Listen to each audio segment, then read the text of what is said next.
In the heart of the neon nightlife of the underground black market of Qing City, a hooded young man amidst the crowded streets covertly observes his surroundings before entering a shop. He informs the owner about his intention to sell a kidney and also a cornea, both amounting to 27,500 yuan.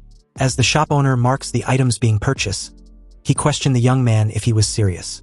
Because in the past 6 months, the same person had already sold a kidney, a spleen, a gallbladder, a part of the liver, 1/3 of his liver, and a part of his small and large intestines. If he was to sell another kidney, he won't last for more than 2 days. Lying on the stretcher, the guy calmly stated that it was fine. To save his seriously ill sister, any sacrifice was worth it. The shop owner gave up on trying to advise the poor guy and picked up a huge butcher's knife. He raised it high in the air, and without hesitation, went through the procedure, causing our poor fellow to scream in agony.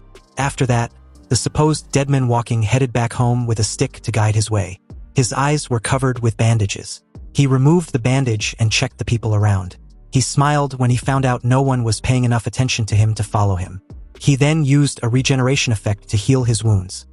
He also pulled out a stack of cash he got from selling his cornea and kidney, silently declaring that the money, including the money he'd saved, should be enough for him to pay for the job transfer ritual. He was laughing while continuing walking as it turned out that all his reasons were just a lie, and he couldn't believe someone believed that horseshit he made up. His name is Ye Lin, and he's a transmigrator, a textbook orphan, and he doesn't have a sick sister. For context, the world he transmigrated into was overflowing with spiritual energy, full of demons and beasts everywhere. There are also countless dungeon realms. As an orphan, surviving in this new world was really tough, until he discovered his unique ability, his body regeneration. No matter how severe his injuries were, his body can fully recover within minutes, and even missing organs or limbs can regenerate. He used his regeneration to sell his own organs to save up 100,000 yuan just to pay for the expensive class change fee. Because only by going through the class transfer ritual and awakening his power can he become stronger. Only then can he stand firm in this perilous world and protect the ones he cares about, if he has any of course. And today was the big day for the class transfer ritual. When he arrived at the location, there was a group of 3 people who approached him, asking him why he had come. They knew him as a poor student, so they could not think of a reason why he could afford to attend the transfer ritual. Ye Lin held the lady's hand and spoke pitifully. "Miss Wang, in order to attend the transfer ritual, I had no choice but to take a class transfer loan." Of course, this was just a lie. Ye Lin didn't want anyone being suspicious of him. Miss Wang was shocked, and the guys with her were afraid that Ye Lin would be stuck working the rest of his life just to pay back the loan if he ended up with a useless profession. Luckily, Miss Wang permitted him to join and even wished for him to give all his best. She told him to go inside before the class transfer ritual would begin. After a few minutes, all the students who were participating in the class transfer gathered and were called one after another. The first participant was called Gao Diyu from class 5. Some students behind him gossiped that he's also not from a rich family. When Gao Diyu reached the stage, the principal instructed him to place his hand on the golden ball and relax his whole body. After just a minute, the principal declared that he obtained a support type class, which was an A-rank poultry breeder. The students then murmur that Gao Diyu will be a poultry breeder for the rest of his life. Don't get discouraged just because it's a support type class. There are only useless people, not useless classes, the principal stated calmly just to motivate Gao Diyu. The next student called was a lovely girl with an incredibly sexy figure, wearing a tight red dress and leather boots. She was Zhuge Nini, and everyone admired her so much. The moment she reached the stage, the principal then wished her luck. She thanked him and immediately placed her hand on the golden ball. A phoenix then appeared. The principal was surprised as it turned out Zhuge Nini got an SSS rank fire mage. Now, Arching City Academy can finally hold its head high, he added. The other students were also impressed, including Ye Lin.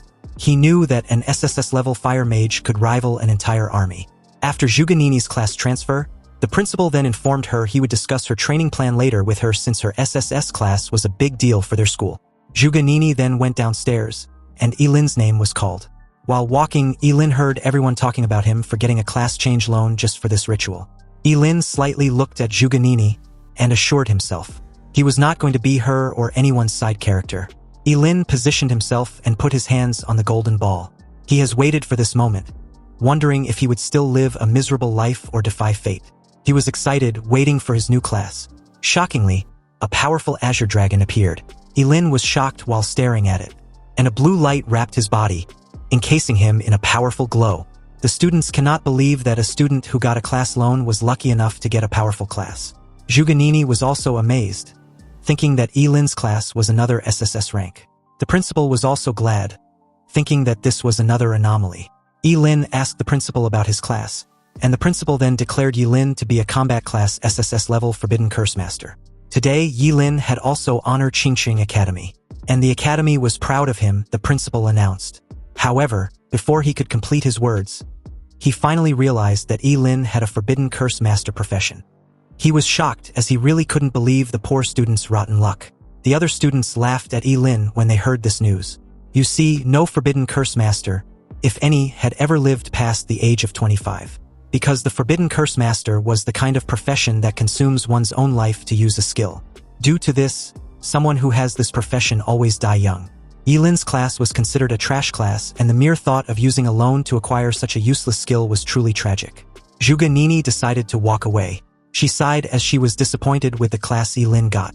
Ye Lin, ever the master of deception, feigned being down. His act was so convincing that the old guy felt sorry for him. He patted him on the back and wished him good luck. Although he's such a good kid, he's unfortunate to only get the Curse Master profession. Ye Lin then asked the principal if all Curse Masters really die at the age of 25. The principal just told him not to be negative, as it was better to burn brightly than to live a meaningless life. Ye Lin thanked the old guy, stating his desire to burn brightly like the sun, and also bring honor to the school. The principal then told him that he would make a special training for him together with Zhuge Nini. Ye Lin agreed to this and smiled knowingly. He found it funny that he would die early just because his profession was a double-edged sword. Thus, of course, if he didn't have a cheat ability to counter this death threat. This dying early thing for Curse Masters has got nothing on him and his immortality. After the class transfer, everyone decided to head back home. Ye Lin was planning to head straight back to his house. He was tired and wanted to have a good night's sleep. While walking, someone called him by his name. It was Zhuge Nini. She offered him to team up with her, as she believes that the more the Curse Master fights, the quicker they die. She told Ye Lin that her intention wasn't bad. She was just trying to help since they were classmates. However, Ye Lin refused to accept the offer. Zhuge Nini didn't force him at all. She walked away, stating that Ye Lin was such a stubborn idiot heading for death. Ye Lin ignored her and continued walking. But then, another group of students blocked his way and told him that he really thinks he has risen up just because he has switched to a Curse Master. These guys were Ye Lin's classmates, and they got mad as they could not accept Zhuge Nini's earlier offer to team up with him. Ye Lin was annoyed. Women really were troublesome. Because of just 2 lines from Zhuge Nini, these idiots were looking for trouble. Ye Lin replied that he was on his way back home. The guys laughed at Ye Lin's expense. Was the poor student referring to his 10 square meter shack a home? Ye Lin, now that you're SSS ranked, how about you call me daddy, and I'll get you a security job at G Corporation. The leader of the group mocked arrogantly. The others laughed, and added that being a G Corp security guard was a privilege. He also ordered Ye Lin to kneel before their young master. Once Ye Lin takes the offer and gets paid, he can buy some nice incense for his dead orphanage family. The 3 continued to tease Ye Lin, even stating that he was just an orphan who didn't deserve to have a family. Ye Lin was already mad, and as he stares at them with a serious look, his eyes flamed with a blue and red aura as he activates a curse magic power. He told the idiots that they were the ones who forced his hand. Confused at Ye Lin's willingness to use a curse magic, knowing full well of the implications, made the 3 idiot question what he was trying to do. Was he really going to use a curse magic and shorten his lifespan? Why wouldn't I? Ye Lin also questioned with a puzzled look. Didn't you fools speak of my dead family? Conjuring a slight lightning strike, Ye Lin's attack was only to scare them. The guys, now scared shitless of Ye Lin, pleaded about the need for their classmate not to use a forbidden curse on them. But Ye Lin simply stretched his hand and challenged the idiots to come at him if they dare. However, they decided to run away in fear. Ye Lin then deactivated his curse ability and uttered, "What a bunch of trash." They actually ran off with just 1 move. As he continued to walk, he felt like his duodenum was scorched. He wasn't aware that Zhuge Nini witnessed the commotion. She was annoyed that he was getting provoked by a few insults and was ready to throw his life away. She was sure that even if someone acted like Ye Lin, who isn't a curse user, they would definitely not go far. For her, Ye Lin wasn't worthy of standing beside her. The night came, and Ye Lin was already at his home. Ye Lin placed his bag down on the couch and sat while checking his system interface. Apparently, sacrificing a piece of duodenum would summon a regular lightning bolt. But sacrificing a bladder summons thunder from burial waters. Next, sacrificing a heart can summon destruction purple lightning. If that is the case, Ye Lin concludes he would die summoning the most powerful chaos god thunder. He lay down on his couch when he felt his head spinning, but he was aware that it was the side effects of his body recovery. At the same time, Ji Lingyu went to his father and asked to avenge him. He wanted his dad to send someone to take Ye Lin out. However, his father reminded him that killing an SSS-rank curse user was very risky, and there is no benefit in it for them. He's aware that someone who goes all out using forbidden spells, just because of a few insults, is clearly emotionally unstable. He snuffed out his cigarette on the ashtray and told his son not to forget that Ye Lin is from a poor background. He wants his son to learn how to use his greatest advantage to target the enemy's weakest spot. Early the next day, Ye Lin went to the Qingqing Academy. He kept yawning due to a lack of a well-deserved sleep. The students around started murmuring about what he'd done the day before when suddenly, someone tapped Ye Lin on the shoulder with a bottle. It was none other than Ji Lingyu. Inside the bottle was milk he brought as peace offering. He also brought breakfast for Ye Lin. Ye Lin was clueless as to why, but accepts the milk regardless. At first, he thought Ji Lingyu was trying to poison him just because he couldn't beat him. But the poor guy replied that he wouldn't dare. It was just his way of thanking him. "Thank me?" Ye Lin questioned with a skeptical look. "Yeah," Ji Lingyu replied with a forced smile. Ye Lin drank the milk and told Ji Lingyu to just say what he wants. Unexpectedly, Ji Lingyu stated that he was grateful that Ye Lin struck him like a bolt of lightning. Apparently, that lightning strike was Ji Lingyu's wake-up call. He also added that Ye Lin's appearance made him realize that he has been wasting his life in a daze. Ye Lin called Ji Lingyu on his bullshit and again, told the idiot to say what he really wants. Ji Lingyu suddenly kneeled and stated that he wants to call Ye Lin big brother. Ye Lin was shocked and questioned him if he happened to hit him in the head. But Ji Lingyu replied that he was serious, and that the beating he received the day before made him reflect on himself. He deeply reflected and wants to become a better person. But he needs a great role model. Ye Lin agreed to be his role model, but there need to be some tuition payment. Surprising enough, Ji Lingyu didn't refuse and immediately asked for Ye Lin's account number. Ye Lin headed to the field as he gave his account number. He told Ji Lingyu to transfer 2 million as a first-term tuition payment. When Ye Lin asked if it was too expensive, Ji Lingyu reassured him that it was not. He will inform his dad to send it right away. At this time, a novice secret realm opened on the field as a test for the students. The principal hopes all the candidates from each academy could perform well. Of course, everyone was wishing for their victory. Ye Lin and Zhuganini were in the front, so the old men beside the principal believed both students were from Qingqing High School, who got the SSS class profession for this year. For them, both looked extraordinary. The principal was annoyed, stating that he had already told Ye Lin and Zhuganini to keep a low profile. But these kids really don't know how to behave. 2 of them ended up getting SSS class jobs at once, and it seems to be just infuriating. Absolutely infuriating. Isn't it? He then laughed and turned to face the rest, questioning why they weren't saying anything. Were they all born mute or something?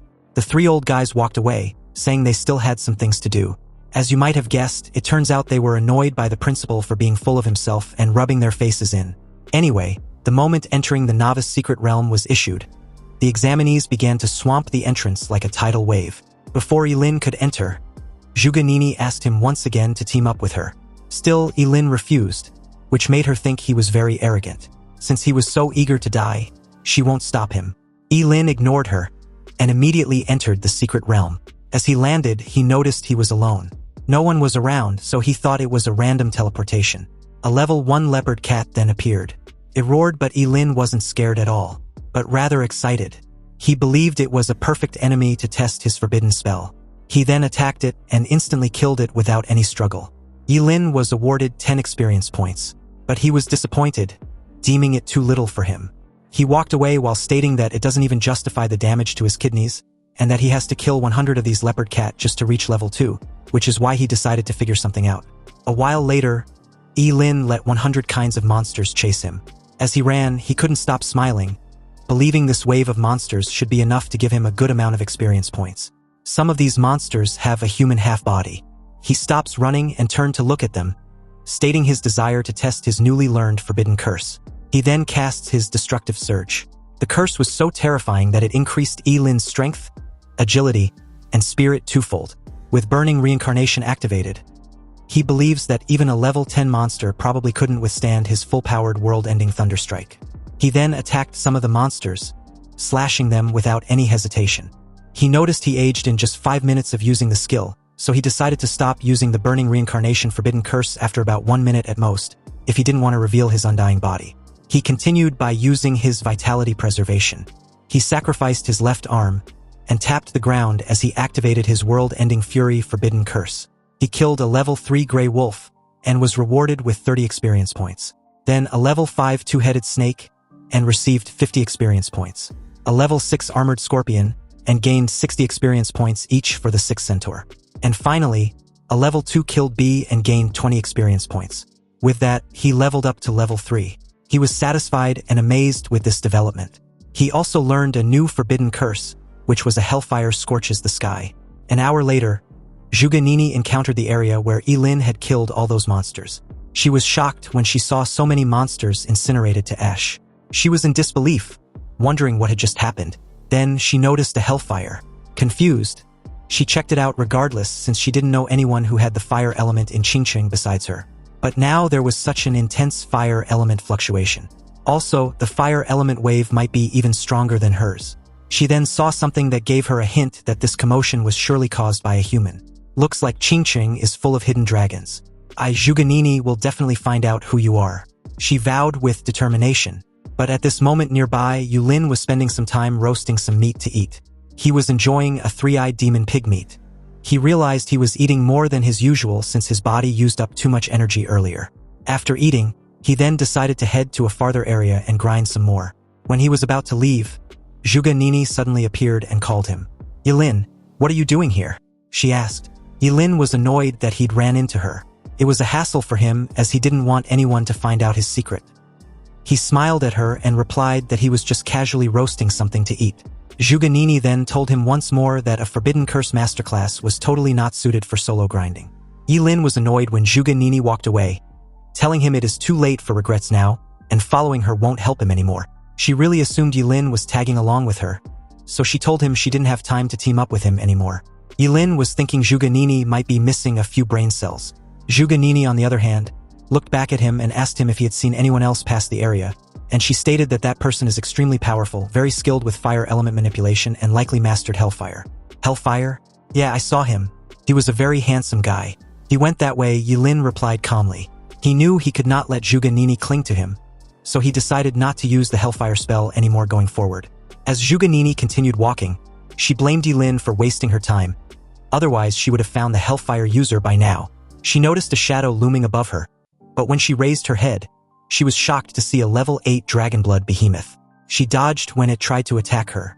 Zhuge Nini was puzzled as to why a level 8 monster would appear in the area she was.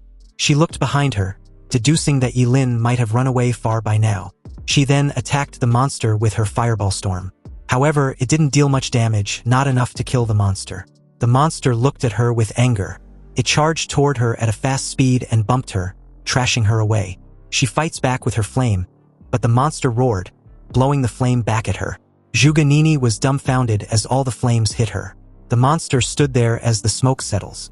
When it eventually did, Zhuge Nini was on the ground with her clothes ripped, trembling in pain. She admitted that she was too arrogant to believe that she can definitely defeat a level 8 Dragonblood behemoth in this secret realm. She was afraid she would die at the hands of the level 8 monster, knowing it would be a humiliating death. Lucky for her, someone intervened and attacked the monster using a Forbidden Curse Hellfire. The poor monster was literally burned to ash. As expected, Zhuge Nini was shocked, knowing this Hellfire user was the one she was searching for. Turning to face her savior, Zhuge Nini thanked this mysterious person and wanted to know his name. The questionable masked individual was none other than Ye Lin. Ye Lin was standing on a tree branch with a mask. He told Zhuge Nini to call him Ling Yi, which meant early dawn and night. Ling for early dawn, Yi for night. Placing a finger on her lips, Zhuge Nini acted all pitiful and curious, asking the mysterious Ling Yi which school he was from. Although she was grateful to her savior, she also wanted to know who exactly was underneath that mask. So she concealed her intentions by stating she simply wanted to thank Ye Lin properly when they exit the dungeon. Ye Lin just stared at her like she was an idiot. He didn't need her fucking thanks. He told Zhuge Nini that there was no need to thank him. It was just the small effort after all. Anyway, the moment Ye Lin was about to bounce, Zhuge Nini pleaded for him to wait. She tried to get on her feet, but Ye Lin told her not to follow him. There are even stronger monsters ahead, and it was definitely not a place for someone of her strength to step into. Also, she might want to put her clothes back on properly before anything else. This sudden revelation drew Zhuganini's attention to the current state of her clothes. She blushed in embarrassment and laid on the ground to cover herself, wishing the ground could swallow her whole. When she raised her head, she realized the mysterious Ling Yi was gone. Zhuganini shouts Ling Yi's name, vowing to catch up to him one day. She will stand proudly by his side. Ye Lin, on the other hand, seamlessly leaped from one tree branch to the next, and after putting some distance between himself and Zhuganini, he believes what just happened would keep Zhuganini from clinging to him. He'd wasted time on her and needed to hurry up and level up. Opening his status window, Ye Lin saw that he'd gotten a new forbidden curse named Undying. He needed to sacrifice 2.5 years of his lifespan to negate one fatal injury. Seriously, what the hell? The Forbidden Spellcaster really is a short-lived class, always screwing with a person's lifespan. But this skill was practically an added bonus for Ye Lin. With this forbidden curse, Ye Lin can negate one fatal blow. That also meant even if someone stabs him in the heart from behind, he wouldn't be bothered. What's more, with this, even forbidden curses that required sacrificing the heart or his freaking head, he can actively use them once. This was just too freaking good. Now, he can grind levels recklessly without restraint. Nobody can stop his leveling pace. 3 days later, which also happens to be the last day of the test, the old guys gather at the entrance of the novice secret realm. The principal of Qingcheng Academy greeted his old mates with his usual condescending demeanor. The short-hair man among them, Principal Su, questioned what the principal was showing off for. So what if he has 2 SSS-rank job changers? Exactly, the other added. Level can be more important than class rank sometimes. The red-haired also agreed, adding that the highest record for Qingcheng's secret realm test was level 11, which still remained unbroken. He shifted his gaze towards Principal Su, stating that if he remembered correctly, that student was from Principal Su's Yutsai Academy. Principal Su replied that the red-haired principal was right. He also wondered if the record will be broken this year. The principal of Qingcheng Academy added that they will see. He believes his student can definitely surprise everyone. Just then, someone unexpected suddenly appeared at the scene and greeted the principals. He asked if he could join them. This person was Zhuge Qianxing, Zhuganini's father. Surprised to see Zhuge Qianxing, Principal Su stated that it had been a long time. The principal of Qingcheng Academy added that it was an honor. After all, Zhuge Qianxing was their school's astrologer. With pleasantries out of the way, Zhuge Qianxing asked about his daughter, wondering if she caused any trouble for the principal. Seeing how Zhuge Qianxing dotes on her daughter, the principal replied calmly, "No, not at all. Zhuganini is the pride of our Qianxing Academy." But just then, they noticed someone coming out of the dungeon. The time for the dungeon wasn't up yet, but someone was already coming out. The principal of Qingcheng Academy deduced that the person must be injured. This person turned out to be none other than Zhuganini, who greeted the principals and was surprised to see her father. Her father wanted to know the reason why she came out early, and her principal wanted to know the level she was at. Zhuganini calmly stated that she was at level 12, which shocked all the principals present. With the record broken just like that, her principal was very proud. His student was worthy of being a fire mage. Zhuge Qianxing approached her daughter and stated that she was too willful. After all, if she had stayed inside the dungeon and grind some more before coming out, she would have definitely shot up to level 13. Zhuganini replied her father that the dungeon just became too boring. It took her ages to find monsters around level 10, and the experience reward was also pitifully small. But in all honesty, the real reason Zhuganini came out early was to find Ling Yi. Being the first to come out meant she could see everyone who comes out afterward. Meanwhile, back inside the secret realm, Ye Lin suddenly sneezed heavily like he already had a cold. He found this behavior strange since the area he currently wasn't cold. So why did he suddenly sneeze like that? Was someone cursing him? With level 10 area monsters all gone, could it be that he grind too hard? It looks like he needs to expand his search range.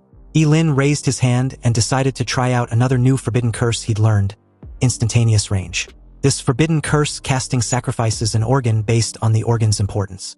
He can also gain agility with its maximum being 10 times extra agility of an hour duration. Ye Lin spared no time activating this forbidden curse of 10-time agility, sacrificing his kidney. The feeling was awesome. Even a level 50 assassin couldn't possibly have such speed. Moving like a bolt of lightning, Ye Lin made an insane dash forward, creating a sonic boom and destroying everything in his path. He was so fast that before a 3-headed storm mantis monster felt his presence, it was too late.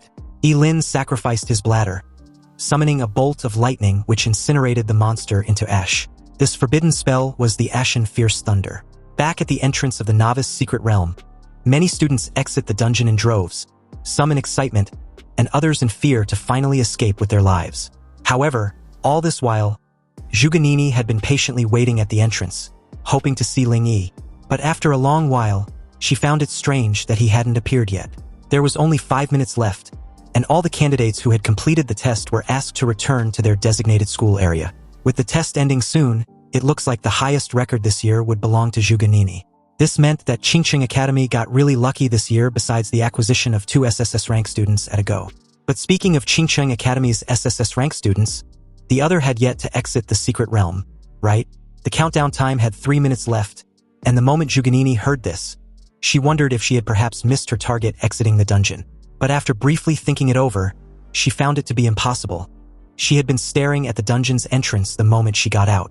In that moment, the entrance of the secret realm began to shimmer with a golden glow, indicating that someone was coming out. Seeing this, Zhuge was certain it must be Ling Yi, but was surprised when it turned out to be her classmate Ye Lin. Shocked, she asked why. Why was it Ye Lin? Ye Lin was puzzled with this stupid question. The time was up, so of course he had to exit the dungeon. Was there a problem? Zhuge got over her initial shock and began to walk away. She told Ye Lin that he was a coward and should stay away from him. Hearing this, Ye Lin gritted his teeth in annoyance. Seriously, what's wrong with this bitch? Was she a psycho? His principal approached him at this moment and asked what level he was at. He didn't have much expectation and was just curious as to what level his second SSS rank student was at. Ye Lin calmly replied that he was at level 16. The crowd present was stunned. You see, leveling up from 1 to 16 requires a total of 120,000 experience points. And the highest level monster in the Novice Secret Realm was level 10. Killing level 10 monsters gives 100 XP, meaning Ye Lin killed 1,200 level 10 monsters. How was that even possible? The principal suddenly began praising Ye Lin like crazy, stating that he was the pride of Qingcheng Academy. Surprised with the young man's talent, Zhuge Qianqing also congratulated Ye Lin. This annoyed his daughter. She coldly remarked, "With Ye Lin's profession, what's so special about being level 16? Ye Lin was a forbidden curse master. If he recklessly uses forbidden curses, isn't it normal for him to level up quickly?" When the other principals heard Ye Lin's profession, they found Zhuge explanation reasonable. The rest of the crowd also believe Ye Lin must be crazy when they heard of his profession, frantically casting forbidden curses in the beginner's secret realm to level up. Other curse masters don't live past 25, and the way Ye Lin was leveling up meant he probably won't make it to 20. Seriously, trading one's life for empty fame, truly a foolish behavior. Some also believed Ye Lin was frantically leveling up just so they'll envy him. But he will pay with his life eventually, so they should let him have his glory for a few days. The long-haired principal approached Ye Lin and questioned earnestly, "Student Ye Lin, why bother? Tell me honestly, did Principal Gao put you up to this? It seems you've been deceived. Principal Gao is trading your life for the school's honor." Irritated, Principal Gao asked what nonsense his old mate was spouting. He was a person of integrity. How could he possibly joke with the lives of his students? Ye Lin finally spoke after putting on a pitiful act. He stated that nobody forced him. It was all voluntary. "I grew up in a poor family and was always looked down upon. Now that I have the chance to go all out, I won't be a coward. Even if I wither at my most brilliant moment, I don't care. I want everyone to know that I can do it." The moment Ye Lin finished his emotional speech, Zhuge Qianqing clapped and stated calmly, "Well said. This young guy truly has grand ambitions. In any case, he's the highest level student in this beginner's secret realm test. That's undeniable, isn't it? He's number 1. Zhuge Qianqing introduced himself to Ye Lin as the father of Zhuge. If Ye Lin needs anything in the future, he can contact him. Zhuge was pissed off when she heard this, questioning her father why he believes Ye Lin was number 1. When Ling Yi comes out, his level will definitely not be lower than Ye Lin's. "Oh, is that so?" his father retorted, although his tone was smoothing. "Who is this talented Ling Yi?"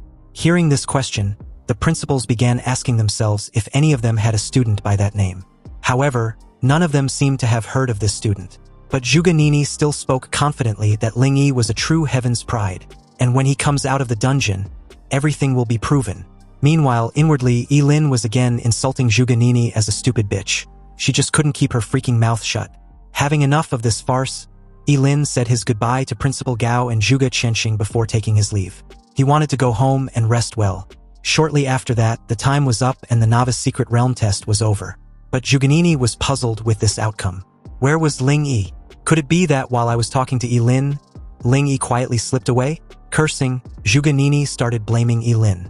She believed Ling Yi's escape was Ye Lin's fault. When her father placed a hand on her shoulder, she asked if he believes him. Ling Yi was truly a genius and even saved her life. Zhuge Qianxing figured out that her daughter's early exit from the dungeon was simply to find this mysterious Ling Yi. But this was a bit strange. He asked Zhuganini if it was possible that Ye Lin was the mysterious Ling Yi she had been looking for. Hearing this, Zhuganini vehemently denied this possibility. What was her father thinking? How could that coward be compared to Ling Yi? Ye Lin saw the dragon blood behemoth she faced in the dungeon and ran away in terror like a coward. And Ling Yi's mastery of the fire element was extremely high. How can Ye Lin of all people know about stuff like that? Meanwhile, back inside his apartment, Ye Lin let out another heavy sneeze which jolted him awake. He wondered who was talking behind his back. Seriously, it must be that stupid woman Zhuganini. Just then, a knock on his door drew his attention. Ye Lin asked who the person was, and the moment he opened the door, he questioned the fat business guy in front of him. The fat guy introduced himself as Wang. Mr. Wang, the manager of Qingcheng Brain King Oral Liquid Limited Company. He had been searching for Ye Lin for a while, and now he'd finally found him. The moment Ye Lin led Mr. Wang inside his apartment, he questioned what he was there for. Mr. Wang replied that he's got good news for Ye Lin. He heard Ye Lin successfully changed profession and even broke the highest level record in Qingcheng's beginner's secret realm. So his company was sincerely inviting him to endorse their product. Of course, the remuneration will definitely be substantial. Ye Lin asked how much exactly was substantial. Mr. Wang raised 3 fingers which implied 3 million. He hands Ye Lin a tiny bottle, telling him to try it. It was the company's new product, a Brain King oral liquid, and not only does it nourish the brain and enhance intelligence, but it also promotes cell regeneration. Consuming 1 bottle and a person would feel several years younger. Also, this century-old enterprise had a 10 times refund guarantee if the drug is proven ineffective. Ye Lin should try it. Ye Lin opened the cap of the bottle, knowing full well 3 million was worth several of his kidneys. It looks like fame really does pay. He drank the content in the bottle, which tasted a little sweet. Then he suddenly felt dizzy. Ye Lin passed out immediately after. Lying in his couch, Mr. Wang called someone on the phone and told the person that Ye Lin drank the content in the bottle. He prepared backup plans, but they weren't even needed. It seems Ye Lin was a simple fool. Mr. Wang was ordered to bring Ye Lin over. A while later, deep into the night at an unspecified location, inside an abandoned warehouse, Mr. Wang had successfully brought Ye Lin to his boss. Although he doesn't understand why his boss was going through such lengths from a mere student, he knows he didn't have the right to ask questions. His boss, who happens to be the shop owner in the black market Ye Lin used to sell his organs to, told Mr. Wang to leave. Without his orders, no one should be allowed in. If anyone violates this order, they will be killed. Mr. Wang replied he understands and left the warehouse. The greedy shop owner crouched beside Ye Lin, recalling how Ye Lin sold him his liver, coronary arteries, gallbladder, corneas, kidneys, spleen, large intestine, small intestine. And surprising enough, they've all grown back.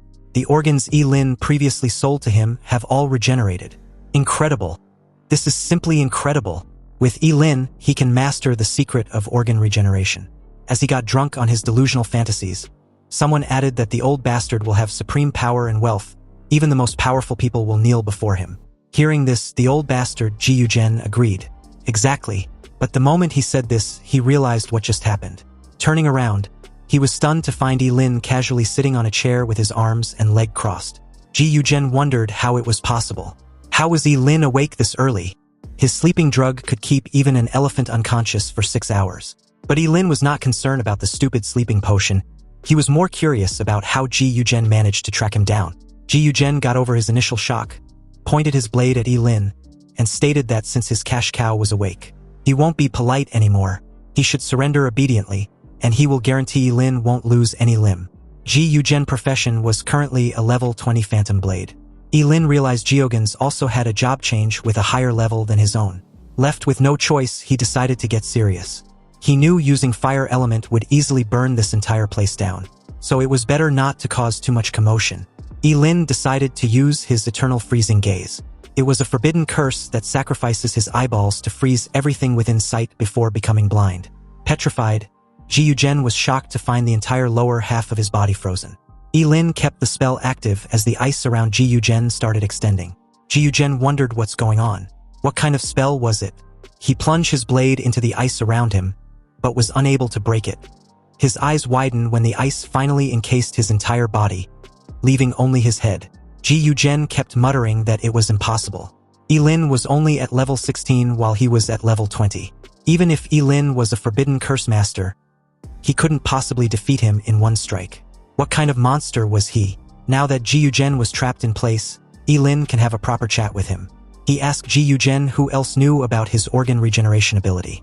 Ji Yugen replied that besides him, no one knew. After all, with such amazing discovery, why would he tell someone else? Hearing this, Ye Lin chose to believe the old bastard and decide to make his death quick and painless. He raised his fist and smashed the poor old bastard into broken ice lollies. Also, after consuming all the sleeping drug, he decided to sacrifice his stomach first. Sacrificing his stomach, Ye Lin rained lightning on the guards outside. He left one alive for questioning. The poor fatty didn't want to die, so the moment Ye Lin asked who was his boss behind the scenes, he initially tried to reason with Ye Lin that he couldn't say, otherwise he would be killed. But after seeing Ye Lin enveloped with lightning sparks, he spoke up immediately. Their boss was king of Qingcheng Underground Market, Kensen. The poor fatty was struck with a bolt of lightning the moment he was done talking. Grabbing his chin, Ye Lin walked away, trying to recall where he'd heard Kensen. The name seems familiar. It didn't take much effort to recall that Kensen was one of Qingcheng City's top 10 outstanding philanthropists. This just got complicated. Meanwhile, elsewhere at Qingcheng's underground black market, a middle-aged man with a thick cigar lounged in a leather sofa as one of his men informed him about some urgent news. This fucker was Kensen, and with his brows furrowed, he was shocked upon receiving news that all contact with his agent, Jihu, had been lost. The bald fellow informed him that they hadn't been able to contact Jihu for half an hour, so they went to his farmhouse, only to find the entire area burned to the ground. And judging by the wreckage from the fire, it was done by a job holder. Kensen grew furious and stumped on the table in front of him, wrecking it. He ordered his men to find the culprit immediately, with no delay. The next day, Ye Lin arrived at the grand residence of the Ji family, where he was warmly welcomed by Ji Lingyu, who had become a loyal follower after their previous encounter. As soon as he heard that Ye Lin was visiting, he immediately sent someone to pick him up. Ji Lingyu shyly brought up the 2 million yuan that Ye Lin had asked for earlier, adding that he'd already talked to his father. However, Ye Lin interrupted him, questioning if Ji Lingyu was trying to disrespect him talking about money in that moment. Since he'd agreed to accept Ji Lingyu as an underling, money was just a small matter. Hearing this, Ji Lingyu placed an arm around Ye Lin's shoulders and welcomed him wholeheartedly. From now on, Ye Lin should consider his home as his as well. Inwardly, Ji Lingyu realized that his father was right. He believes Ye Lin was a simple-minded guy who cared a lot about his dignity, so as long as he can exploit that, then he should be able to achieve his goal. Ye Lin, on the other hand, had planned this encounter with the purpose of using the Ji family as a shield against Kensen and his men. He was sure Kensen wouldn't dare attack him inside the Ji family estate. Ye Lin entered the house and was surprised to find a large number of maids lined up, greeting him politely and respectfully, which left him a bit speechless. He looked at the maids and thought to himself how different life was when one had wealth. Ji Lingyu offered to assign one of the maids to be Ye Lin's personal servant, and Ye Lin accepted the offer. But soon after, Ye Lin felt embarrassed and refused, saying he was only joking. However, Ji Lingyu insisted, adding that his boss should also change his clothes for something important. Ye Lin eagerly asked what the important matter was, but Ji Lingyu told him to wait until they arrived at the destination. Eventually, they arrived at the annual Qingcheng auction, and Ji Lingyu informed him that this was the grand venue he had never visited before. Upon arriving at the annual auction in Qingcheng City, Ji Lingyu told Ye Lin that he would later introduce him to some of the city's most important figures, but Ye Lin preferred to start with food, and told Ji Lingyu to go about his own business and not mind him. Internally, Ji Lingyu sarcastically commented on Ye Lin's simplicity and naivety, thinking he still lacked experience due to his poor upbringing. As Ye Lin ate heartily, especially since he had previously sacrificed his stomach and now needed to compensate by eating more, he heard a voice beside him asking why he was here. When he turned around, he saw Zhuganini and her friend Lu Yanwei standing there. Lu Yanwei asked Zhuganini who Ye Lin was. Ye Lin felt annoyed seeing Zhuganini again, wondering to himself why this stupid woman keeps showing up in front of him all the time. Zhuganini responded to her friend with displeasure, stating that Ye Lin was just the coward who ran from the monster in the novice secret realm, expressing her frustration at seeing him again. Zhuganini deems Ye Lin as bad luck. Ye Lin smirked inwardly, wondering what Zhuganini's face would look like if she discovered he was actually Ling Yi, the very person she admires deeply. Ji Lingyu arrived with a group of friends to proudly introduce them to Ye Lin, presenting him as his superior. The group was surprised by this, and in a mocking tone, stated that Ji Lingyu should be the one in charge. However, Ji Lingyu firmly responded that Ye Lin was no ordinary person and that his level was now very high. Everyone was stunned to learn that Ye Lin had reached level 16 in the novice secret realm. Shocked by the huge gap between his level and their own modest ones, Ye Lin calmly advised them not to be too surprised and expressed his willingness to help them level up. If only they could get out of the city, then they could all get good results in the upcoming major exam. Everyone became excited upon hearing that Ye Lin was willing to help them, but Ji Lingyu expressed concern because they were forbidden from leaving the city before the major exam, to prevent students from gaining assistance from stronger individuals. Ye Lin then subtly hinted that the journey to the exam site itself might be a good opportunity for leveling up, though he voiced concern about lacking equipment. Ji Lingyu quickly reassured him that equipment would not be a problem at all and promised to provide anything he needed from the current auction. Ye Lin was surprised by the offer, but Ji Lingyu assured him that his father would financially support them no matter the cost if it would improve his exam performance. The auction began with the appearance of the beautiful hostess, who welcomed the attendees and introduced herself as Qingqing from the auction house. She wished everyone success in obtaining what they desire, and a warm applause ensued seconds after. Without delay, Qingqing presented the first item, an epic fire-type skill scroll for mages, starting the bid at 500,000 yuan. The bids rose quickly until they suddenly reached 3 million yuan, and the bidder behind this massive offer was none other than Zhuge Qianqing, Zhuganini's father. Ye Lin watched the scene calmly with a smile, realizing that Zhuge Qianqing was spending generously to buy skills for his daughter, but deep down he felt satisfied with himself. After all, as a master of forbidden curses, he didn't need such scrolls at all because his skills were all-powerful curses. Ye Lin turned to Ji Lingyu and whispered, "Your profession is an A-rank shadow blade, right? If something pops up that suits your class, don't hesitate. Bid right away. The right skill might save your life later." The auctioneer smiled, her voice crisp and clear. Next up, an item of rare quality. The Royal Dragon Wish Ring. It increases spirit by 30% and grants the passive skill, Dragon's Aura. The starting bid was 2 million and the minimum raise 100,000. Ladies and gentlemen, place your bids. The crowd erupted and the first bid was 2.5 million, then raised to 3 million, then 3.1. Bids began to pour in rapid succession. Ye Lin's eyes sparkled. A 30% spirit boost? That's huge. For any awakened fighter, that's a game changer. He edged Lingyu to bid for the ring. Ji Lingyu leaned toward his father and told him that he wanted that ring. His father didn't even hesitate. 8 million. He believes that spending 8 million to help his son ace the national exam and enter into a prestigious university is worth the money. And about Ye Lin, he was a forbidden caster and won't live long anyway. So after a few years, he will be dead and every equipment purchased for him will eventually end up returning to the Ji family. The auctioneer raised her voice, wanting to know if anyone was willing to offer a higher bid. In that moment, it seemed that no one wanted to bid more than 8 million, when suddenly, a bid of 10 million was announced from behind. The room fell silent as Kenson's tall and imposing figure stepped into view. He called out President Ji and asked how he was doing. It's no surprise that the two know each other very well, and the moment the Underground King was noticed, gasps echoed across the room.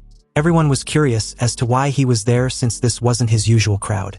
On the other hand, Ye Lin instinctively stepped back into the crowd after finally meeting Kenson, even if it's in passing.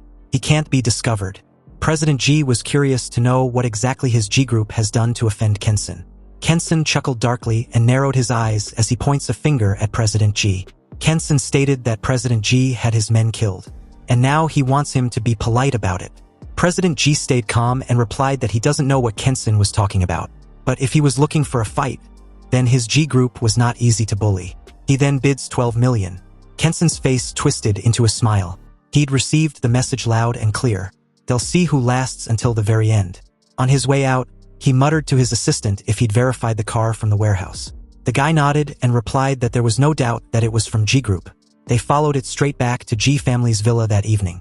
Kenson's face darkens upon this confirmation. He coldly stated that President Ji shouldn't blame him for what he's about to do. Moments later, the Royal Dragon Wish Ring was sold for 12 million. President Ji offered Ye Lin the ring and asked if he likes it. Ye Lin replied that he does and thanked him. Ji Lingyu leaned over and asked his father who Kenson was. His father replied that Kenson was the underworld king who's been trying to go legit. But now he'd suddenly set his eyes on their family's empire. Kenson didn't look like the type of guy to make idle threats. So Ye Lin warns President Ji that although the Ji group was powerful and often attracts unwanted attention, it wouldn't hurt to stay alert and being careful. Hearing this, President Ji agreed. The Emperor Dragon Rui ring increases spiritual attribute by 30%. The user of the ring was blessed by dragon energy, and their luck will increase by 10. Ye Lin slipped the ring onto his finger and got a rush of energy surged through him. His spirit stats shot up by 30% and his luck also increased by 10. Excited, he assured President Ji not to worry. Even if he had to force his son, he will make sure Ji Lingyu gets into a prestigious academy. President Ji chuckled, stating that they were all family now, so Ye Lin did not need to be overly formal. He and his son were practically brothers. Whatever equipment Ye Lin likes, he should just tell him. Throughout the night, President Ji kept bidding like crazy. Ji Lingyu was completely exhausted when the auction came to an end, and it seems his father cleaned up this year's auction. Anything that caught Ye Lin's eye, they placed their bid without question, racking up several precious items. Items like the Azure Thunder Ring boosts spirit by 15% and increases the power of all lightning-based skills by 20%. The Molten Moon necklace had 200 spirit bonus for mental-based casters. The Twin Yin-Yang bracelet gives 40 spiritual attributes, and wearing it unlocks both Cycle of Duality and a passive healing factor that rapidly heals injuries over time. Ye Lin's eyes sparkled, knowing full well that even if someone sees him regenerating, he now has a solid excuse. Then he picked up the prize of the night, the Falling Star Warblade. It has a 300 increase in strength, and under starlight its power stacks over time with an additional 100. Ye Lin nearly shivered in excitement. With this blade, he can finally unleash the forbidden technique he had unlocked at level 10. Then there's the Lifespan Blade Arts. With every swing, 1 year of Ye Lin's life would be sacrificed. Also, each strike was twice as powerful as the last. This stacks up to a maximum of 99. With this sword, Ye Lin can dominate the upcoming major exams. Meanwhile, on the other side of town, Zhuge Nini lay back in her private bath, annoyed. She still doesn't understand why the Ji family liked that coward Ye Lin so much. They spent so much money on him. Zhuge Nini suspects that the Ji family must be scheming something in secret. Otherwise, why pamper Ye Lin like some priced jewel? In that moment, a female housekeeper announced to Zhuge Nini that Lu Yanwei was there to see her. She brought someone who says they have information about the person she's been searching for. Zhuge Nini's eyes lit up. The person she's been looking for was obviously Ling Yi. She told the housekeeper to make them wait in the lounging room. She will be there shortly. She hurried downstairs, eager to know any information about Ling Yi. Lu Yanwei gestured toward the man beside her. This is Officer Huang. He was from the Investigation Bureau. He says he has news about Ling Yu. Officer Huang nodded politely and confirmed this. But he's afraid it wasn't good news. Zhuge Nini's heart skipped and questioned what Officer Huang meant. With a serious expression, Officer Huang showed Zhuge Nini something on his phone. A farmhouse outside Qingqing was burned down and there were several casualties. They also found traces of hellfire at the scene.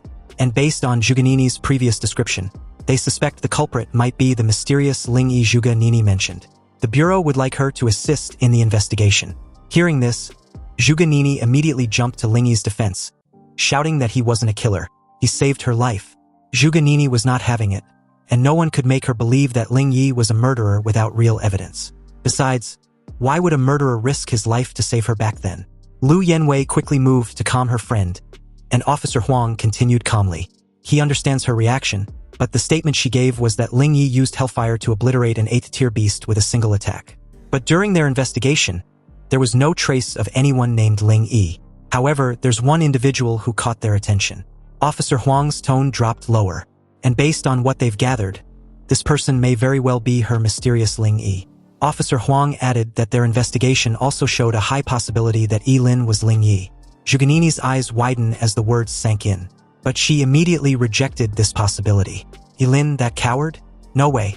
That guy always run away at the sight of danger. How can that coward be Ling Yi? And besides, Ye Lin wasn't capable of using hellfire.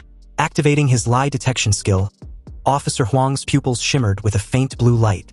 He asked Zhuge Nini if she was absolutely certain. Without hesitation, Zhuge Nini answered that she was sure. She was the only one who's ever seen Ling Yi with her own eyes, and there was no way that coward could be Ling Yi. Officer Huang had never been wrong with his lie detection, so it seems Zhuge Nini was telling the truth. Ye Lin might not be their suspect after all. He nodded politely and thanked Zhuge Nini for her cooperation.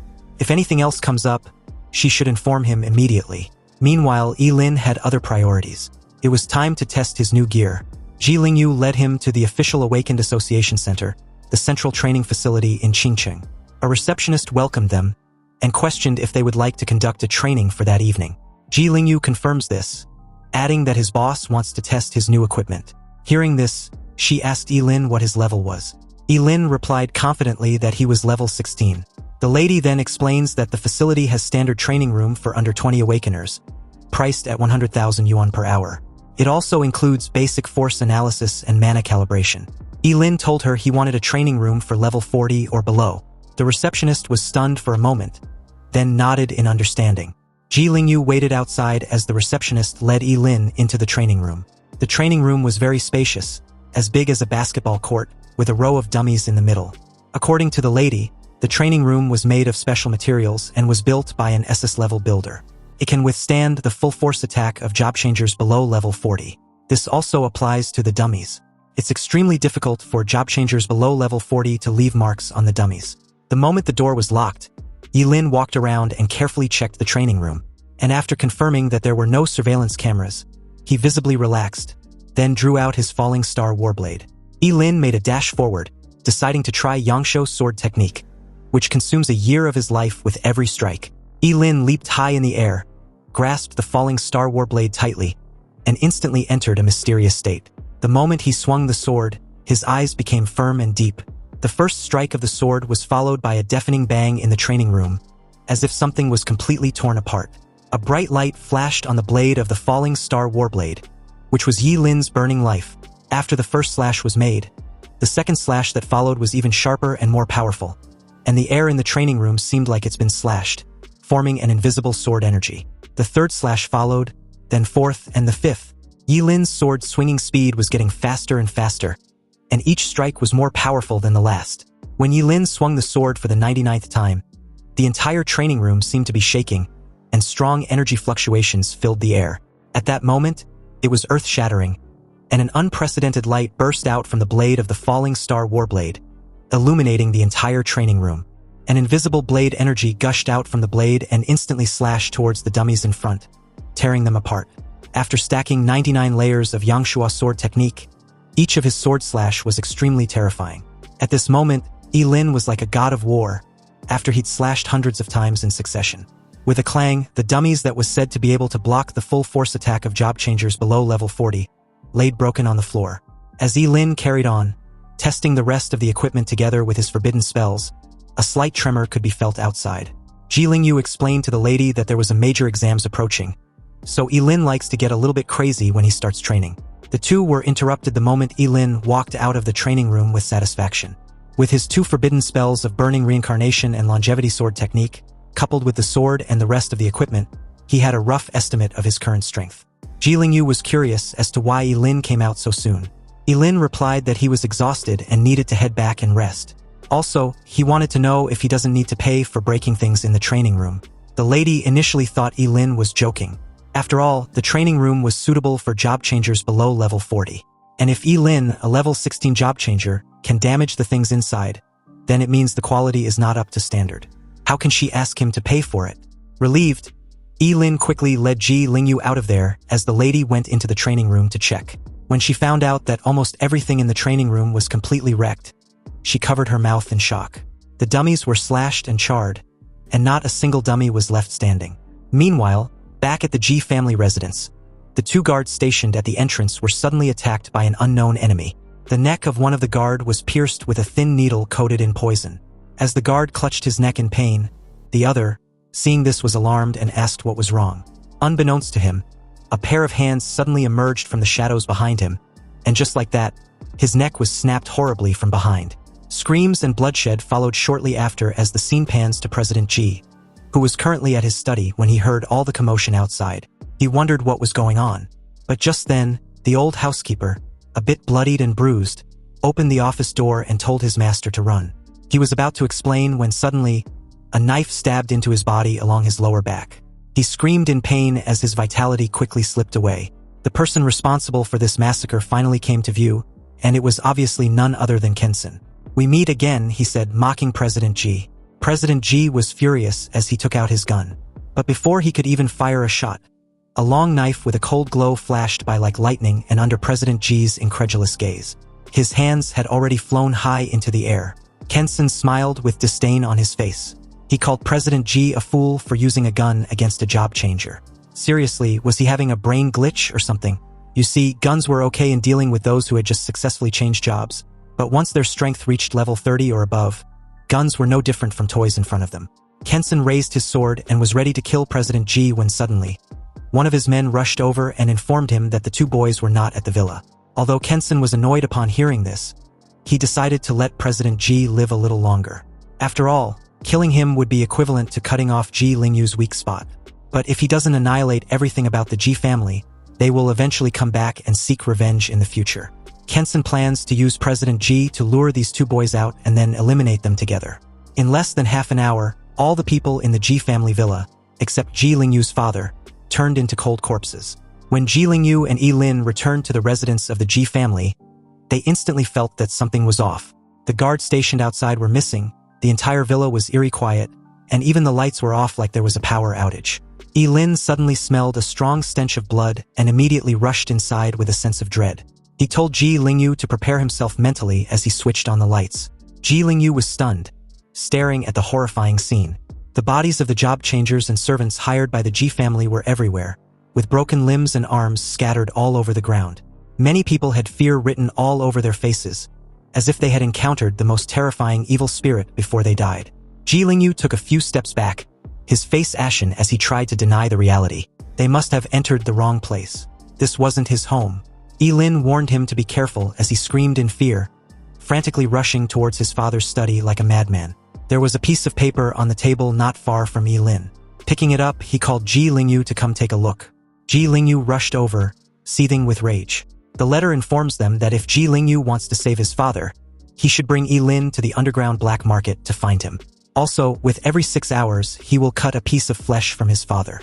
Ye Lin's anger was maxed out at this point. He tore the letter in half, vowing to kill Kensen with his own hands.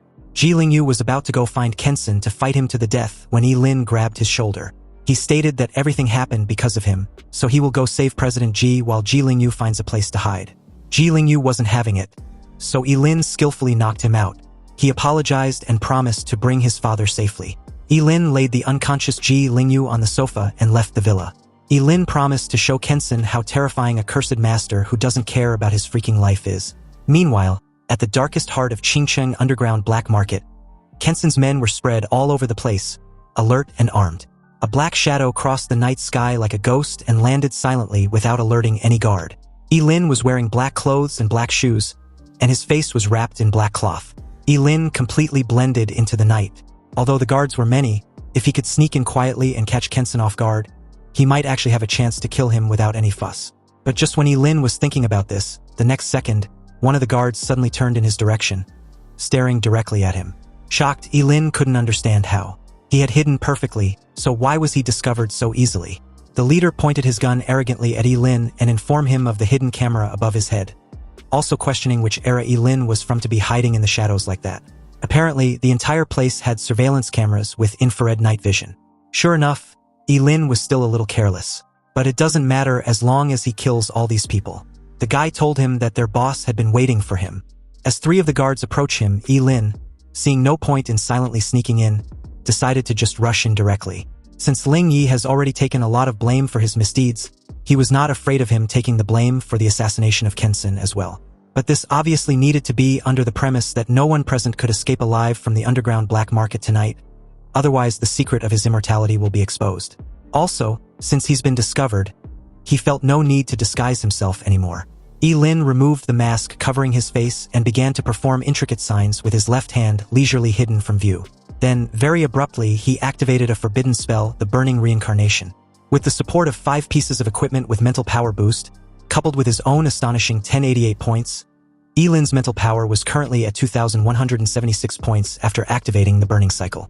At this moment, the group, who had no idea what kind of terrible monster they were facing, saw a line of blazing fire gushed out from Ye Lin's palms. The purple-red flames was so terrifying that it seemed to be able to burn everything in sight. Seeing this, the 3, already aware of Ye Lin's troublesome nature, immediately opened fire. However, the shots fired were dodged by Ye Lin with ease even though the bullet were ineffective against him. Activating another forbidden spell, the fire of karma burning the sky, Ye Lin sacrificed his left kidney this time around since the right one just grew back. With the blessing of this terrifying mental power, this karmic fire that burned the sky seemed to light up the entire night sky. And the flames spread extremely quickly and engulfed all of the group in a blink of an eye. All the screams, wails, and cries for help were swallowed up by the flames, leaving only the crackling sound of the burning fire. The remaining 2 guards charged forward, deciding to attack from the flank. But before they could even comprehend what just happened in the next few seconds, Ye Lin, performing the fleeting dance technique, maxed his current speed and was upon them in an instant. He grabbed the 2 by their faces with the blazing flame gushing out from his palms. Then shortly after, their entire body was engulfed in a sea of flames. After wailing a few times, the 2 died a painful death, leaving their charred remains. Ye Lin dashed out of the blazing flames without a backward glance, silently vowing to show Kensen that his master had arrived. The moment Ye Lin got close to the main building, the door was blown off to bits as the air suddenly became violent, gathering together to form 2 sharp wind blades which cut through the night sky and head straight towards Ye Lin. Fortunately, with Ye Lin's quick and nimble movements, he was able to dodge with little effort. He was also quick to notice that the attack was from a wind type awakened, obviously a job changer above level 30. At the entrance, 2 job changers were patiently waiting for him. The swordsman mocked Ye Lin and called him a bastard for daring to come there alone. Wasn't he afraid for his life? Hearing this, his fellow spearmen laughed and reminded the swordsman that their boss wanted Ye Lin alive. The swordsman assured his brother not to worry because he doesn't intend on killing Ye Lin. He will just have some fun with him as a warm-up.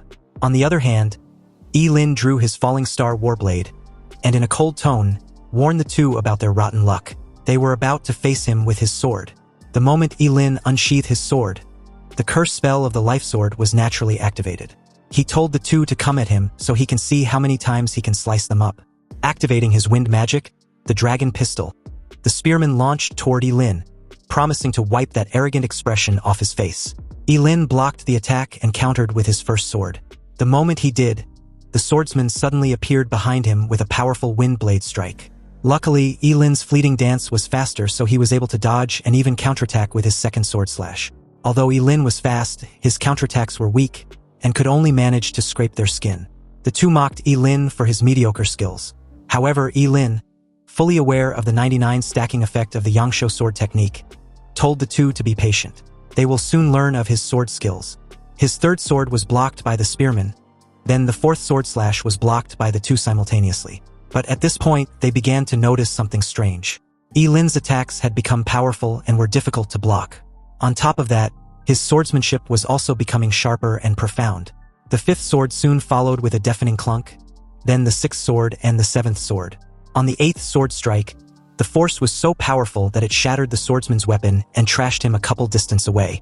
Shocked and alarmed, the spearman called out to his brother in panic. Faced with the blessing of just the 8th level of the Yangshuo sword technique, neither of them had the power to resist.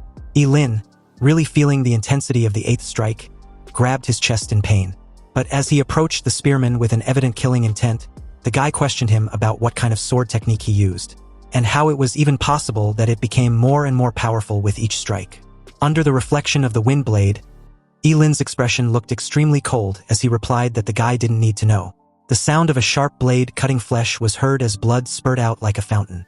Ye Lin killed the guy with a casual slash of his sword, and as the guy's lifeless body drops to the ground, his brother let out a gut-wrenching roar, calling Ye Lin a devil. He wasn't human and will die a miserable death. Hearing this, Ye Lin gave him a cold look but said nothing. He activated the burning reincarnation curse spell and made a quick work of the guy, incinerating him into a charred steak as his wails got swallowed up by the flames.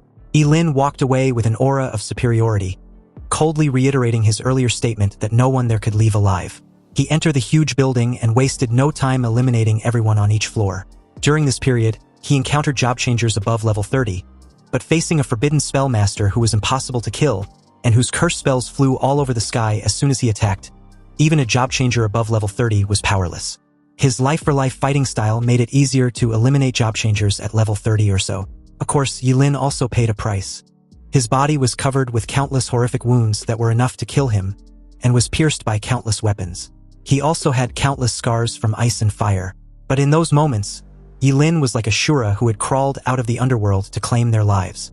He killed his way in, asking where Kensen was as he went along, but he soon ran into real trouble in the form of Zhai Shochi, a level 42 job changer who stood in front of him like a roadblock. This man was tall and strong like a towering mountain. His face was full of murderous intent, and his eyes flashed with amusement. He was holding a huge battle axe, and his whole body exuded a powerful aura that was bone-chilling. Zhai Shochi called Ye Lin a brave kid. After all, as a famous thug in the underground black market, it has been a long, long time since anyone dared to come to the underground black market alone to cause trouble.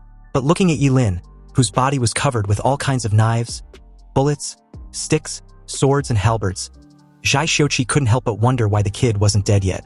What was his secret? Ye Lin couldn't help but feel alert. He knew that this was a powerful opponent and he had to be careful in dealing with him. The axe alone looks like it weighs several hundred kilograms. Ye Lin assured Zhai Shochi that his secret will be revealed if he put down the axe. Of course, Zhai Shochi disagreed. If Ye Lin wasn't going to talk, then he will just have to kill him and study him slowly. Zhai Shochi rushed towards Ye Lin with the battle axe in hand, then produced a strike that literally shook the entire building and sent debris flying in every direction. Ye Lin gritted his teeth and dodged the attack by activating his burning reincarnation and fleeting dance. Facing Zhai Shochi, he did not dare to underestimate him in the slightest. Also, after casting 2 forbidden spells in succession, his entire condition was instantly brought to the best. Seeing this, Zhai Shochi scoffed and questioned Ye Lin how long he can last by burning his vitality in exchange for combat power. Suddenly, he blitzed towards Ye Lin with his battle axe, smashing down with so much force that Ye Lin was instantly thrown off the moment he raised his sword to block. He even spurted out a mouth full of fresh blood, and before he could get up, Zhai Shochi was upon him with a knee strike, landing squarely on Ye Lin's abdomen. However, Ye Lin still charged forward as if nothing had happened, swinging his sword wildly to stack up his attacks. But the few exchanged didn't have enough power as a force even more terrifying than before burst out from Zhai Shochi's battle axe and swung at Ye Lin, who was attacking him. Zhai Shochi's battle axe continued to hammer down, disarming the falling star warblade in Ye Lin's hand. Ye Lin's face was extremely solemn at this point. As expected, a level 42 job changer was indeed extraordinary. Even with the 99 layers of Yangsho sword technique combined with his burning reincarnation and fleeting dance, he was no match for Zhai Shochi. However, Ye Lin's advantage was his burning immortality. Zhai Shochi used his previous momentum to smash hard on Ye Lin's shoulder, producing a teeth-grinding sound of bones cracking. The sound of Ye Lin's shoulder bone and clavicle breaking under the attack made him spat out a mouthful of blood, and his whole body was trashed across the room like a cannonball, hitting the wall not far away heavily. Zhai Shochi approached Ye Lin's brutally battered figure, a bit disappointed. He was just warming up, but Ye Lin was already down for the count. Ye Lin agrees with this assessment. When fighting a close combat expert, his sword skills were severely lacking. Nonetheless, he still had his trump card, and Zhai Shochi should remember that he was the one who forced his hand. As Ye Lin slowly got up, the shoulder injury quickly recovered, along with any other internal injuries inflicted upon him. Because what happened next was so jaw-dropping that it even seemed excessive. Ye Lin did not hold back at all and attacked with all his might, sacrificing everything he could, and I mean everything. Liver, left lung, stomach, right kidney, gallbladder, duodenum, pancreas, spleen, large and small intestines, you name it, it's probably in there, just to summon the legendary world-destroying thunder. You see, forbidden spells were not omnipotent, so no matter how powerful a forbidden spell was, the person who casts it must be strong enough. Ye Lin's actual level was only 16, so naturally, if it was an ordinary thunder, it would definitely be difficult to cause too much damage to Zhai Shochi. However, this sacrifice made to summon the world-destroying thunder was expensive and enormous, so its power was obviously unfathomable. When the familiar chaos thunder came crashing down, Zhai Shochi's eyes widened with an overwhelming fear, and it didn't take a genius to know he was fucked in every way possible. Although he had his divine physique which could still resist a portion of the attack from the chaos thunder, it was definitely not even close to enough. The world-destroying thunder crushed into Zhai Shochi's body, wreaking havoc. It took less than a second for it to vaporize the upper half of his body to dust, leaving a hand on his battle axe and his lower half, which soon followed. Ye Lin's swordsmanship may not be good enough, but his chaos thunder summoning was a whole different matter. Now, if there was anything Zhai Shochi wanted to know, he can go ask the King of Hell. Groaning in pain, Ye Lin proceeded to the next floor, feeling a little lightheaded. Sacrificing too many organs at once really did a number on him. Meanwhile, in the presidential suite under the same building, Kensen, clearly unbothered, was leisurely having a fun time with one of his many women even though he'd been informed that there's been an intruder.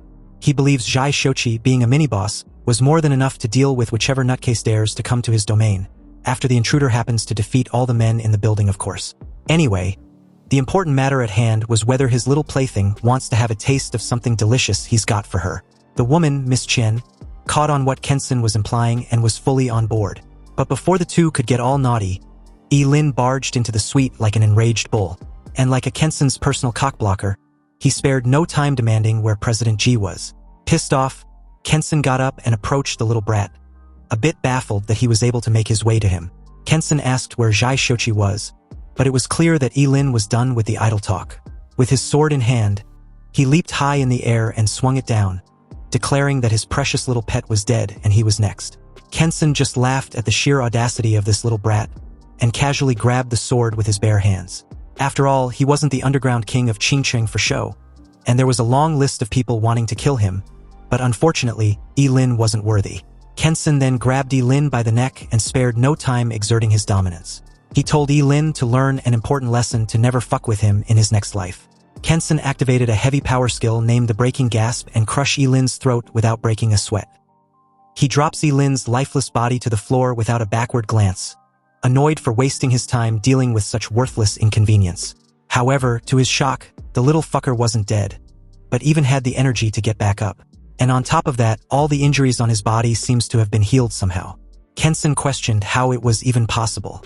Ye Lin was super dead. He made sure of it. On the other hand, Ye Lin just scoffed at Kensen's temper tantrum. Why would he be dead when he hadn't even had any fun yet? Ye Lin sacrificed his left eye and activated the curse spell, the Eyes of External Freeze. He froze Kensen's legs within an ice prison, and this freaked the hell out of the so-called underground king of Qingcheng. He questioned what kind of curse spell Ye Lin used and why he couldn't move at all. Obviously, Ye Lin ignored the question and asked one of his own. He wanted to know where President Ji was. Kensen refused to reveal where he was keeping President Ji as a hostage, and Ye Lin made him pay dearly for it.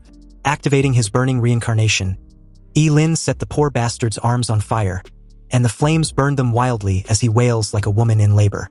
However, during Kensen's wailing session, a dull thud sounded as knees hit the floor behind Ye Lin. Miss Chen, pointing a loaded gun at the back of a tied-up President Ji, demanded that Ye Lin let his lover go. Otherwise, she will kill President Ji. Seeing this, Ye Lin casually remarked on how Miss Chen wants to be all righteous for her man. He extinguished the flames and suggested an exchange of hostages. Miss Chen immediately pointed the gun at Ye Lin the moment he started to slowly approach her. She warned Ye Lin not to come close or she will shoot. Ye Lin questioned Miss Chen if she didn't want to exchange hostages. Arrogant as always, Kensen stated that he didn't need a woman to save him. However, he still wanted to protect Miss Chen, so he told her to get out of there. But the damn woman didn't listen and suddenly pulled the trigger, firing 3 shots that hit Ye Lin squarely in the stomach, chest, and left shoulder. He drops to the floor as Chen rushed to Kensen's side. Kensen calls her a fool for not leaving like he told her. The little brat she just shot wasn't dead. This revelation shocked her greatly. And at the same time, Ye Lin had already gotten up and made his way to President Ji's side. He then casually used the Eyes of External Freeze curse spell and froze both hands of Miss Chen together with her gun. She couldn't hide her shock as the only thing fueling her fake bravado got neutralized real quick. And the moment Kensen pleaded for her, demanding Ye Lin come at him and leave her alone, his head was cleanly severed from his body. Ye Lin's blade flashed with a starlight, and Kensen's desperate pleas stopped abruptly as Ye Lin just coldly remarked that he was being noisy. The underground king of Qingcheng died with his eyes wide opened, and Miss Chen just stared at the scene in absolute disbelief, unable to comprehend what she was seeing. With tears in her eyes, she let out a scream. Ye Lin just straight up ignores her as he made his way to President Ji's side with an expressionless face. Miss Chen, in a defeated tone, questioned if Ye Lin plans on killing her too. Hearing this, Ye Lin just sighed, carried an unconscious President Ji on his shoulder and walked off. He told Miss Chen to not have such silly thoughts because he doesn't kill women, and if her lover hadn't kidnapped President Ji, he really wouldn't have been his enemy. He then tells her to leave the building. Miss Chen was speechless upon hearing this, and it's unclear whether she listened to Ye Lin and left the building, because shortly after cleaning house, Ye Lin incinerated the entire building with his hellfire, leaving no evidence which could be traced back to him. The entire black market was shrouded in karmic fire, turning into a sea of fire. And with that, the once largest sinful city in Qingqing officially came to an end. The very next day at the Ji family's residence, President Ji finally woke up after his treatment. Lying in bed with his whole body wrapped in bandages like a mummy, President Ji was fortunate enough to have his severed hands also reattached and healed. Ji Lingyu burst out in tears seeing his father finally awake. He thought he would never see him again. President Ji comforts his son, reassuring him not to worry. As long as he was still alive, the Ji family will be fine. Then, his gaze shifted to Ye Lin with evident doubts and curiosity. He was comatose during the whole incident and didn't know what really happened. President Ji wanted to know just how on earth Ye Lin rescued him. Ye Lin nervously scratched the back of his neck and replied that he wasn't very clear about the specifics of the situation either. The entire rescue mission was done by his good friend Ling Yi. He was the one who saved him from Kensen and burned down the entire black market. Upon hearing about this mysterious Ling Yi, President Ji, although grateful and lucky to still be alive, wondered where Ling Yi came from and why he had never heard of him. Ye Lin was not sure about Ling Yi's identity either, and given how he had only known of his existence for a short time, he doubts Ling Yi will reveal his identity to him. President Ji took the hint and asked no further questions. If Ye Lin doesn't want to talk about it, then this old man won't ask. But the most urgent matter was the college entrance exam. Ye Lin and his son should not delay. The two reassured President Ji not to worry. There was still 27 hours before the college entrance exams begins. And besides, they had prepare for the exams and will not disappoint him. But just then, 3 men in dark suits and dark glasses showed up at the villa. Invited inside, the 3 walked in confidently and disclosed that they were from the investigation bureau. Officer Huang took out an arrest warrant and presented it to Ye Lin, adding that he was suspected in the involvement of a major murder case in the city. They needed him to come with them to assist in the investigation. A visible bead of sweat trickled down Ye Lin's cheek.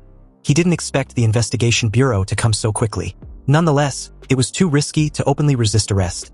So Ye Lin decided to go along with them first, then decide his next course of action as the situation develops. As they led Ye Lin out of the room, Ji Lingyu questioned the officers why they were arresting his boss. The officers remained silent as Ye Lin just casually stated that the two should remember to pick him up at the investigation bureau.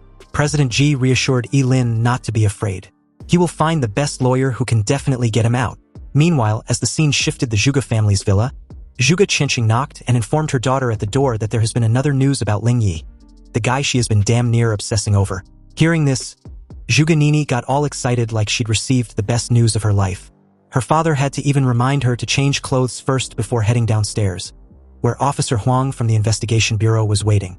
As Zhuge Nini heads to her closet to change, her father left her room with a heavy sigh. He closed the door and began to cough violently. Taking out a key from his pocket, Zhuge Qianqing, with a knowing look in his eyes, stated that he didn't expect Ye Lin to be able to take out Kensen single-handedly. But at the moment, what's got Zhuge Qianqing all serious was that he didn't have much time anymore. Seriously, when will Ye Lin be willing to take up on his offer and ask him for help? He wondered, and apparently it seems Ye Lin's secret was not that airtight after all. Meanwhile, at the Qingcheng Investigation Bureau stood a tall, magnificent and imposing building, designed to be intimidating. Inside one of its special solitary cells built by the masters of material science and architecture, it was a pipe dream to think of breaking out by force. Ye Lin sat in the only chair in the cell as the iron door slowly opened, revealing a man with his face concealed by the shadow casted. Ye Lin calmly stated that until his lawyer comes, he won't say anything, even though he'd guessed that President Ji's connections and lawyer probably won't be enough given the number of people that died. The guy, clearly annoyed, walked in, and before Ye Lin could utter another word, he was grabbed by his jacket and lifted up in the air. The guy demanded Ye Lin tells him where that thing was. Obviously, Ye Lin was totally clueless. He questioned through his ragged breathing, wanting to know what the guy was referring to because he sure as hell didn't know. But this answer only enraged the guy who thought Ye Lin was playing dumb. He threatened to gouge Ye Lin's eyes out if he continues with the act. With little effort, he slammed him directly into the wall. Ye Lin felt like he'd been hit by a truck. It was then that the guy, in a cold tone, explained that Ye Lin should hand over the key. Kensen died by Ye Lin's hands, so naturally, the key must be with him. Back then, Ye Lin did not take anything from the underground black market in order to avoid leaving any trace or evidence. So even if there was a key, he burned it to ashes.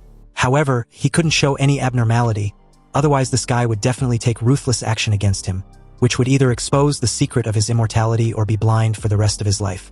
Since the guy didn't want to hear the truth, then he will play along. He told the guy that the key was with him but not with him. And if the guy continues with his ruthless behavior, he will make sure he never finds it. Originally, Ye Lin planned to stay in the investigation bureau until the college entrance exams, but now it seems that the place he thought was the safest was actually the Dragon's Den. He never imagined that the deputy director of the investigation bureau was actually connected to Kensen. Realizing this, he still had the balls to demand that the guy takes him out of the investigation bureau before anything else. He gritted his teeth when the guy grabs him by the hair and gave him a solid punch on his left cheek. Ye Lin spat out fresh blood as he silently comes to terms that the officer had no martial or moral ethics. The guy coldly asked if Ye Lin was sure he wants to leave the investigation bureau at this time, because he will become a wanted criminal and definitely won't even be able to take the college entrance exams. Ye Lin pursed his lips. It seems as if this was really a dead end with no chance of breaking out of it at all. In his opinion, the strength of the tall and thin man in front of him was even more terrifying than Kensen. Whether he fought or fled, he obviously wouldn't stand a chance. On the floor, he raised his hand for a timeout. He wants to make a call. The guy took out his phone and stated that if Ye Lin had been this cooperative from the start, then he wouldn't have to suffer. Ye Lin took the phone and started dialing. Inwardly, he vowed to pay back this grudge tenfold. 10 minutes later, someone walked inside the cell, and this person turned out to be none other than Zhuge Nini's father, Zhuge Changxing. The moment he entered the cell, he told the officer to pound sand with his flattering. Anyway, he brought the key he so desperately wanted. In Zhuge Changxing's hands was the key, and he spared no pleasantries as he handed it over. But on the way out, the officer wondered why he was helping the little brat. Zhuge Changxing just replied that it was none of his business. He'd already given him the key and their deal was done. So with that, the guy apologized and made his exit. Ye Lin, although excited that his interrogation was over, wondered how Kensen's key appeared in the possession of Zhuge Changxing out of nowhere. Did he just entangled himself in some conspiracy? Ye Lin just feigned an innocent demeanor and thanked Zhuge Changxing. If it weren't for his help, he would have been in danger. But Zhuge Changxing wasn't buying that bullshit act. He straight up explained that he saved Ye Lin for his own selfish reasons and not for the goodness of his heart. Besides, if the secret of his immortality was made public, all the powerful people in the entire daxia, and probably overseas, will come to kill him. This revelation was like a sledgehammer hitting Ye Lin in his freaking face. Zhuge Changxing actually knew about his immortality. What should he do? Should he kill him? After all, he'd never told anyone because he knew very well that an innocent man was guilty of possessing a treasure. At such a close distance, if he was to take advantage of Zhuge Changxing's unpreparedness and summon the Chaos Thunder with its strongest power, he should be able to severely injure or even kill him. But then what? What should he do after killing Zhuge Changxing? Feigning confusion, Ye Lin tried to play dumb, but Zhuge Changxing wasn't buying it. Just now, there was a flash of killing intent in Ye Lin's eyes. Was it directed at him? It seems that he guessed right. Ye Lin was indeed immortal. Just when Ye Lin was considering whether to take action, Zhuge Changxing continued confidently. As expected, if you eliminate all the impossible, whatever remains, no matter how unbelievable it is the truth. Ye Lin had an immortal body, yet he was so weak. It seems that the legends were true. Ye Lin asked what Zhuge Changxing wanted from him. And upon hearing this, Zhuge Changxing replied with a question of his own, wanting to know if Ye Lin was willing to be his disciple. Hearing this, Ye Lin was truly puzzled. He didn't even know what he needed to do as a disciple, and how would it even benefit Zhuge Changxing anyway.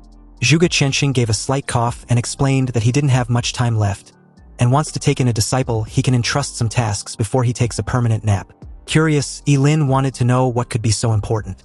Zhuge Changxing then took out a key exactly the same as the one he just handed over and gave it to Ye Lin. Ye Lin was stunned. Could it be that there were two keys? As if seeing Ye Lin's confusion, Zhuge Changxing explained with a smile that he gave a fake one to the officer. It was made with great effort by an old blacksmith friend of his. Anyway, the key was the real ancient key of the apocalypse.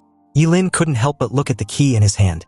The whole key was made of bronze and had spots of rust on it, but it contained an ancient and mysterious aura. You see, this world originally had no monsters or job changers, until the day the Gate of Apocalypse descended, and 7 ancient artifacts of origin fell out from behind the Gate of Apocalypse and scattered around the world. Each of them had completely different abilities. The first 7 people who obtained the ancient artifact of origin became an extremely powerful forbidden existence in their own rights. After the Gate of Apocalypse opened, changes began to occur in the entire world. Humans were able to change their jobs, and all kinds of strange and powerful monsters and copies appeared one after another. During this period, countless horrific wars broke out between humans and monsters, and between humans themselves. Even the ancient artifacts of origin were shattered. Now, the existence of the ancient artifacts of origin was just a legend. And this ancient key of apocalypse is the key to opening the door of apocalypse. Zhuge Qianxing asked again if Ye Lin was willing to be his disciple and help him. Ye Lin thought for a moment. Now that Zhuge Qianxing knows his secret, it was not like he had a choice. Ye Lin accepted to be Zhuge Qianxing's disciple, but he was not sure he could accomplish the task his master just asked. Zhuge Qianxing laughed and placed a hand on Ye Lin's shoulder. When did he become so humble? With his current strength, if he enters the Supreme Academy to further his studies, his future will be immeasurable. But before anything else, there was one more thing Zhuge Qianxing wanted to entrust to Ye Lin. What is it? Ye Lin asked with evident curiosity in his eyes. Zhuge Qianxing gave a slightly awkward smile and wants Ye Lin to take good care of Zhuge Nini after he dies. Ye Lin should protect her from getting bullied. Upon hearing such a request, Ye Lin was a little taken aback. He even wondered if there was anyone who could actually bully that female Tyrannosaurus-like daughter of this cunning middle-aged man. He scratched the back of his head nervously and tried to reassure his new mentor that he will definitely live long, possibly passing a 100-year-old mark. Zhuge Qianxing just laughed at this words of encouragement as he left the solitary cell, with Ye Lin following in tow. Ye Lin might not be aware, but he's quite older than he looks, which has many advantages if he was being honest. Anyway, Ye Lin was still young and his strength can be cultivated slowly, so there was no rush. What matters at present was the college entrance exams. He needed to get good results, and apparently so does her daughter. A while later, as the scene shifted to the Zhuge family's villa, Zhuge Nini was stunned to see the person she hated the most in her home. And to make the matter even worse, she just found out that her father had taken Ye Lin as his disciple. To her, this was impossible and only made her furious. How could her father accept a coward like Ye Lin as his apprentice? It seems that her classmate was not only a coward, but also full of lies. She insisted Ye Lin leaves her family's home, but obviously, her words doesn't carry that much weight. Ye Lin just casually folded his arms and was too lazy to explain anything to this spoiled princess. He would gladly leave if her father wants him to. After all, it wasn't like he wanted this arrangement anyway. If Zhuge Nini had any problem with him being there, she can go ask her father. Wondering why her little princess was throwing a fit the moment she got home, Zhuge Qianxing came downstairs. But the moment Zhuge Nini saw her father, she gave him a helpless look and asked anxiously why Ye Lin of all her classmates was doing inside their home. He was a coward and full of lies. He should hurry up and kick him out because there was no way he was his disciple, right? Zhuge Qianxing replied her daughter that he did indeed accept Ye Lin as his disciple. So her classmate was telling her the truth. But before Zhuge Qianxing could explain the reason for his decision, Zhuge Nini, incredulous, cut her father off and asked if he was crazy. Was he getting old and confused? How can he want such a person as his apprentice? And even if Ye Lin's character was put aside, what of his talent? Ye Lin was a forbidden spellmaster who cannot live past the age of 25. So what could her father possibly teach him within this limited time? He was going to die very soon anyway. As smart as Zhuge Qianxing was, he didn't know what to say without revealing any of Ye Lin's secrets. He told her daughter to pipe down with such harsh words. But it wasn't like Ye Lin cared anyway. And besides, he added that Ye Lin was actually powerful and was the Ling Yi she had been looking for. Hadn't she figured it out that Ye Lin and Ling Yi were the same person all along? Zhuge Qianxing thought that her daughter would change his opinion of Ye Lin after hearing this. But unexpectedly, Zhuge Nini just sneered and glanced at Ye Lin with cold eyes. She never thought that her classmate was not only cowardly and full of lies, but also a fraud. He can even fool her father. But she knows damn well what she saw on that day. Ye Lin ran away like a coward he was when she needed help. And if it wasn't for Ling Yi showing up and saving her, she would probably be dead. How could these two people be the same person? They look and behave nothing alike. You see, for people like Zhuge Nini, once they determine something and becomes obsessed over it, it's almost impossible to get them to realize otherwise even when it smacked them in the face. As Zhuge Nini walked away, she promised to find the real Ling Yi and expose Ye Lin's hypocritical mask. Ye Lin walked over and asked Zhuge Qianxing whether he should follow her daughter and protect her from a distance. Zhuge Qianxing smiled bitterly and shook his head. There was no need. No one would dare to touch her in Qingqing.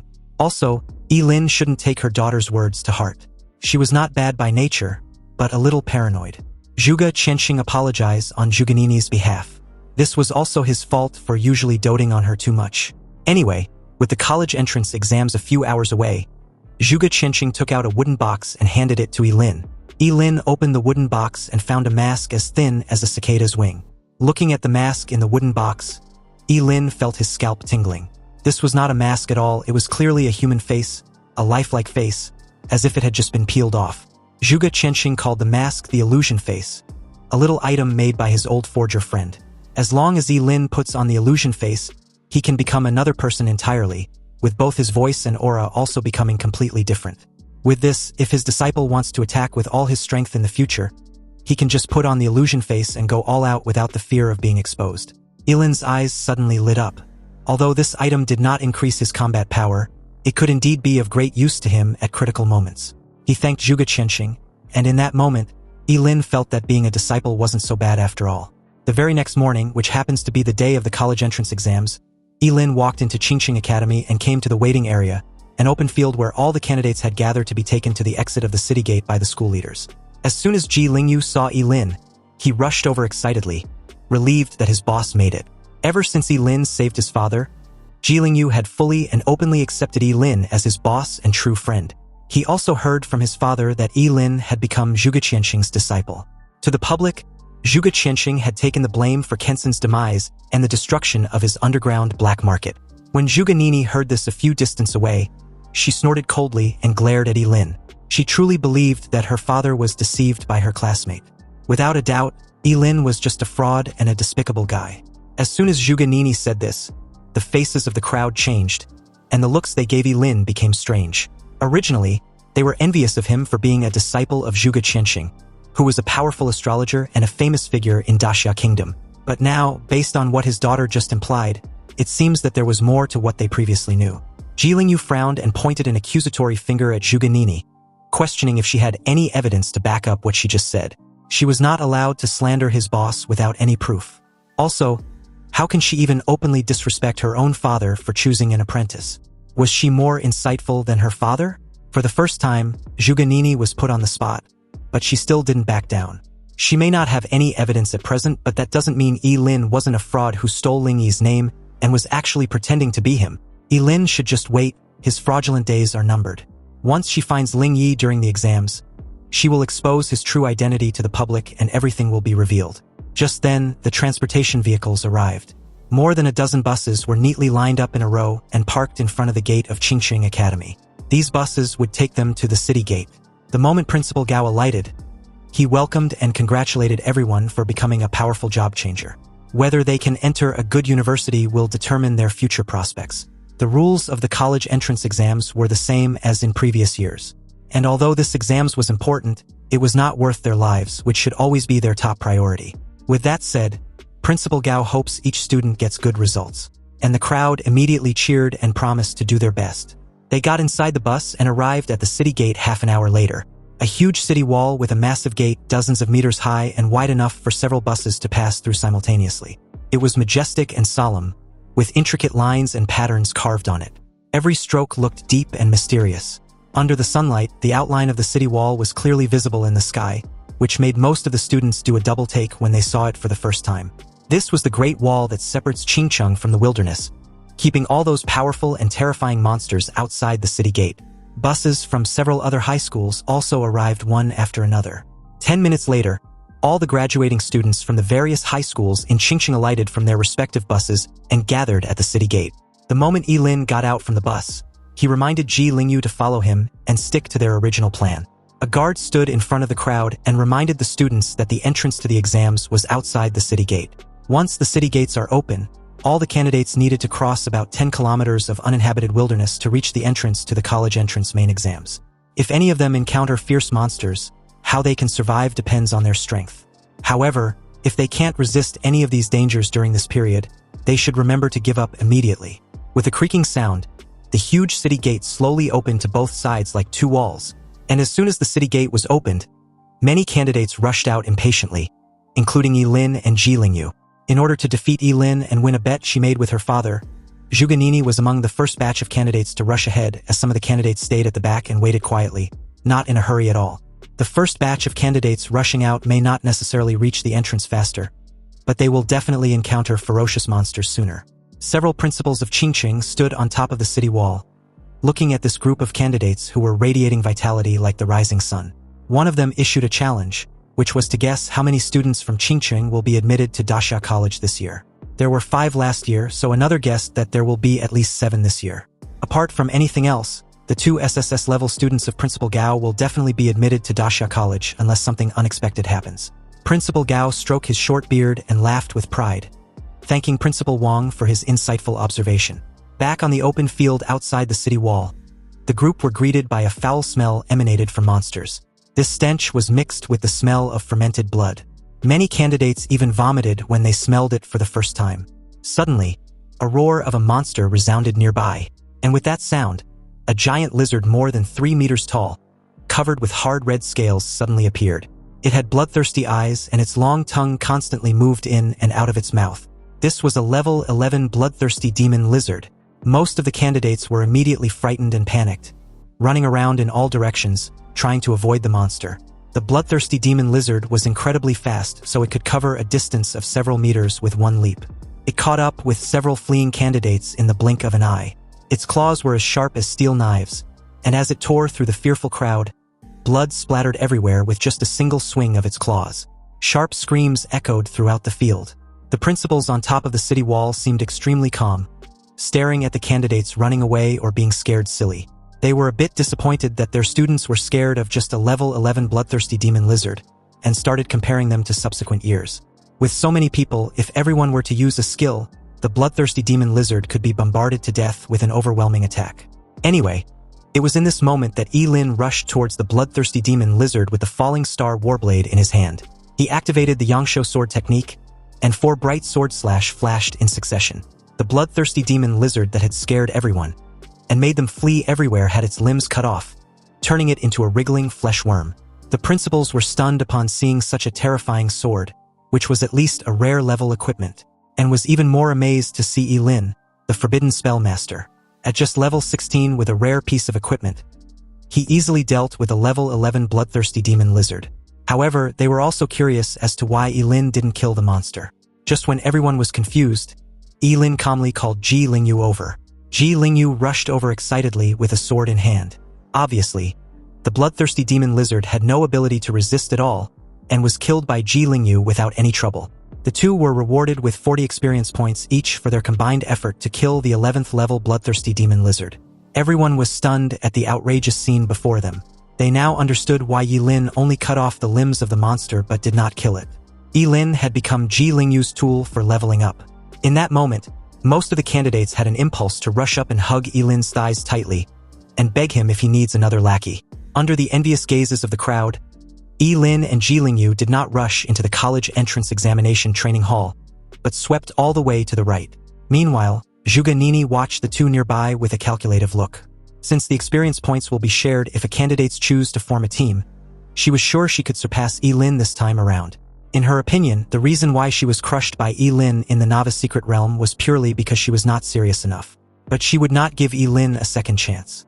Whenever Ye Lin encountered any monster on the road, he was able to deal with it after a few sword slashes, leaving it incapacitated for Ji Lingyu, who has been following behind and cooperating very tacitly. When any of the monsters was seriously injured, he would go up and deliver the final blow with his sword. So far, the two had teamed up and kill a 12th level chimera with 50 experience points, an 11th level seahorse warrior with 40 experience points, and a level 13 skeleton archer with 60 experience points. Under Ye Lin's leadership, Ji Lingyu's level improved very quickly. He reached level 8 in a short while. Ji Lingyu was ecstatic. From now on, Ye Lin didn't need to say anything. He will gladly be his loyal lackey. At this rate, he would be able to reach at least level 12, or even level 13 before the sun sets. The entrance to the college entrance exams will be opened till sunset, so they can farm and level up as long as they arrive before the closing time. Ye Lin glanced around and there were obviously fewer monsters left. He told Ji Lingyu not to get too excited. There aren't many monsters near the city wall, so they had to go deeper into the forest. Upon hearing this, Ji Lingyu pointed out the obvious question. If they go deeper, they will encounter monsters of level 20 or even level 30, right? Ye Lin agreed with this assessment, and he was confident that he could handle a level 20 monster without any issue. But they will definitely have to run away if they encounter a level 30 monster. Ye Lin held the sword and led Ji Lingyu deeper into the wild. Ji Lingyu wasn't the only one who wants to upgrade his level. Ye Lin also wants that as well. After all, his goal was the Supreme Academy. Meanwhile, as the scene shifted back to the top of the city wall, Principal Gao had a frown on his face. He wasn't particularly pleased with the young curse master's decision to enter deep into the wild with Ye Lin. In his opinion, Ye Lin was acting way too reckless. With his level, it was a foregone conclusion that he would be admitted to Dasha College. So what on earth did he want to achieve? His fellow principal tried to reassure him not to worry. There were already invigilators surrounding the area, so no major accidents could happen. Hearing this made Principal Gao feel just a little bit at ease, even though his right eyelid kept twitching wildly. He didn't know why, but he'd suddenly had a bad feeling. He just hopes his friend is right. As the scene cuts back to Ye Lin and Ye Lin along the way, they've killed several different kinds of monsters, but none had been any real threat. Ye Lin didn't even need to release other forbidden spells. With just the Yangshuo sword technique, he had been able to deal with every monster they've encountered, which were all below level 20. At most, it would just be a matter of a few sword slashes. Ye Lin followed behind him and had leveled up to 9. But on the other hand, Ye Lin was still at level 16. They soon encountered 2 level 20 monsters. Ye Lin warns Ye Lin to be careful. One wrong move from him and any of these 2 monsters could kill him instantly. Ye Lin promised to stay clear so Ye Lin shouldn't worry. He valued his life too much, so he will leave everything to him. The Yangshuo sword technique cannot be used indefinitely, and had already consumed too much of Ye Lin's lifespan. So he decided to sacrifice an organ to summon the Chaos Thunder. Since the enormity of the Chaos Thunder depends entirely on the degree of the sacrifice, sacrificing just an organ was enough to deal with the 2 level 20 monsters. Amazed, Ye Lin saw the charred state of the monsters and asked Ye Lin if this was how he had been killing them. Although it was efficient and can kill a level 20 monster instantly, it seems way too brutal, doesn't he think so? Ye Lin simply replied that this level of brutality was nothing, and there were even more brutal things to come. Just when they were about to proceed forward, a man wearing an invigilator's uniform suddenly appeared in front of them and blocked their way. He told the 2 they could not leave the exam's perimeter without permission. It was too dangerous. Hearing this, Ye Lin frowned slightly but had no issue with this restriction. However, just as he was about to leave, he suddenly stopped short, staring at something intently behind the invigilator. With a serious expression, he anxiously told the guy to look behind him. But the invigilator snorted coldly when he heard this, without even turning his head. He questioned Ye Lin if he was trying to trick him into turning back so they can run off to the restricted area. If he wasn't mistaken, Ye Lin and Ye Lin had arranged to meet up with someone outside the exam perimeter to help them level up. The invigilator advised them to give up on this ridiculous idea. He had been an invigilator for 20 years and no candidate had ever managed to fool him. Now, the 2 should hurry up and leave, or he will consider them for violating the rules and cancel their exam. Ye Lin still insisted that the guy should turn around as a huge shadow was cast on the 3. And before the invigilator could get any more words out, a low growl suddenly sounded from behind him. The invigilator's face changed the moment he finally turned around and saw a huge monster which was a level 33 goblin warrior, who had suddenly appeared behind the guy at some point. The goblin warrior was 4 meters tall, covered in hard armor, and holding a huge mace. It swung its massive mace on the poor guy, who narrowly managed to react in time to avoid the attack. However, he was trashed more than 10 meters away like a cannonball. Ye Lin and Ye Lin, on the other hand, evaded the attack without any difficulty. Ye Lin was so frightened that his face turned pale, and the moment Ye Lin suggested he run while he leads the monster away, Ye Lin replied that it won't work. A level 33 monster, unless it reveals its immortality and attacks with all its strength, Ye Lin cannot defeat it. They should rather run away and leave the injured invigilator to handle the monster. Ye Lin was already very upset. He had told the invigilator several times to turn back, but this guy just wouldn't listen.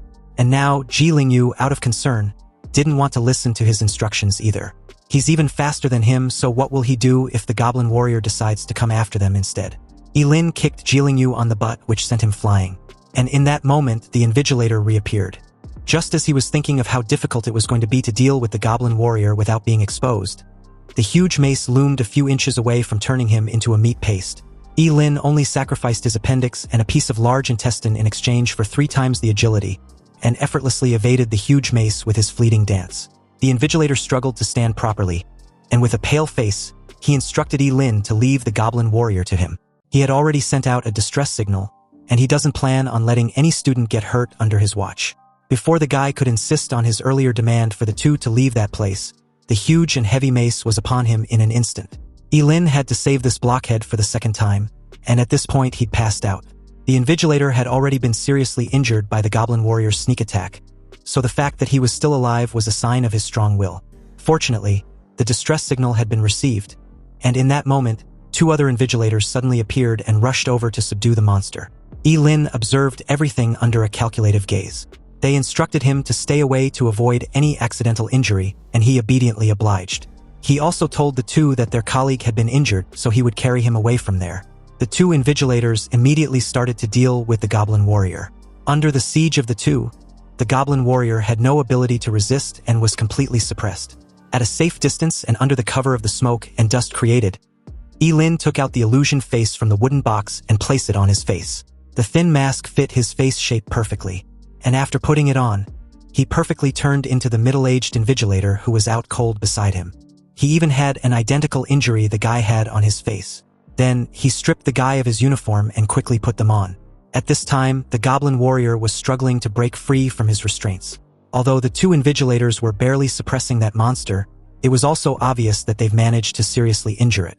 The lady told her colleague to kill the evil creature already. Its death should suffice for daring to disrupt the college entrance exams. Just when he was about to act, Ye Lin, now disguised as an invigilator, offered his assistance. The monster owes him its life anyway. Facing the level 33 goblin warrior, Ye Lin did not hold back at all. He activated the forbidden spell, the eternal stem element. Golden energy suddenly formed and gathered in his palm, then condensed into a golden spear exuding an ancient and mysterious aura. Ye Lin raised his hand, grasped the spear, and threw it directly at the goblin warrior's head with a whistling sound. The golden spear obliterated the head of the seriously injured goblin warrior, killing it instantly. He received a reward of 220 experience points for killing a level 33 goblin warrior, and an item named the Symbiosis Talisman also dropped. Ye Lin was a little surprised, because the chances of an item dropping after killing a monster was extremely low. The 2 invigilators weren't particularly pleased with Ye Lin's involvement in killing the goblin warrior.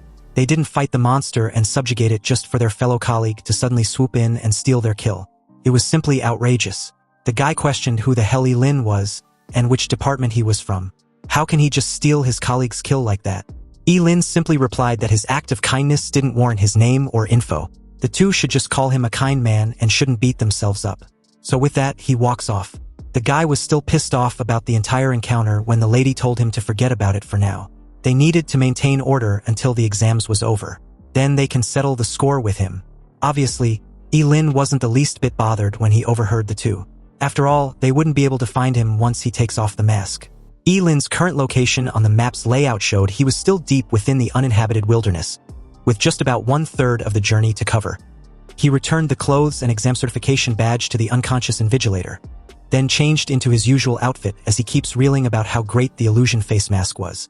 The item drop was also incredible when used properly. The Symbiosis Talisman can only be used on 2 job changers with a level difference of less than 10. They're supposed to interlock their fingers to activate it. Once activated, the experience points gained by hunting monsters will be completely shared by the 2 for the next 6 hours. Although the Symbiosis Talisman was a single-use item that binds to only one person, Ye Lin's eyes lit up. This was the same as getting double experience. He had originally planned to abandon Ye Lin after he reached level 10, but with the Symbiosis Talisman, he could still get full experience points even if Ye Lin kills a monster. In that moment, he heard someone frantically yelling to be saved. This person was none other than Ye Lin, who was being chased by a level 13 Anubis soldier. The Anubis soldier was clad in a dark shadow with a huge scythe as its weapon. The moment it closed in on Ye Lin, the Anubis soldier swung the massive scythe at its target. But before the long curved blade could cleave Ye Lin in two, he was suddenly whisked away as the swift sound of the scythe cuts through the air. The toe even got embedded in the ground with a loud puff of dusty smoke. Ye Lin's whole body trembled for a moment, and his pupils shrank sharply. When he saw Ye Lin, he was instantly overjoyed, and also glad he was okay. He asked where the goblin warrior was. Ye Lin told him not to worry, the goblin warrior has been killed by the other 2 invigilators. Ye Lin reached out with the Symbiosis Talisman in hand, and told Ye Lin not to move his hand under any circumstance. He interlocked his fingers with Ye Lin's, clasping them tightly. Ye Lin completely misunderstood the situation as a blush creeps on his cheeks. No wonder Ye Lin didn't like any of the maids when he was at his villa. So this is what his boss likes? Ye Lin was struggling to comprehend this when Ye Lin snapped him out of his thoughts. When he was done using the Symbiosis Talisman, Ye Lin was stunned for a moment when realization dawned on him. Looking at Ye Lin in surprise and suspicion, he cursed loudly and told him to scram. Seriously, What the hell was he spacing out for at a time like this? Even the Anubis soldier on the opposite side seemed stunned, trying hard to comprehend what was happening. Ye Lin unsheathed his sword and slashed at the Anubis soldier, killing it in one swift motion. Only the scythe was left on the spot. Under the effect of the symbiotic talisman, Ye Lin and Ji Lingyu both gained 130 experience points. Ji Lingyu was overjoyed, amazed at how incredible the symbiotic talisman was. Where did Ye Lin get this item, because it was a treasure that money couldn't buy? Anyway, now that the symbiotic talisman was in effect, Ji Lingyu should leave and hunt monsters by himself. Because Ye Lin sure as hell ain't gonna hunt monsters with someone who has such disgusting thoughts. Ye Lin couldn't even look in Ji Lingyu's direction. Ji Lingyu explained that it was just a misunderstanding. He's actually a straight dude. However, Ye Lin wasn't having it. He told him to stop following him and scram. They needed to level up on their own to maximize the effect of the shared experience. Ji Lingyu reluctantly agreed with this assessment, but he did inform Ye Lin that there weren't many monsters he could deal with alone. Ye Lin was already aware of this but still left without any hesitation. Ji Lingyu just need to stay alive. With invigilators blocking the periphery, the students did not encounter any monsters above level 25. Ye Lin used his fleeting dance to move through the uninhabited wilderness at an extremely fast pace. And with his falling star warblade and the Yangsho sword technique, he started a massacre. He did not need to use other forbidden spells. Just the Yangsho sword technique combined with the 300 points of strength added by the falling star warblade was enough to make him dominate the entire exams. He was also mindful not to do anything too conspicuous. When he encountered a monster of a lower level than him, he would kill it with one strike. When he encountered a monster of a higher level than him, he would pretend to fight with it and then kill it with 2 to 4 strikes depending on the level. He suffered a lot of injuries during this period, but under the cover of the healing skills of the twin yin-yang bracelets, he directly used his immortal body to recover without any suspicion. Even under the presence of other students, he continued to kill monsters and used his immortal recovery. While other students run for their lives when facing monsters above level 15, Ye Lin did the opposite. He even charged in against a level 20 Minotaur which could kill him in an instant. He was actually excited that the Minotaur and any other monster of higher level was being left like a plague. Ji Lingyu on the other side was stunned, because from the beginning of the exams till now, his level has been rising rapidly. He knew without a reasonable doubt that his boss on the other side must have been killing monsters indiscriminately like crazy, because under the effect of the symbiotic talisman, their experience points were obviously shared. Meanwhile, as the scene shifted back to Principal Gao and the other important figures of Qingqing, they were currently watching Ye Lin's battle with the level 20 Minotaur. Although they've seen some strong candidates who choose to brush up their levels before entering the teleportation gate of the college entrance exams, this was the first time someone had actively searched and chased monsters relentlessly to annihilate. Principal Gao had a regrettable expression on his face. He was sure if only Ye Lin wasn't a forbidden spellcaster, the city of Qingqing would have had another peerless genius. Seriously, a job changer who can sweep away monsters in the uninhabited wilderness would have surely been a powerful existence who could suppress any opponent as long as he grows up. But a forbidden spellmaster would never live past the age of 25. His fellow principal told him to look on the bright side. Since all the monsters inside the test area were almost killed by Ye Lin, he'd actively made sure the number of candidates from Qingqing taking the main exams this year had increased significantly. At this time at the city's gate, the students who waited patiently for the eager candidates to clear the outskirt forest looked at the empty field outside the city's wall with smug expressions on their faces. A young man who was waving a fan even grinned and comments on the benefits of leaving the city at this point. Once the monsters had been dealt with by those who rushed out quickly, they can leave much more easily.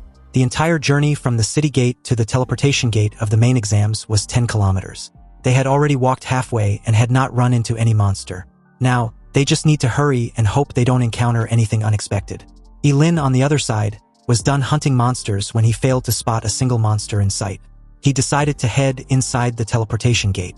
Although his level was now at 18, he was a bit disappointed he couldn't get to level 20 before the main exams. Anyway, the portal for the college entrance examination was like a huge gate of light, quietly suspended in the sky, emitting a soft light. As he approached the portal, he could feel a mysterious force fluctuating.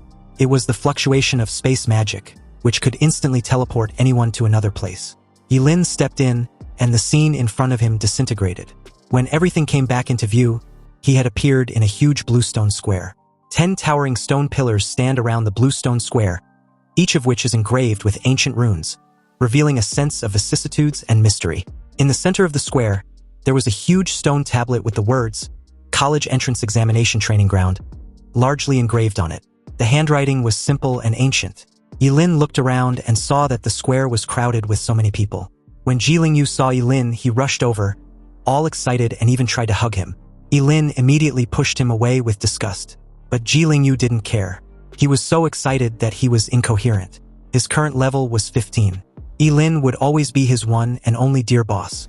He was just so awesome. If nothing unexpected happens with his current level, it was almost certain that he will be admitted to Daxia College. A while later, Zhuge Nini appeared there with a gloomy expression. Her current level was 14, so she thought she was only 2 levels short when compared with Ye Lin. Anyway, it wasn't a big deal because she could make up for it with her skills and abilities. As time passed, the sun cast its last rays of light, and the teleportation gate was closed completely. At the same time, hundreds of invigilators appeared in every corner of the square, monitoring the movements of all candidates in there. As a middle-aged man appeared silently in front of the stone tablet in the center of the bluestone square, he ordered everyone to pipe down. He then warmly welcomed all the candidates to the 886th college entrance examination. He was the chief examiner, Lin Yuan. His tone wasn't loud, but everyone in the bluestone square could hear him clearly, and his words seemed to directly resonate with the candidates. He confirmed what the examinees already knew, that the outskirt forest was just an entrance pass to the final exams, and only those who survived the journey and made their way there were allowed to take the final test.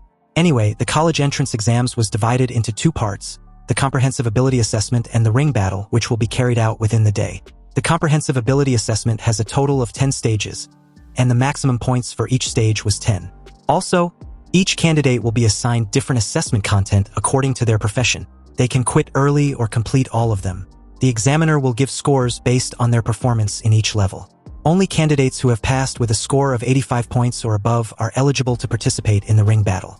A victory in the ring battle will earn the candidate 10 extra points, with a maximum of 150 points. The competition will determine the top scorer in this year's college entrance examination.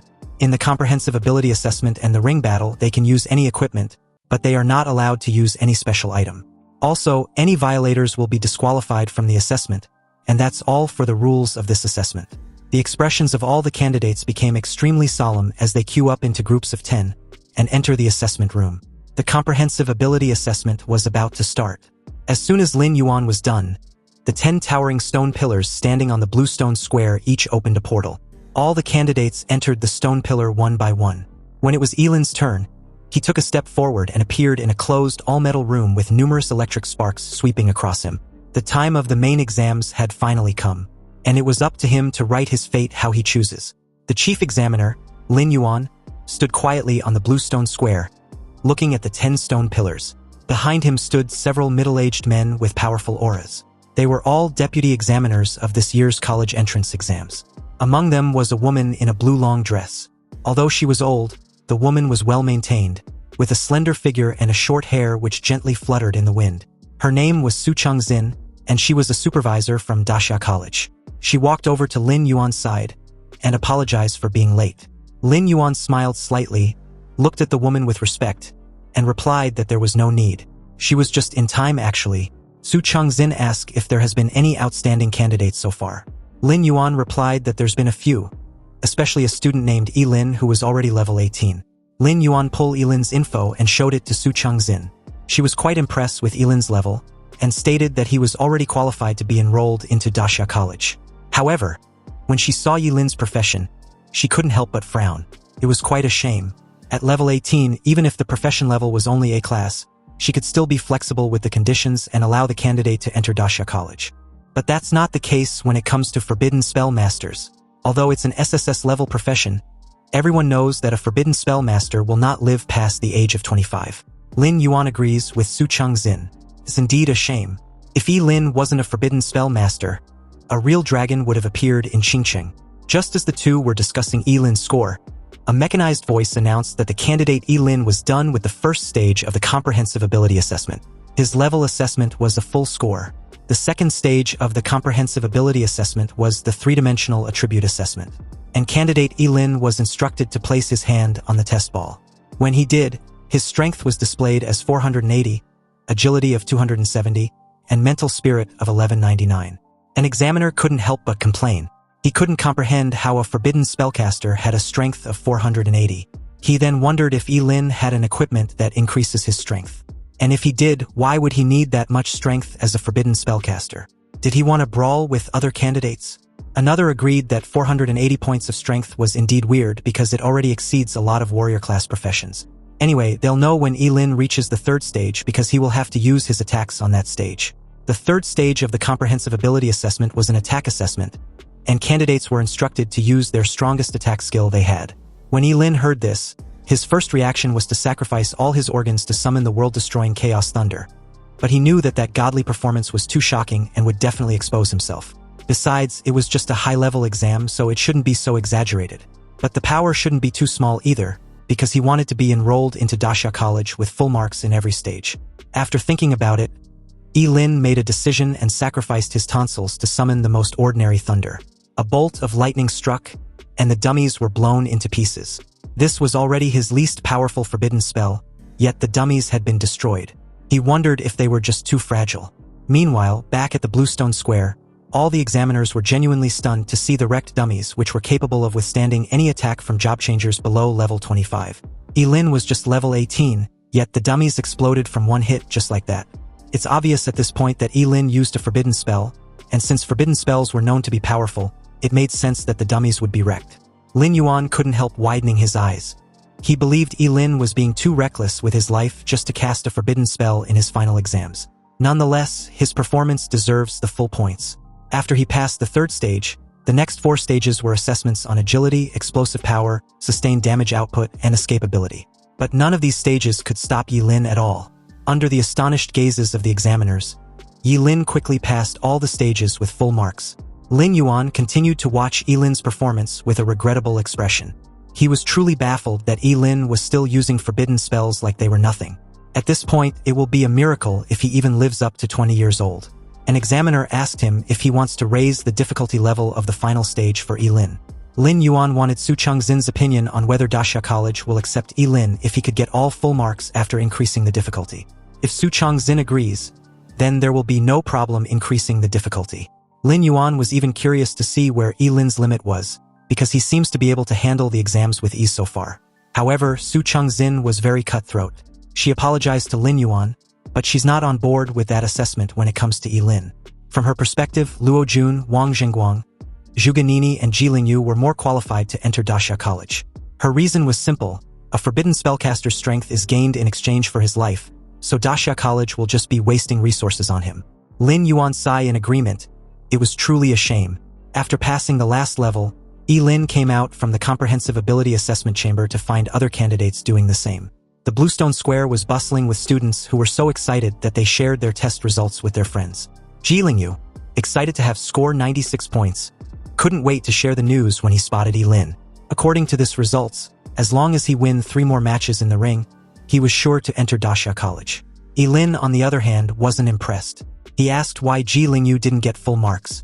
After all, he was already level 15, so the difficulty shouldn't be a problem. Ji Lingyu nervously scratched the back of his head and explained that he lost points in the actual combat assessment. His level had increased too quickly and he couldn't adapt for a while. As everyone was chatting among themselves, Lin Yuan announced the results of the comprehensive ability assessment. The first place was Ye Lin with 100 points. The second place was Zhu Ganini, also with 100 points. The third place was Luo Jun with 98 points. The fourth place was Ji Lingyu with 96 points. And the fifth place was Wang Zhengguang with 95 points. After announcing the test results for the top 5, Lin Yuan told the candidates with scores below 85 to leave the examination room in an orderly manner under the guidance of the invigilators. Candidates with scores of 85 and above can also choose to leave, but leaving the examination room will be regarded as giving up on the ring competition. As soon as Lin Yuan was done, Zhu Ganini, with a look of defiance, asked why she was ranked behind Ye Lin when they both got full marks. Although she hated not being able to surpass Ye Lin, being ranked below him was unacceptable. As soon as Zhu Ganini spoke up, it instantly aroused the doubts of many candidates. The girls even thought it was discrimination against women. It was unfair and a clear oppression against women. If Lin Yuan can't give a reasonable explanation, they will appeal against this injustice. Facing the excited emotions of the examinees, Lin Yuan's expression did not show any trace of worry. He just played the passing videos of Zhu Ganini and Ye Lin respectively and told the crowd to watch them carefully. It was the last stage of the comprehensive ability assessment where candidates were supposed to fight against a level 25 demonic flame wolf. Although Zhuge Nini's level of skill and adaptability was top of the line, she struggled a lot before killing the monster. But when it came to Ye Lin, he killed the level 25 demonic flame wolf using just one skill, and the monster died under a second. Seeing this, everyone suddenly understood why Zhuge Nini was in second place even though they both got full marks. Lin Yuan turned towards the crowd and asked if there was any more objections about the final test result. The Bluestone Square became silent with no one daring to speak, not even Zhuge Nini. She couldn't argue after seeing the video. Lin Yuan told the crowd that the ring battle would begin half an hour from now, so they should rest and prepare for the tournament. The results of the comprehensive ability assessment were soon announced to the outside world. And the moment Principal Gao and his fellow principals saw the results, they were surprised that Ye Lin and Zhuge Nini got full marks. The other principals began to congratulate Principal Gao. His Qingcheng Academy was striking it big this year. What's even more shocking was Ji Lingyu, who scored 96 points and got 4th place. He was certainly a dark horse. At this point, Principal Gao couldn't contain his excitement and laughed in sheer delight. With 3 students being in the top 5, Qingcheng Academy would surely become a popular school for admission next year. Anyway, just as Principal Gao was basking in all the praise, Principal Su from Yutsai Academy reminded him not to get too excited this early in the exams. After all, the ring tournament, which was the real highlight of the exams, would start in half an hour. Principal Gao wasn't the least bit concerned when he heard this. His students had been the best since the exam started, so securing first place in the ring tournament wasn't a stretch. Or did Principal Su seriously believe that Luo Jun could deal with a level 18 Forbidden Spellcaster? Principal Su simply replied that since nothing was certain, anything was possible. Back at the Bluestone Square, Ye Lin unexpectedly ran into Zhuge Nini. The encounter was extremely brief, but before Zhuge Nini walked away, she informed Ye Lin that she won't lose to him in the ring tournament. Ye Lin said nothing, but inwardly, he wondered what was wrong with her now. Half an hour passed, and all the qualified candidates gathered at the Bluestone Square. Lin Yuan explained the rules of the tournament, which was pretty simple. It will be held based on a lottery format, and winning a match earns a candidate 10 points. Then he or she would be promoted to the next round. Before the lottery starts, there are a total of 104 candidates. So the sum between 2 candidates' serial numbers, which tallies to 104, will be fighting against each other. By some coincidence, Ye Lin drew the number 18 and was matched up against a female candidate named Bei Bei Bei, who was number 86. Ji Lingyu was relieved to know he wouldn't face Ye Lin anytime soon. He was number 24, and as long as he doesn't run into Zhuge Nini or Luo Jun in the early stages, his level would be enough for him to secure a good result. Soon, it was Ye Lin's turn to face his opponent. Ji Lingyu wished him the best of luck as he walks off. As the two face off in the arena, their profession and levels were displayed for each to see. Bei Bei Bei was a level 10 water mage, and Ye Lin was a level 18 forbidden curse master.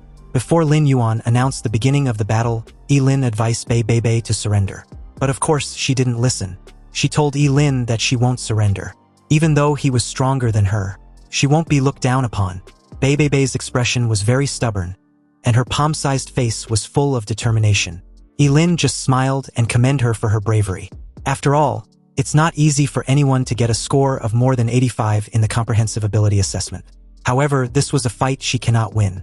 Ye Lin sacrificed his wisdom tooth and summoned the chaos thunder. His body got lifted in the air the moment he raised his hand in the sky. Suddenly, several surge of thunderclouds gathered together, and countless dazzling silver-white lightning arcs shuttled through the clouds like spirit snakes. With a loud boom, a violent thunder dragon as thick as a large python swooped in from the clouds and hovered over Ye Lin like a protective guardian. At this moment, Ye Lin was like a god who controlled thunder. This horrifying scene not only caused the rest of the candidates watching to break out in a cold sweat, but left them dumbfounded. After all, casting forbidden spells in the final exams arena was outrageous and unheard of. Seeing that Ye Lin had no intention of stopping, the invigilator overseeing the match intervened. In horror, he warned Ye Lin that killing anyone inside the tournament was strictly prohibited. If he still goes through with it, he would be disqualified from the final exams. Ye Lin didn't wish to kill Bei Bei Bei, but only wished to make her surrender.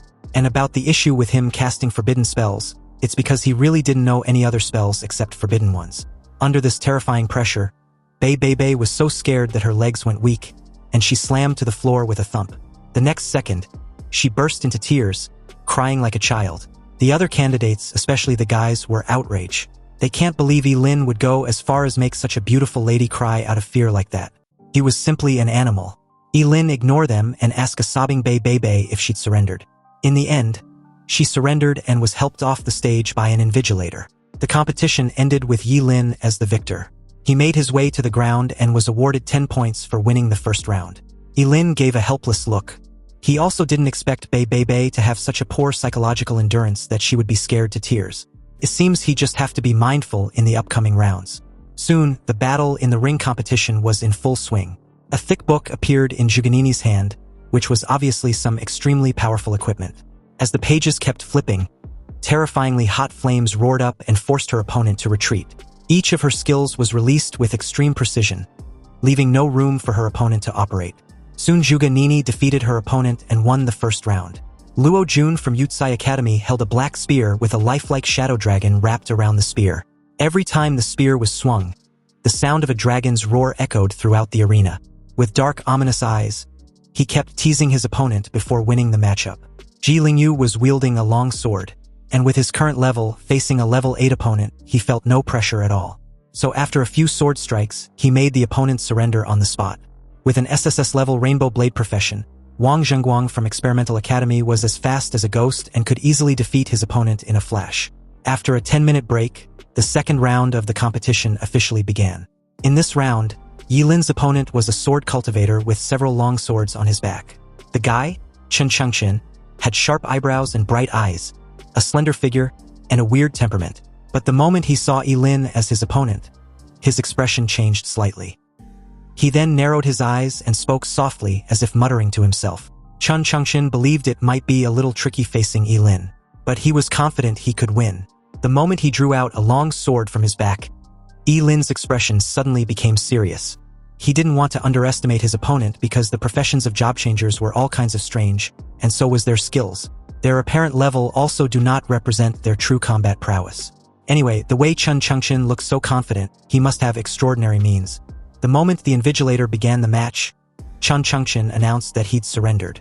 He turned around, coolly put the sword back into his scabbard, and then walked off the stage.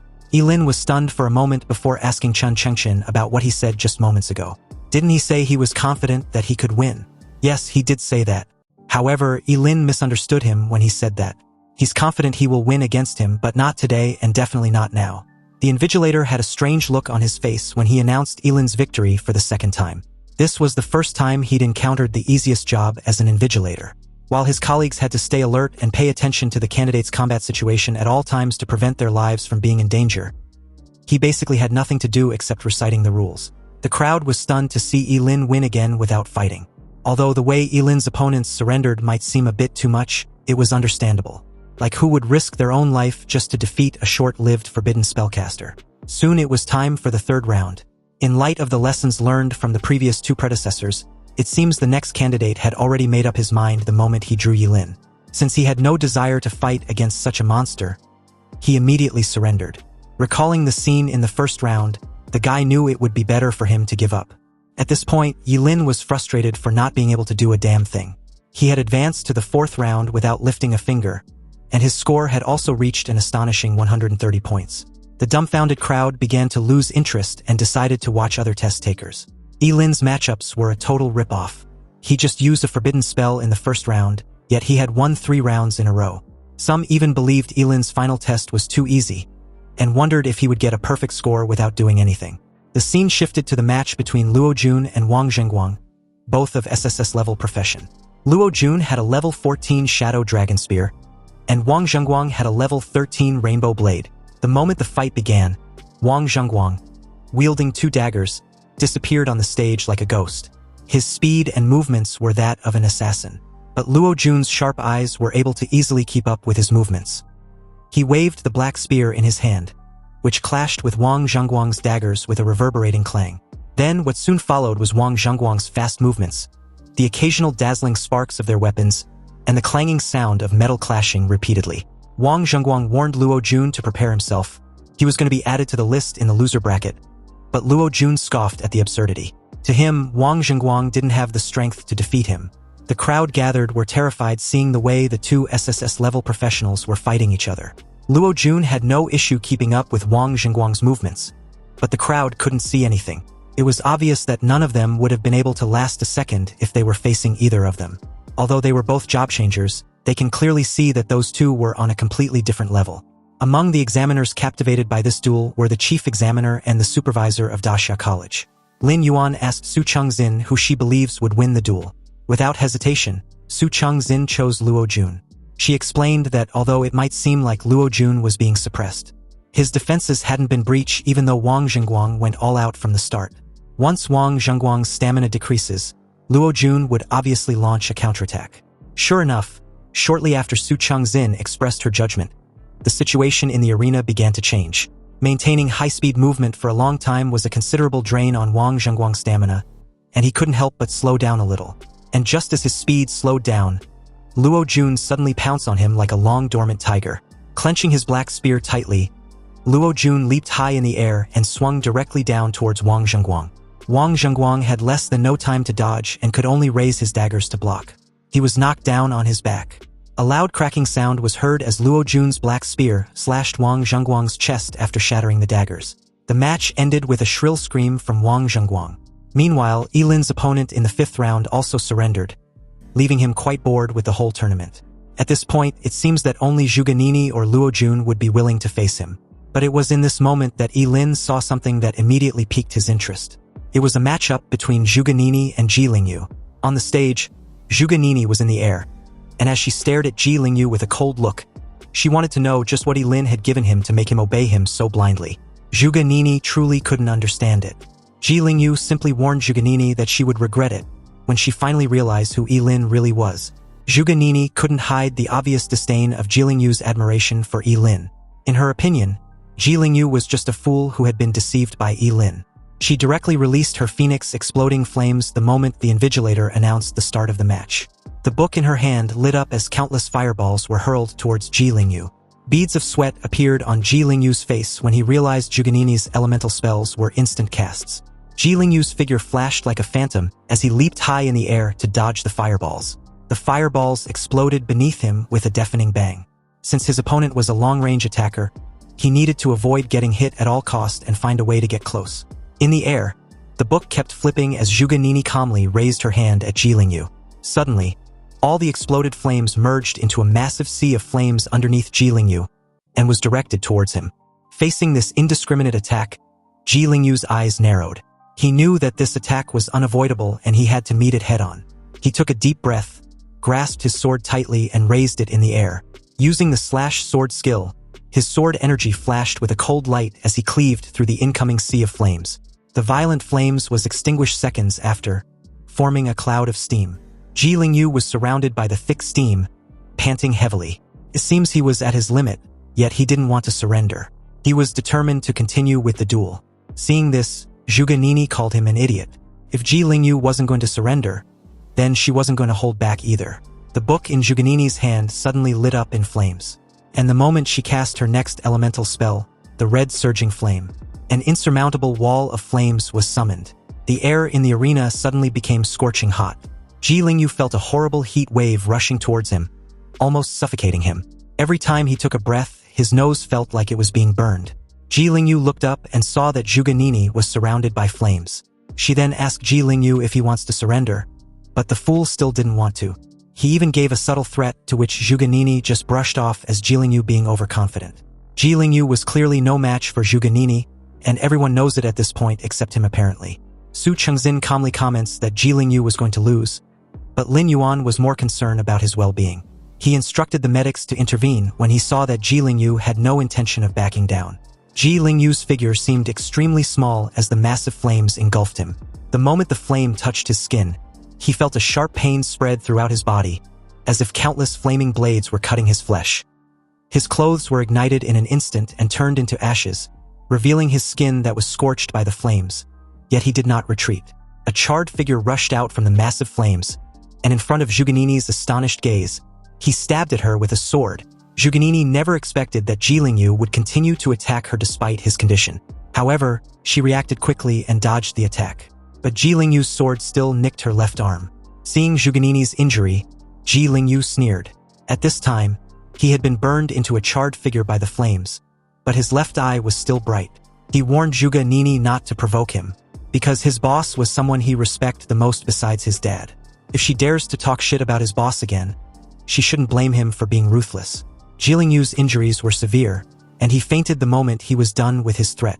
Ye Lin rushed onto the stage without hesitation and used the healing ability of the Yin-Yang twin bracelet to treat Ye Lin. Lin Yuan instructed the medics to hurry before it's too late.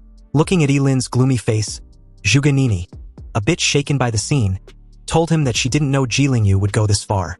Ye Lin replied coldly that it wasn't her fault. The medics came with a stretcher and carried Ye Lin away. Before leaving, Ye Lin praised him for doing well in the tournament. Lin Yuan announced to everyone that Ye Lin was not in any life-threatening danger, but there are massive burns on his body that requires immediate treatment at the hospital. Anyway, the tournament was now in the semifinals. Zhuge Nini was matched up against Lin Linglin, while Ye Lin was matched up against Luo Jun. Lin Yuan was quick to add that this year's top scorer will be one of these 4 candidates. Back outside, a fellow principal questioned Principal Su whether he believes Luo Jun would win against Ye Lin.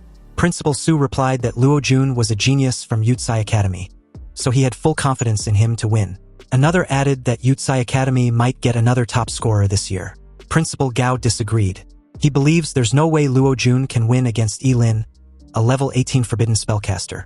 But Principal Su simply pointed out that since it was just a tournament, Ye Lin won't really use forbidden spells continuously without disregarding his own life. Hearing this, Principal Gao pointed out that 2 of the 4 finalists were from Qingchang Academy, so Principal Su shouldn't get ahead of himself. And besides, a single spell would be enough to deal with Luo Jun. Principal Su wasn't the least bit concerned when he heard this. They will soon see who gets the last laugh. The 2 finally stopped arguing when someone announced that the match was starting.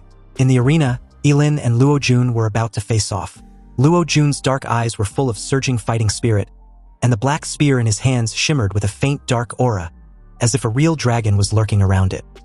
He pointed his black spear directly at Ye Lin, and a faint sound of a dragon's roar could be heard. Luo Jun, who apparently had been wanting to fight Ye Lin ever since the results of the comprehensive ability assessment was announced, finally had the opportunity. Of all the candidates, Ye Lin was the only one he considers as his rival. So as long as he defeats him, the top scorer in this college entrance exams would definitely be him.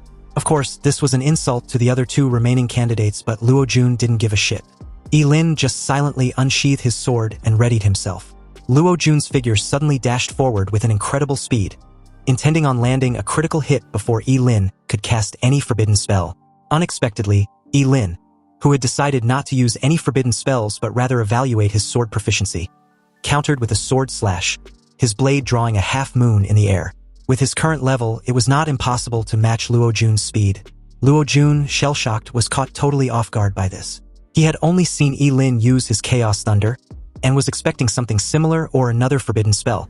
Instead, Ye Lin was using a sword, and not only that, he happens to be skilled in close combat as well. This unexpected development certainly was absurd as a forbidden spellcaster. Anyway, after the 2 exchanged a few strikes, Luo Jun grew uneasy.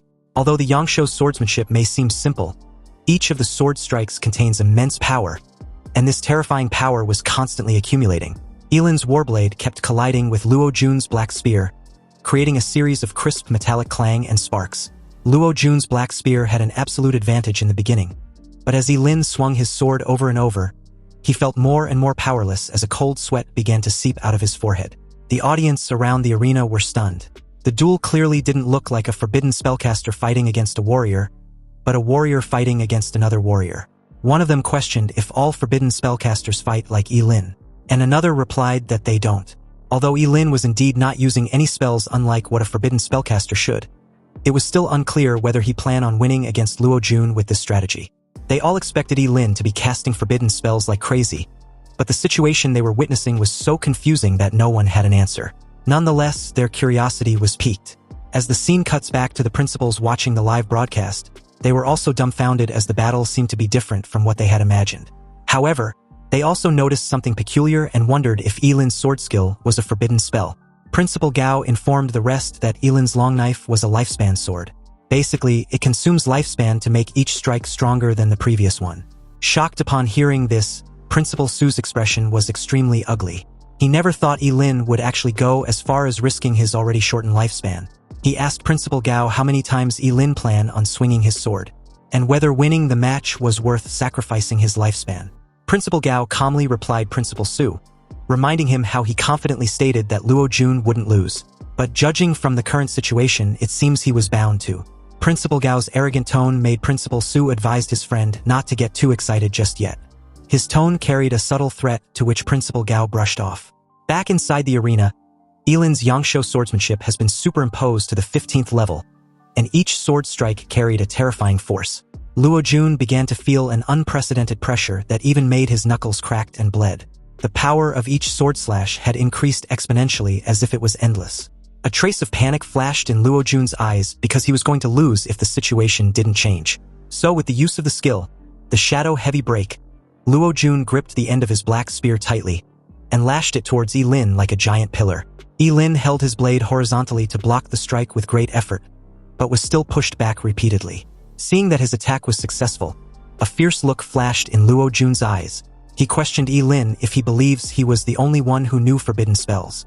It was in this moment that Ye Lin spotted Luo Jun activating a forbidden spell talisman, the Dark Dragon Fall. The dark talisman condensed at the tip of Luo Jun's spear as the entire arena seemed to tremble, and the air was filled with a murderous aura. The moment the black spear thrust out, a deafening roar erupted, and Ye Lin felt a huge force aimed towards his chest. He tried to block the attack with his sword as his body retreated several steps uncontrollably. The collision created an explosive fog which covered the entire arena. When it cleared out, Ye Lin had dropped his sword and was on his knees. In his chest, Luo Jun's black spear had created a bloody hole and dyed his clothes red with blood. Ye Lin looked down and saw that the tip of the black spear had pierced his heart and his entire body. Luo Jun approached Ye Lin with eyes full of pride and ridicule, informing him that since he won't live much longer, he should just be quick with it. At this moment, the entire Bluestone Square felt silent and still, like time had stopped. This sudden scene utterly shocked everyone present. No one could have imagined that Luo Jun would directly cast the forbidden spell, and even less could they have imagined that his black spear could pierce Ye Lin straight through the chest. An examiner couldn't help but comment on how Principal Su actually allowed Luo Jun to use a forbidden spell talisman just to become the top scorer. Lin Yuan agreed that it was indeed a shame, but only by winning would guarantee a candidate's bright future from a regular one. He then called for the medics to go treat Ye Lin. Furious, Principal Gao called his friend an old bastard. He was truly shameless to actually allow his student to use a forbidden spell talisman just to win. Did he not have a conscience anymore? Or did he forget that casting forbidden spells puts a huge burden on the body? Especially since Luo Jun was an SSS level job changer with unlimited future. But in order to win the top spot, he actually chose to sacrifice a future genius, which was obviously contrary to their philosophy of teaching and educating students. Principal Su calmly questioned what the matter was since Luo Jun himself agreed on its use. And besides, there was no rule that prohibits teaching forbidden spells to students. Was his friend going to acknowledge his loss as a loss, or was he going to bitch about it? Zhuge Nini stared blankly at the arena, feeling indescribably complicated at the moment. She didn't expect that Ye Lin would actually lose to Luo Jun. However, that strike from Luo Jun was indeed extremely terrifying, and she wasn't even certain that she would have been able to dodge it. Originally, she was eager to defeat Ye Lin, but with his current state, he might even die. Zhuge Nini couldn't help but sigh. If Ye Lin had listened to her advice back then, he wouldn't have ended up in his current situation. Zhuge Changxing saw her daughter's demeanor and told her not to be so anxious because the match wasn't over yet, not by a long shot. Back inside the arena, Luo Jun was sweating bullets, gasping for breath with a pale face. It was obvious that using the forbidden spell talisman had taken a huge toll on him, but who cares? The result was totally worth it. So what if Ye Lin's level was 18? He still lost to him.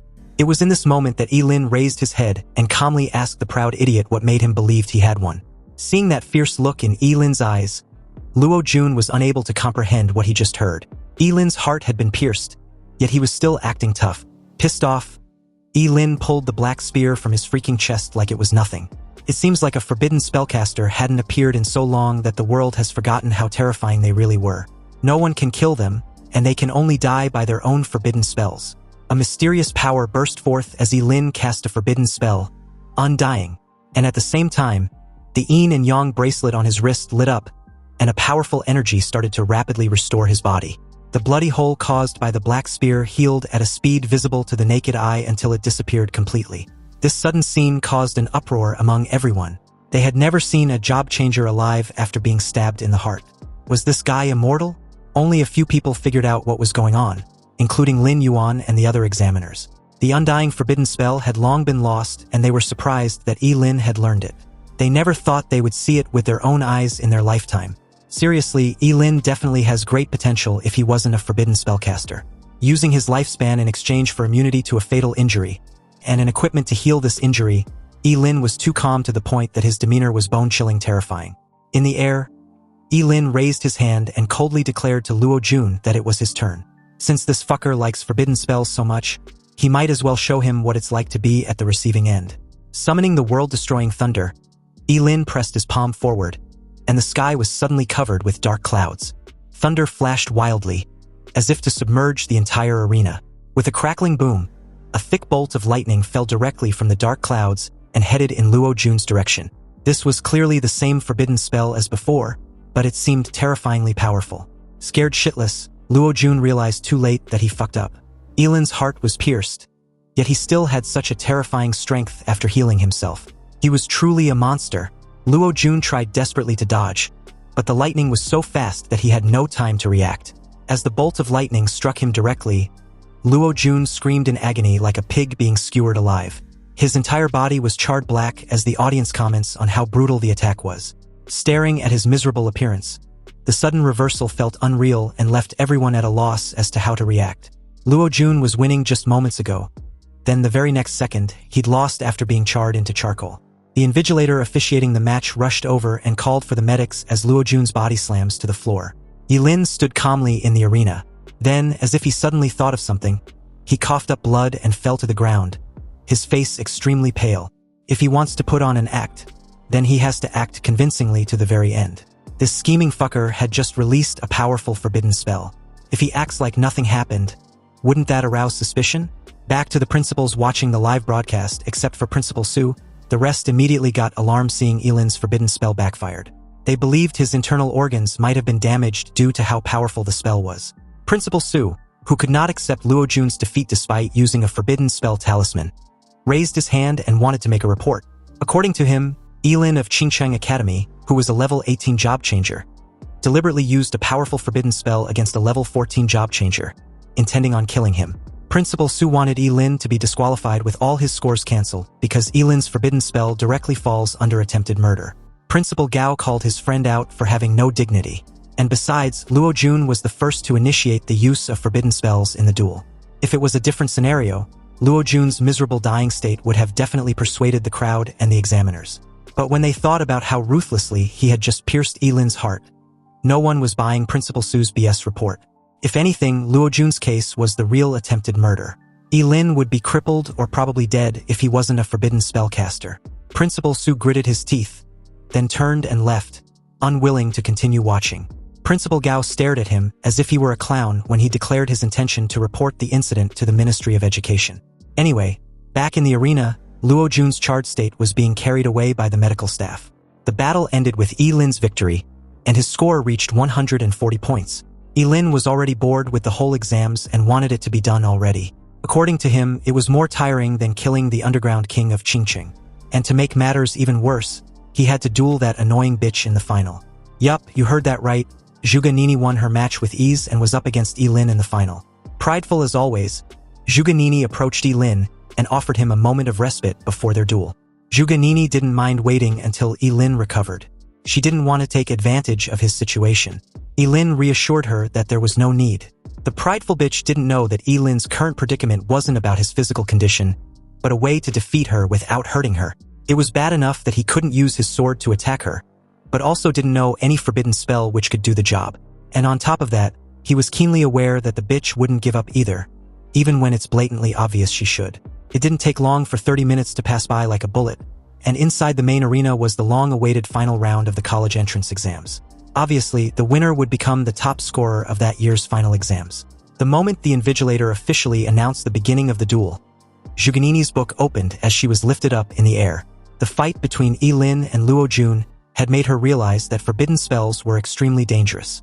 And while Zhuge Nini was thinking of how she couldn't afford to be hit by any forbidden spell, Ye Lin was visibly distressed, still thinking of a forbidden spell to use. He was sure that Zhuge Qianqing wouldn't let him off if he badly hurts her daughter. A look of determination flashed in Zhuge Nini's eyes the moment she initiated the first attack. The exploding phoenix flame. In the air, Dozens of flames were instantly conjured up and turned into balls of fire with terrifyingly high temperatures, whistling towards Ye Lin. Facing the incoming fireballs, Ye Lin immediately sacrificed a kidney to use his fleeting dance with fivefold increase in its agility. Since he couldn't fight without hurting her, he planned on dragging the fight out until Zhuganini's mana was exhausted. Ye Lin's figure flashed quickly in the whistling fireballs like a ghost, his movements extremely fast as he kept changing his position every time. His body accurately evaded everything Zhuganini launched at him. This scene amazed the crowd who were watching. It was unbelievable that a forbidden spellcaster could have such high agility. But they soon realized that Ye Lin was just dodging and not attacking. It was blatantly obvious that he could have won the match by simply using the Chaos Thunder spell he'd casted earlier. Some wondered if perhaps the Forbidden Thunder spell consumes too much energy, and Ye Lin couldn't use it for the third time in just a day. That has to be the case, right? Otherwise, how could he only dodge and not attack? Someone even guessed that Ye Lin must have felt pity for Zhuganini, but another called that BS. He heard rumors that Ye Lin had already been accepted as a disciple by Zhuge Qianxing, and must be deliberately trying to give the top spot to Zhuganini. Back in the arena, Zhuganini was annoyed as hell with what Ye Lin was doing. In her opinion, his behavior of dodging and not attacking was clearly a deliberate way to humiliate her. Ye Lin just stared at her and shrugged dismissively. He didn't give two fucks about what she thought. And besides, there wasn't any rule that prohibited him from actively dodging whenever he feels like it. Zhuganini got pissed off upon hearing this. Her whole body engulfed in flames, displaying an extremely dazzling red-gold color. She raised her book with the intention of launching an attack that Ye Lin couldn't dodge. Zhuganini summoned the red surging flame, the same insurmountable wall of flames she used against Ji Lingyu. In an instant, the air above the arena became extremely hot and the temperature rose rapidly. The red-gold flames formed a sea of fire and surrounded Ye Lin. Frowning, Ye Lin decided to teach Zhuganini a lesson. He sacrificed half of his liver and again increased his agility. The sudden increase caused his already extremely terrifying speed to increase at a monstrous rate. Although those red-gold flames were terrifying, Ye Lin's current speed was so fast that he plunged straight through and was upon Zhuganini in an instant. Zhuganini's eyes widened in shock, incredulous that Ye Lin could actually increase his agility to this extent. She had no time to react at all and was hit playfully on the head with the back of Ye Lin's sword. The hit on the head was so painful that she began to tear up. Ye Lin informed Zhuganini that she'd lost and should admit defeat. But as the spoiled child she was, Zhuganini had never been humiliated like this, and this instantly broke down her psychological defenses. How could she suffered such injustice? Zhuganini refused to admit defeat to a disgusting person like Ye Lin. She would rather be carried off the stage like Luo Jun than accept such a humiliating defeat. She instantly conjured several fireballs and hurled them at Ye Lin, who dodged effortlessly. Ye Lin frowned slightly. He didn't expect Zhuganini to be so stubborn and dumb. In that case, he would just have to forcefully kick her off the arena. Looking at Ye Lin, who was dodging every fireball as slippery as a loach, Zhuganini's aura surged rapidly, and her flame ability reached its peak. She let out a delicate cry and quickly formed a seal with her hands.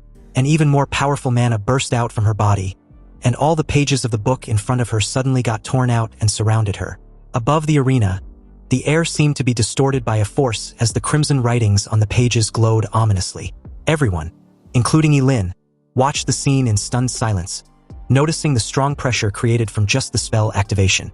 There was a surging anger in Zhuganini's tone the moment she cast the curse spell, the Fire Tornado.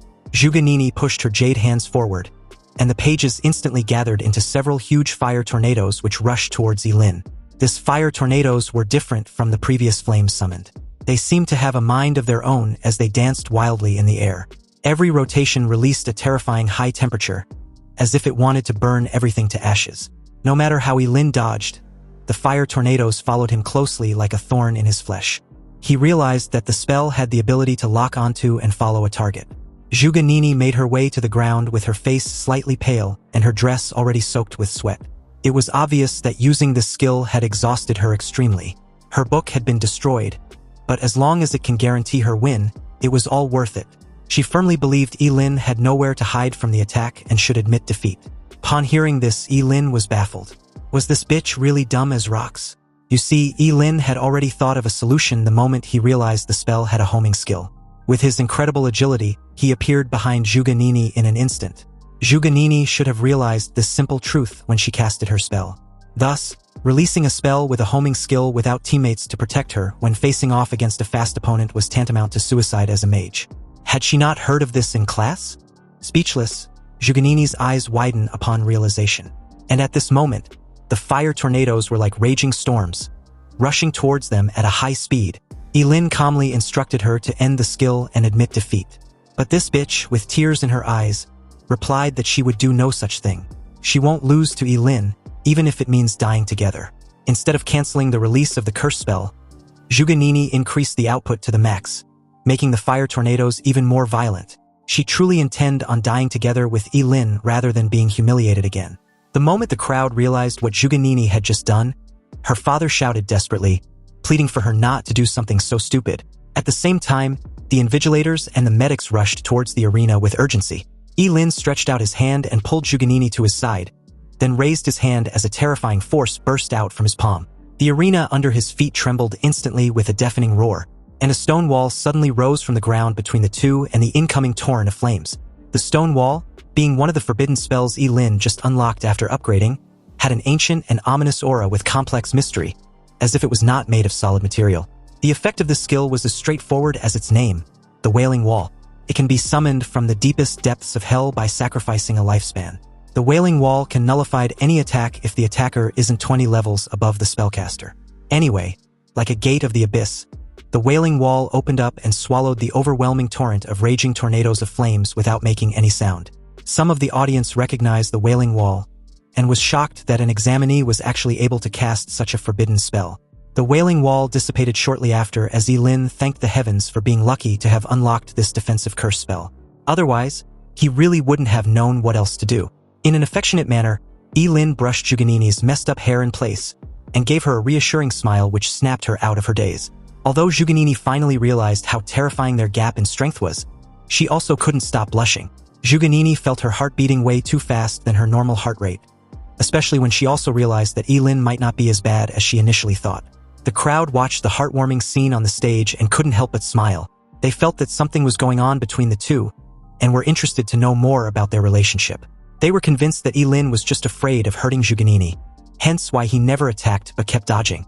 Then, like splashing cold water on their faces, Ye Lin unceremoniously kicked the prideful bitch off the arena, reiterating that there can only be one top scorer.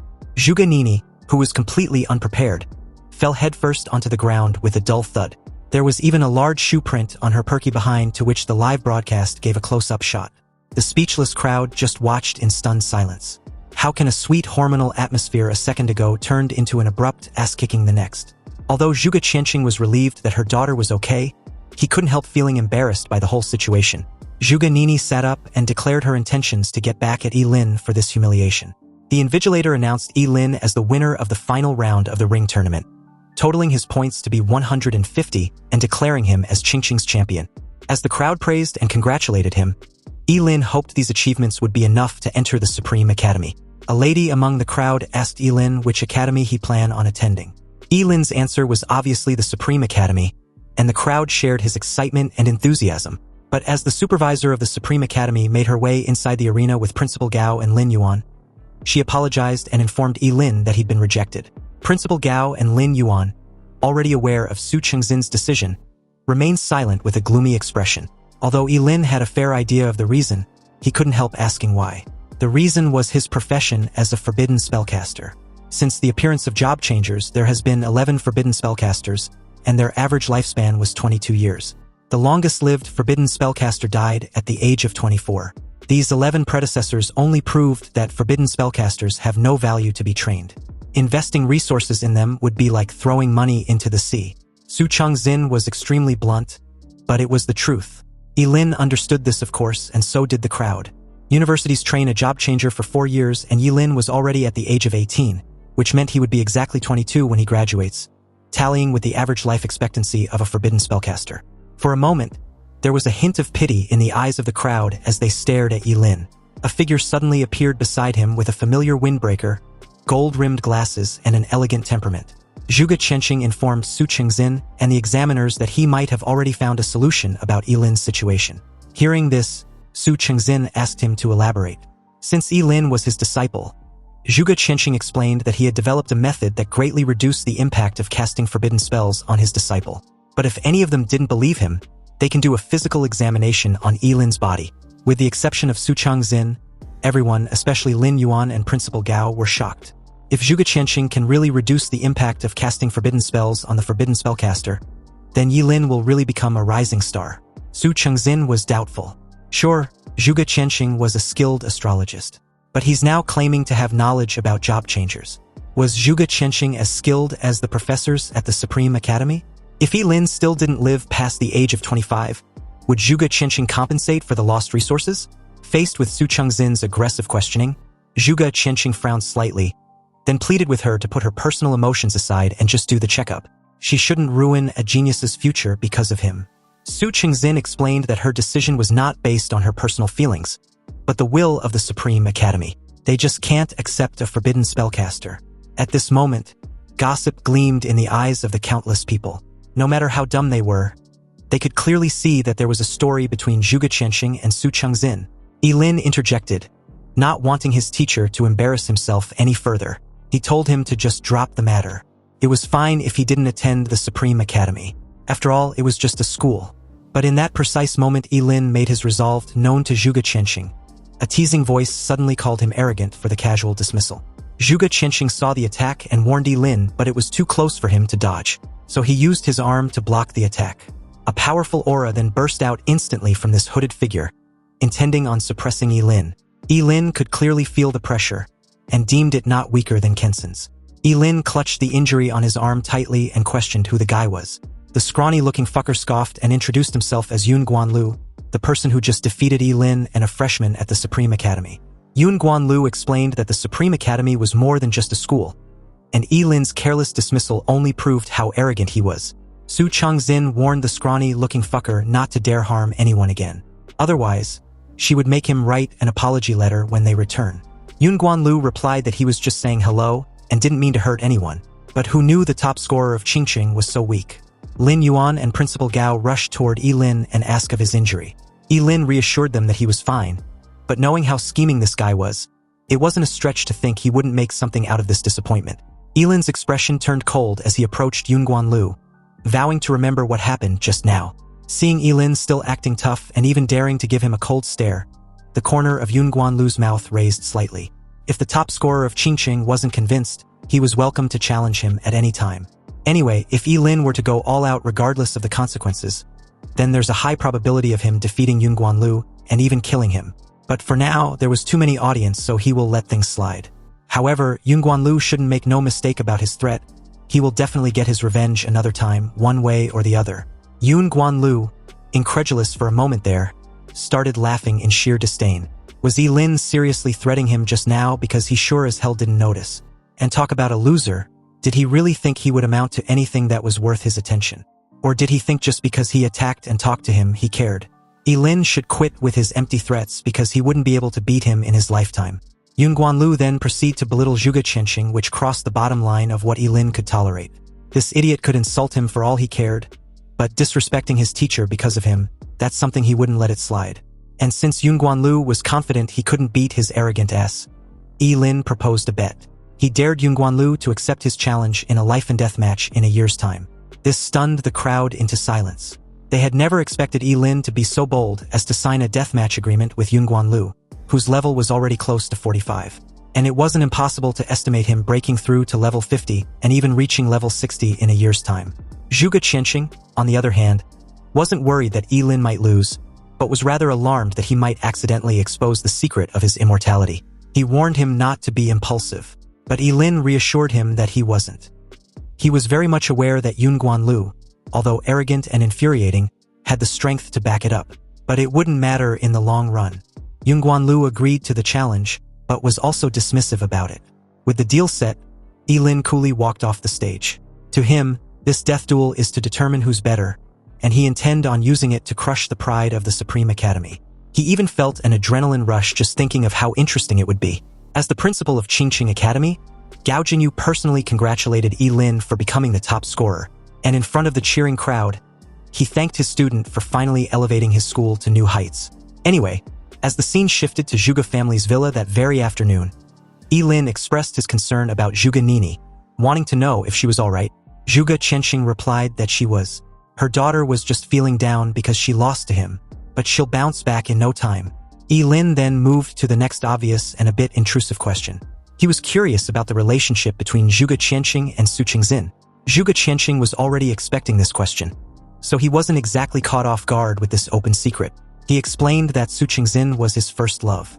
Coincidentally, Zhuge Nini was on her way downstairs when she heard her father's disclosure. She was genuinely stunned by this news, and not only her, but Ye Lin as well. The fact that the two had been in a romantic relationship was just surprisingly odd. Zhuge Qianxing sighed and explained that it was a long story. Back when he was just a young guy who had just entered the academy, he fell in love with Su Qingxin and they started dating shortly after.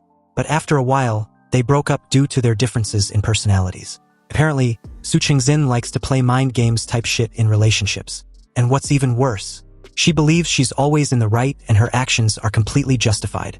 Anyway, 5 years after their breakup, Su Qingxin suddenly came back, saying she couldn't forget about Zhuge Qianxing and wanted to reconcile. The two, especially Zhuge Nini, wanted to know if they did. Zhuge Qianxing calmly replied that it wasn't even possible for them to do so, because by then he'd already had Zhuge Nini. This immediately shut them up, and Ye Lin, like the rational guy he was, finally came to terms with his situation, though it was a shame on his part. Zhuge Qianxing, a bit regretful, really didn't expect his love life to affect his disciple's future. It seems Ye Lin's next best choice was Daxia Academy. And as for Zhuge Nini, her strength and talent were enough to enter the Supreme Academy, so she shouldn't worry about it too much and just try to do her best there. Ye Lin agreed with this assessment since enrolling in Daxia Academy wasn't a bad alternative, but his next ideal option. With that settled, Zhuge Qianxing told the two to go rest.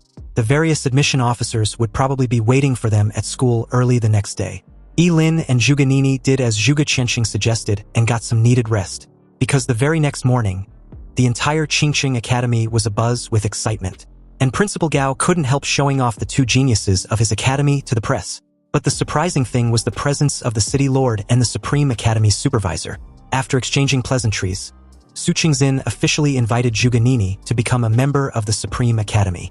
Zhuge Nini thanked her, then turned in Ye Lin's direction with a smug look.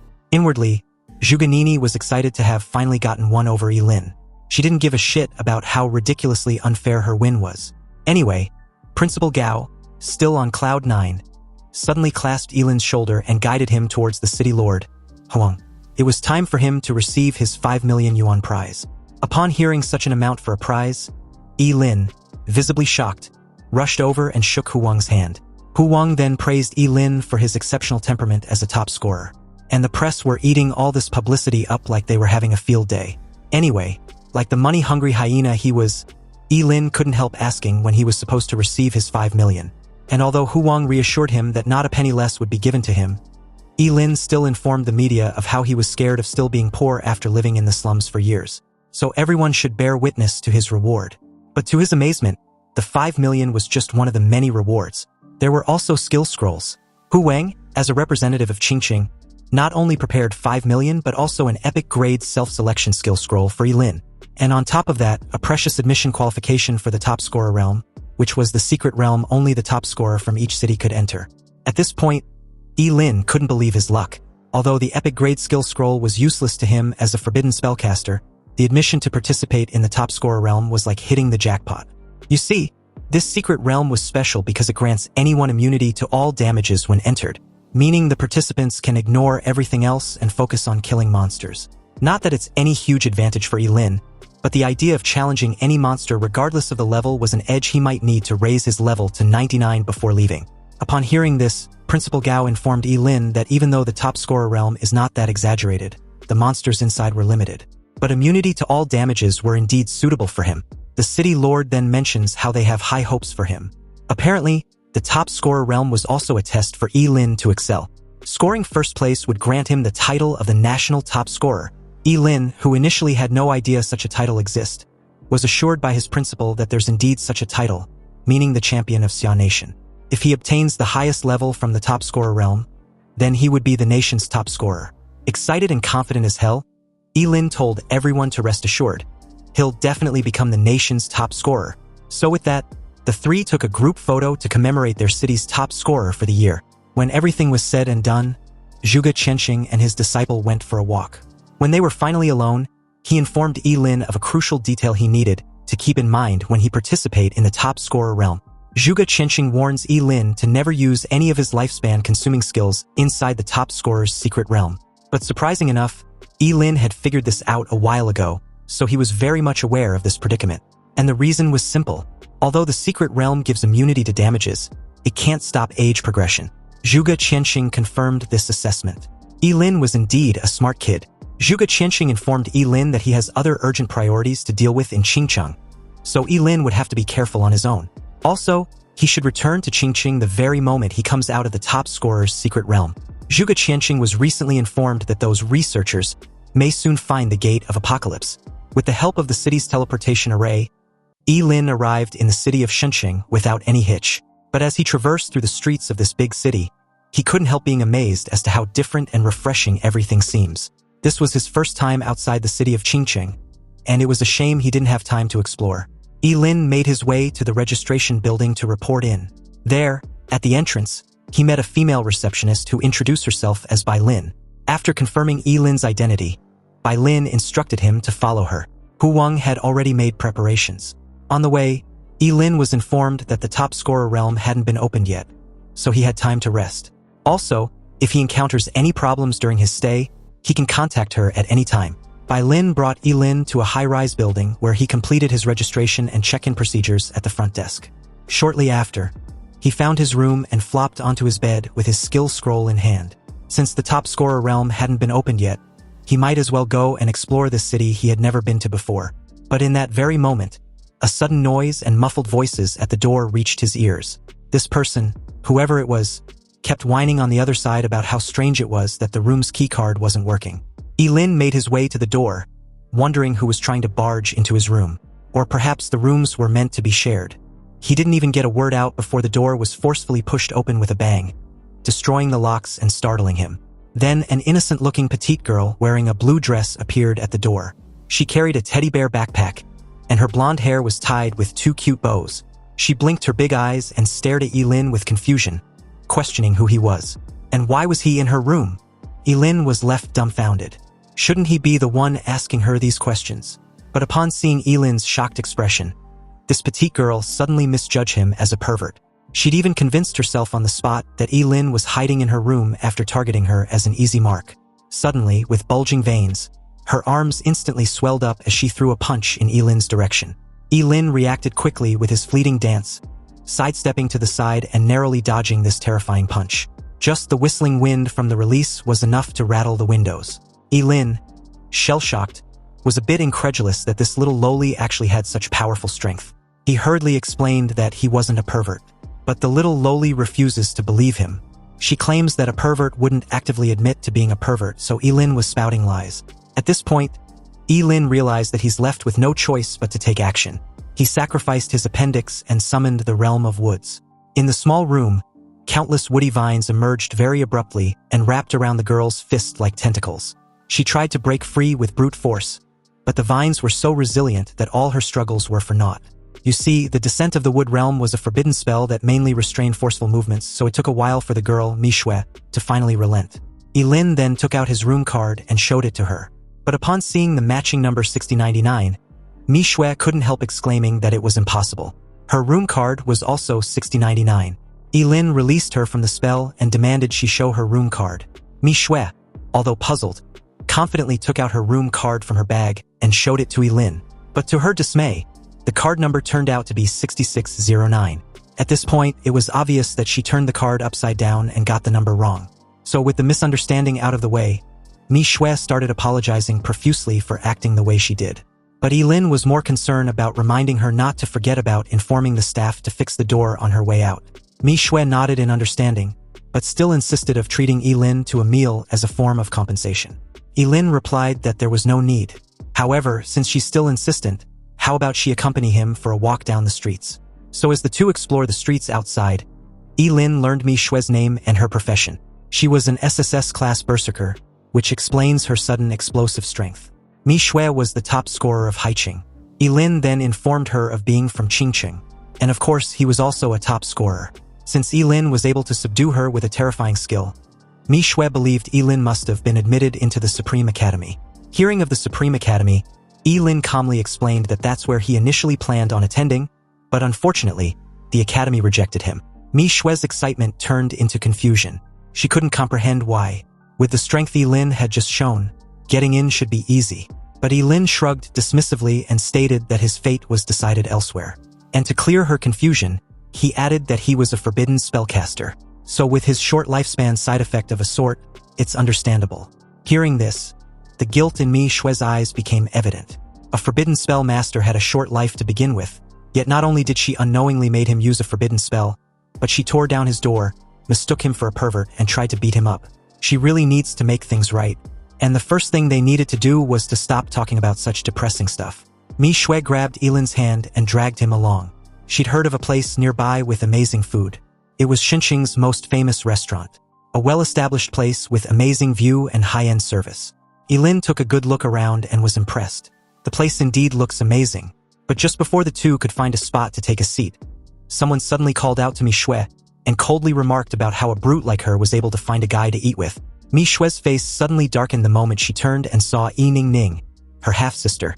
Ye Ning was in a black revealing strap dress, her high heels creating a clattering sound as she walked towards them. Beside her was his boyfriend Wu Xiaoqi. Ye Ning mocks her half-sister for finally being in a mating season, yet still having nothing to offer. So she wondered what exactly Ye Lin likes about her anyway. Mi Shui, visibly upset, warned her half-sister that she wasn't interested in fighting her. However, her concern was dismissed as Ye Ning informs Ye Lin that she could introduce him to some of her beautiful friends, but only if Ye Lin agrees to come with her right now. Ye Lin told the intrusive bitch to back off his personal space because she had a very bad breath.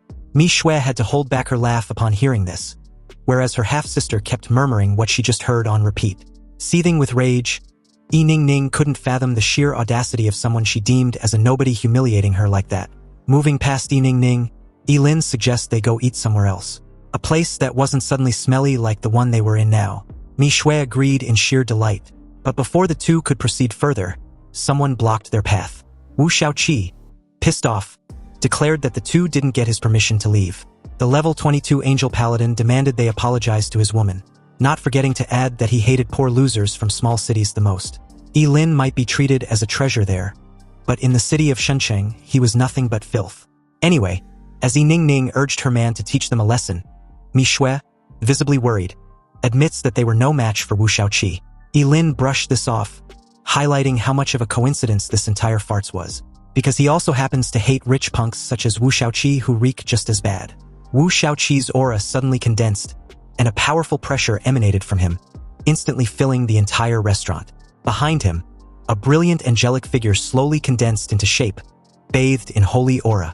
Subsequently, Ye Lin raised his hands slightly, condensed lightning arcs gathering around him. He expressed his intention to fight Wu Xiaoqi. The atmosphere became tense as a crowd immediately gathered to watch the scene. The two were moments away from throwing hands when an investigator reminded them that job changers weren't allowed to fight in the city, and violators would be fined 30,000 yuan and detained for 30 days. With the top scorer realm just hours away from its grand opening, Mi Shui reasoned with Ye Lin that fighting with Wu Xiaoqi wasn't worth it. Ye Lin agreed, and so did Wu Xiaoqi, who warns Ye Lin as he walks off. Ye Lin better not cross path with him inside the top scorer realm. Although he may not be able to kill him in there, he sure as hell can make him suffer a fate worse than death. Quite pleased, Ye Ning gave a smug look as Wu Xiaoqi took her hand and led her out of the restaurant. The moment the two were far from earshot, Mi Shui lets out a heavy sigh and apologized for the trouble. Ye Lin eventually asked who Ye Ning was and why she was so against her. He learned that she's Mi Shui's half-sister, born to her stepmother, and always been trying to compare herself to her in everything, and she means everything. Career level, skills, equipment, looks, body, you name it. She was even afraid of being outclassed by Mi Shui in the final test, so she demanded to be transferred to a smaller city. There, she met Wu Xiaoqi for some reason, and has been acting arrogantly ever since. A bit down, Mi Shui reiterated her apology. She just wanted to repay Ye Lin by treating him to a meal, but she'd inadvertently gotten him into trouble instead. Ye Lin reassured her that it was fine. He even feels a bit hungry all of a sudden, so they should just find a spot to eat. Mi Shui was a bit surprised that they were still going to eat there after what just happened. But Ye Lin reminded the little loli that she was the one who recommended the place, so why let those two idiots ruin their appetite?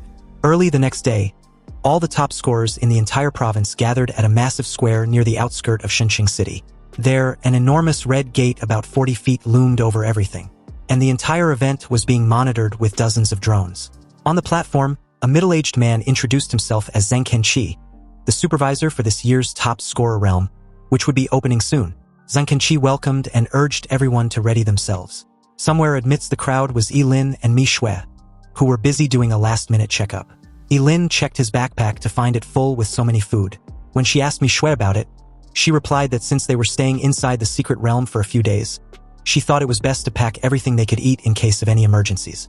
Back to Zhang Kenqi, he calmly stated that before the secret realm officially opens, there were a few things he needed to inform them. The first thing was the rule of this secret realm. Although all test takers would be immune to damages, this effect was available only inside the secret realm. If any test takers take continuous or lethal damages, they should remember not to leave the secret realm. They had prepared priests above level 50 to heal anyone unfortunate at the entrance, so they should get healed before exiting the secret realm. Otherwise, the consequences will be severe. The second thing was in case any of them lose a limb or leg, they should bring it along if they can. Then find a priest to reattach it before exiting.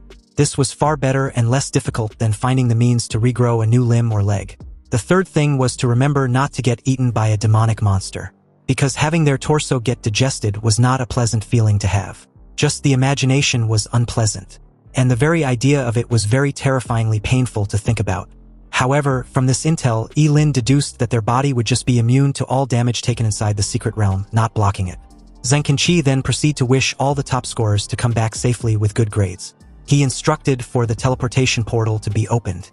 Also, everyone had 10 minutes to form a team or find their teammates. But if anyone had the confidence to enter alone, there are no rules against it. Mi Shui proposed forming a team with Ye Lin. Ye Lin agreed to the team up, but she needed to carry his bag. The little lowly had no problem with this arrangement.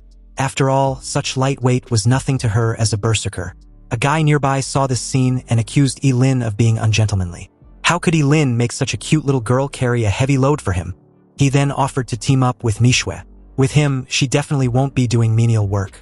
Mi Shui suddenly showed him her swelled fist, and questioned the idiot what he's worth was to even propose a team-up.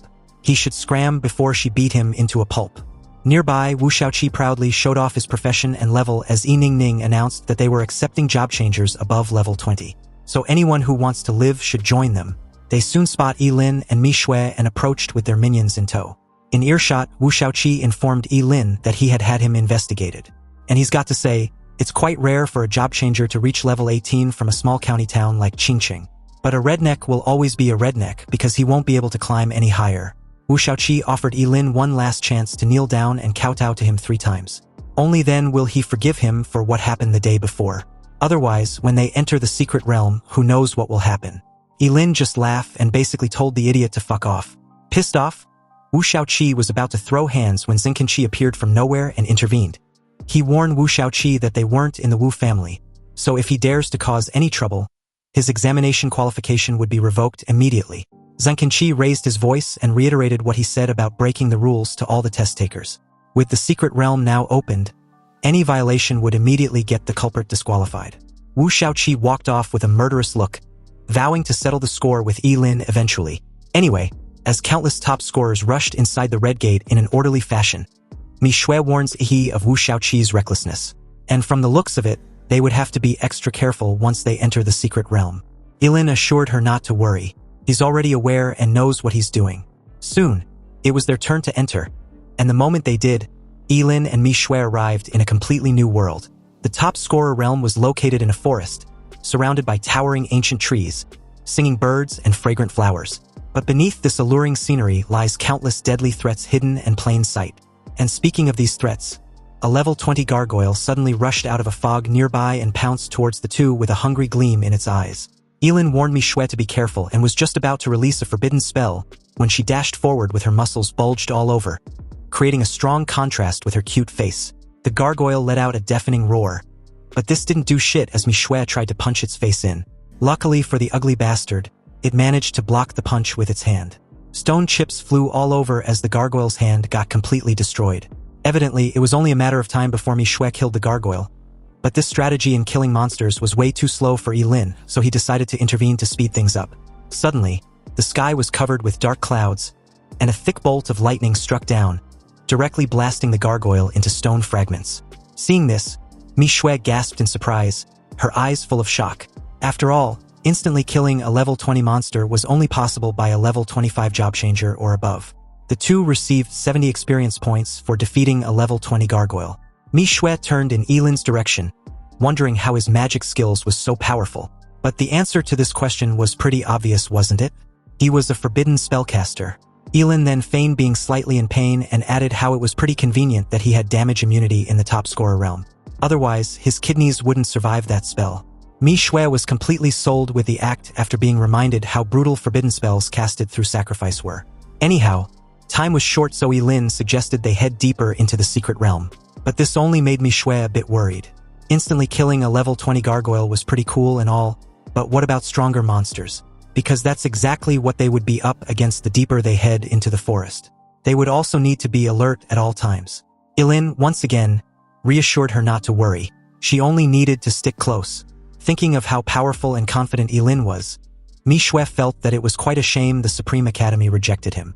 But Ye Lin remained unbothered with this rejection, or the fact that he was destined to die young. He stated that as long as he accomplished what he wants in his lifetime, then dying young wasn't a bad way to go. Sure enough, the two had not gone far when a gigantic monster covered in indestructible carapace slowly rose, its dark shadow looming over them. The giant poison centipede growled, its eyes locked on them with a predatory green glow. Then it lunged towards the two with gray saliva dripping from its two huge jaws. This saliva was highly corrosive and emits a white smoke. Ye Lin grabbed Mi Shui, used his fleeting dance to quickly evade the corroded surroundings the moment the giant poison centipede came crushing down. But unfortunately, part of his lower abdomen and his left leg and arm was still corroded to the bone when he shielded Mi Shui. At a safe distance, Ye Lin, calm and composed, instructed the little lowly to leave the battle to him since she'll only be a hindrance. He then calmly raised his hand and summoned the world-destroying thunder. The familiar blue thunder dragon appeared and struck down, and the giant venomous centipede, which seemed to be extremely terrifying in Mi Shui's eyes, didn't even have time to put up any resistance before it was burnt into a charred corpse. Mi Shui was in a daze when Ye Lin pulled her along, facing wave after wave of monsters. The first was a level 22 poisonous scorpion, then a level 25 skeleton blade shield swordsman. The two monsters were killed in the same manner after being struck by a bolt of lightning. Mi Shui was left speechless watching Ye Lin instant kill one monster after the next with his lightning attribute without breaking a sweat. Then, out of nowhere, a level 28 Abyss Ratman suddenly grabbed his leg and tried to launch a sneak attack from underground. Ye Lin swiftly freed himself, raised his hand and cast the forbidden spell, the Eternal Thunder Element. Golden energy suddenly formed and gathered in his palm, then condensed into a dazzling golden spear. Ye Lin grasped the spear and threw it directly at the Abyss Ratman, killing it instantly. Ye Lin was ecstatic to have finally leveled up to 20. But after killing the level 28 Abyss Ratman, Mi Shui suddenly realized something and looked surprised, as if she had solved a historical problem. Since Ye Lin was a forbidden spell master, he was immune to any damage inside this secret realm, which was why he could use forbidden spells at full strength. Ye Lin was a bit baffled. Hadn't she known this until now? It seems this girl has well-developed muscles, so her brain doesn't seem to be very useful. Anyway, after reaching level 20, it was time for him to unlock his second talent. Scrolling through his attribute window, he learned that his second talent was the ultimate sublimation. With this talent, he can sublimate all the skills he'd used into forbidden spells. This was a massive upgrade since he previously couldn't use skill scrolls, whether they were common, rare, epic, or legendary. Ye Lin instructed Mi Shui to hand him the dropped fireball spell skill scroll. Although it was just a regular spell, Ye Lin, eager to test out this new feature, learned it without any moment of hesitation. Immediately after doing so, the class talent Ultimate Sublimation was automatically activated, upgrading the regular fireball spell to Flame God's Breath. This new forbidden spell burns Ye Lin's life force to summon the flame of the god's divine fire, capable of incinerating everything in its path. Accompanied by a dazzling golden light, a powerful energy wave spread out instantly. The surrounding air seemed to be ignited by this energy. The temperature rose rapidly, and a huge fireball was formed. The fireball continued to expand, emitting blazing golden light and high temperature the moment Ye Lin injected his own fire into it. He then hurled the massive ball of fire into the air, and with a deafening boom, The sky was lit up with a thunderous explosion so destructive that it felt like an actual sun had exploded. Ye Lin curled his fist excitedly. After all, having more forbidden spells will undoubtedly allow him to have more adaptability and tactics when facing opponents stronger than himself.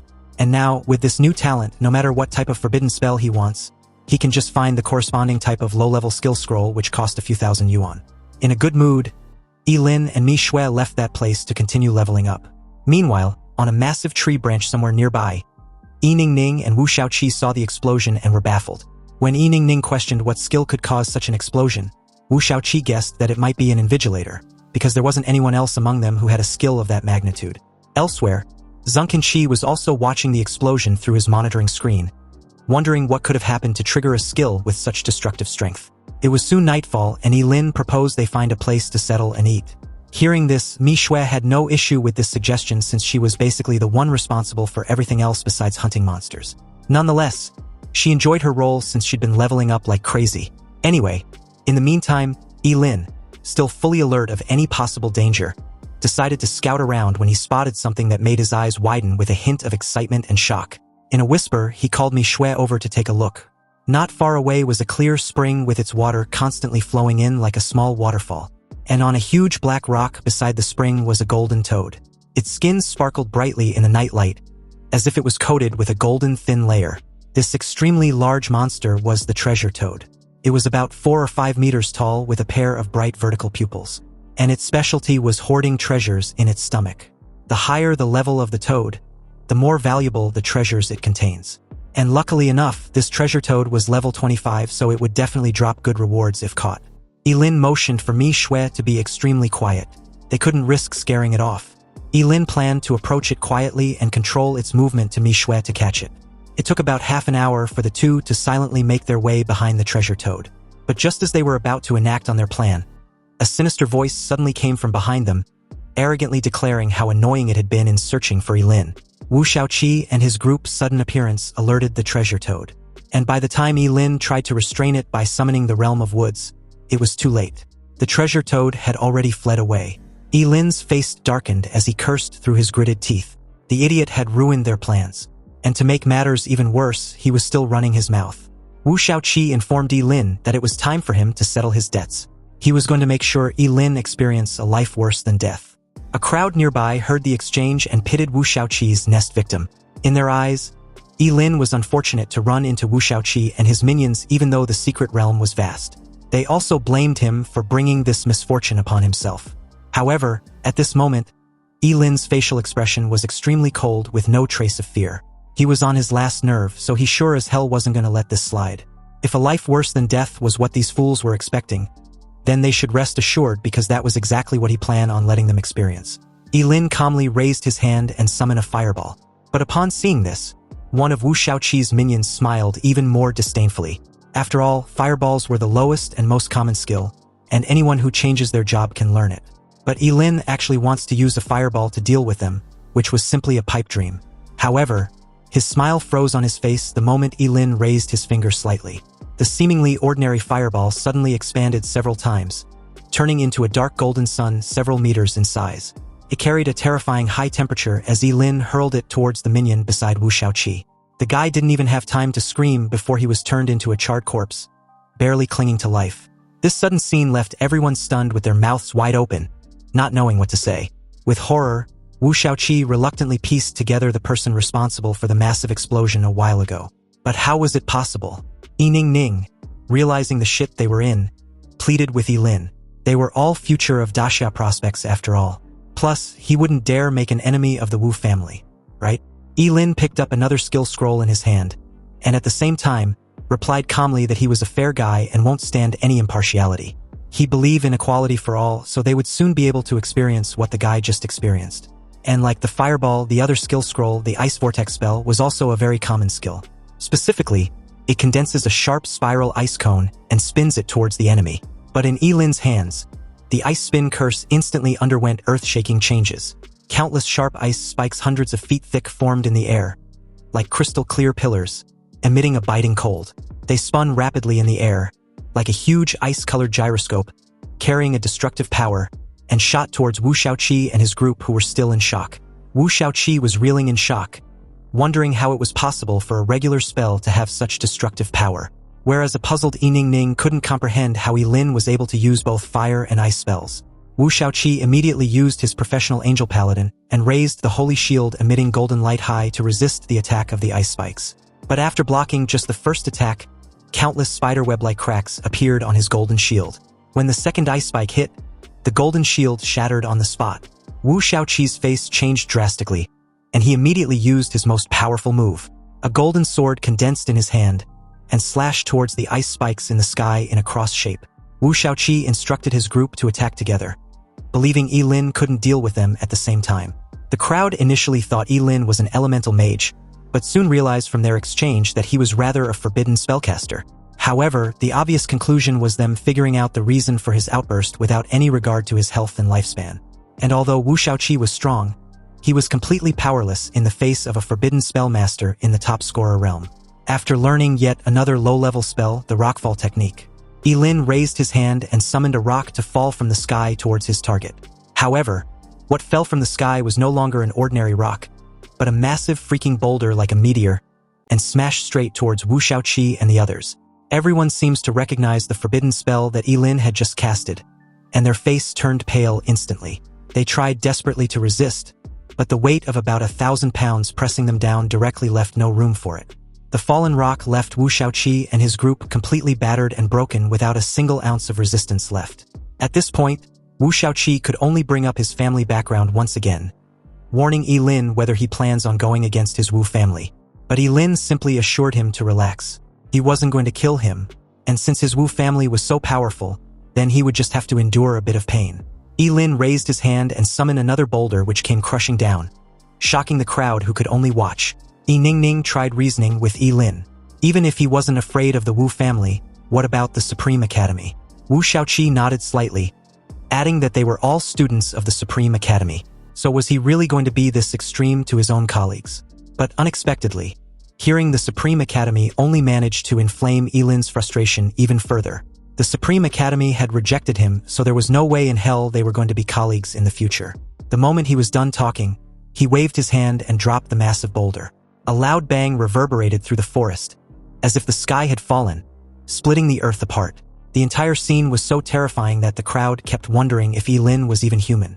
As the dust and debris subsides, the crowd was shocked to see Wu Shaoqi and his entire group in a miserable state. They had been smashed deep into the ground. But under the influence of the rules of the top scorer realm, they were still alive. At this moment, the whole place was silent, and those who had been watching even begun to regret why they came. They held their breath and dared not even fart, for fear that Ye Lin would target them. Ye Lin called them over, instructing them to send Wu Shaoqi and his group to get healed. They cautiously used their abilities to excavate the bruised bodies beneath the rumble. Ye Lin felt that the secret realm was finally quiet after he dealt with the flies. Now they can go hunt the treasure toad. Meanwhile, near the exit of the secret realm, the supervisor of this year's top scorer realm, together with 3 priests and more than a dozen professional medical staff, were patiently waiting on high alert. Zheng Kenqi believed the top scorers this year were strong, and although it hadn't been long, not a single person had approached them for medical treatment. One of the priests agreed with this assessment. After all, in previous years, they would have been very busy by now. But in that moment, a group of students urgently rushed in with some severely injured. Zheng Kenqi examined the wounds, and after ordering the priest to heal their injuries, he asked what happened. Did they encounter a high-level monster? One of the students replied sheepishly that it was actually an encounter against one of their own. He explained that Wu Shaoqi and his entire group fought against a forbidden spellcaster. Zheng Kenqi couldn't believe what he just heard. How can a single student be responsible for such brutality? Back to Ye Lin and Mi Shui, they have been busy following the direction in which the golden treasure toad fled, but to no avail. If Wu Shaoqi and the others hadn't caused trouble, the multi-treasure golden toad would never have been able to escape from their hands. In resignation, Ye Lin had to give up the idea of continuing to pursue the treasure toad. And besides, it was already nightfall. He didn't even touch his meal, and explained that he was already full. He just wanted to rest as much as he can because he plans to level up more the next day. Mi Shui had never met anyone who levels up as fast as Ye Lin does, so she also vows to work harder. However, when she lifted her head, she was shocked to see 3 pairs of red eyes staring at her from afar. Then a huge dog figure leaped out from the darkness. It was burly and covered with red flames. Its red eyes flashed with a ferocious glow in the dark, and had a foul-smelling and corrosive saliva dripping from its mouth as it exposes its fangs. This beast was none other than a legendary three-headed hellhound Cerberus, a true high-level monster. The level 36 Cerberus spurt out a corrosive green liquid from its mouth. Luckily, Manhwa was quick to act.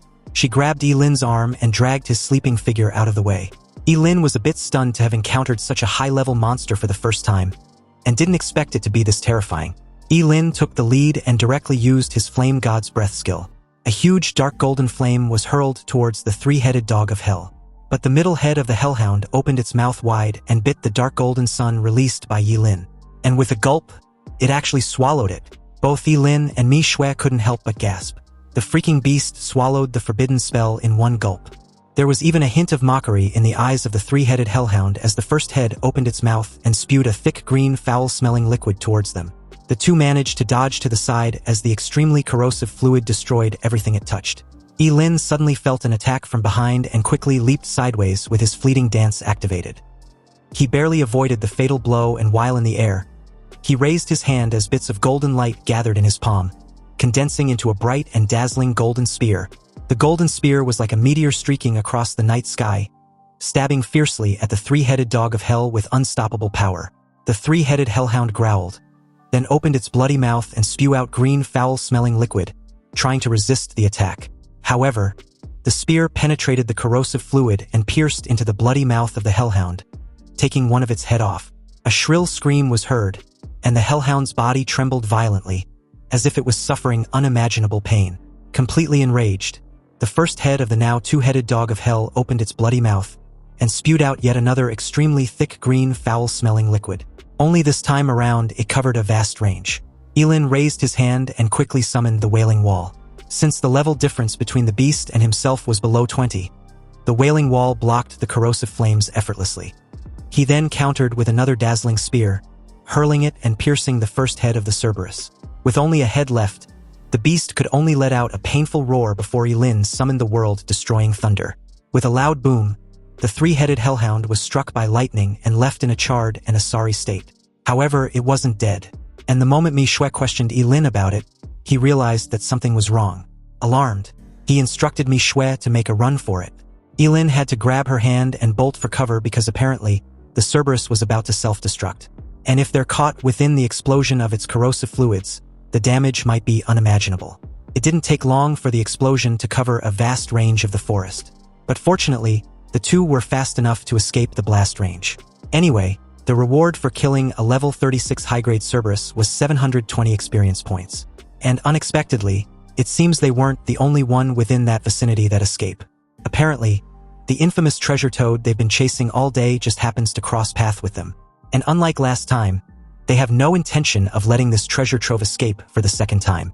They soon apprehend the poor bastard, and the first item it spat out was the dragon scale gold, or it was an extremely rare crafting material. If Ye Lin were to hand it over to a blacksmith, he can definitely create an epic-grade equipment with it. However, this item was a mere junk compared to the epic items in its belly. The treasure toad was heavily restrained, and even under the countless threats, this golden fucker dared to spit out an ordinary stone as its next item. Obviously, this only managed to piss Ye Lin off, who struck the head of the treasure toad with the hilt of his sword.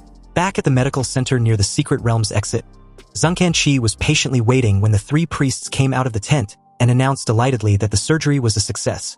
Wu Shaoqi and the others were almost fully recovered.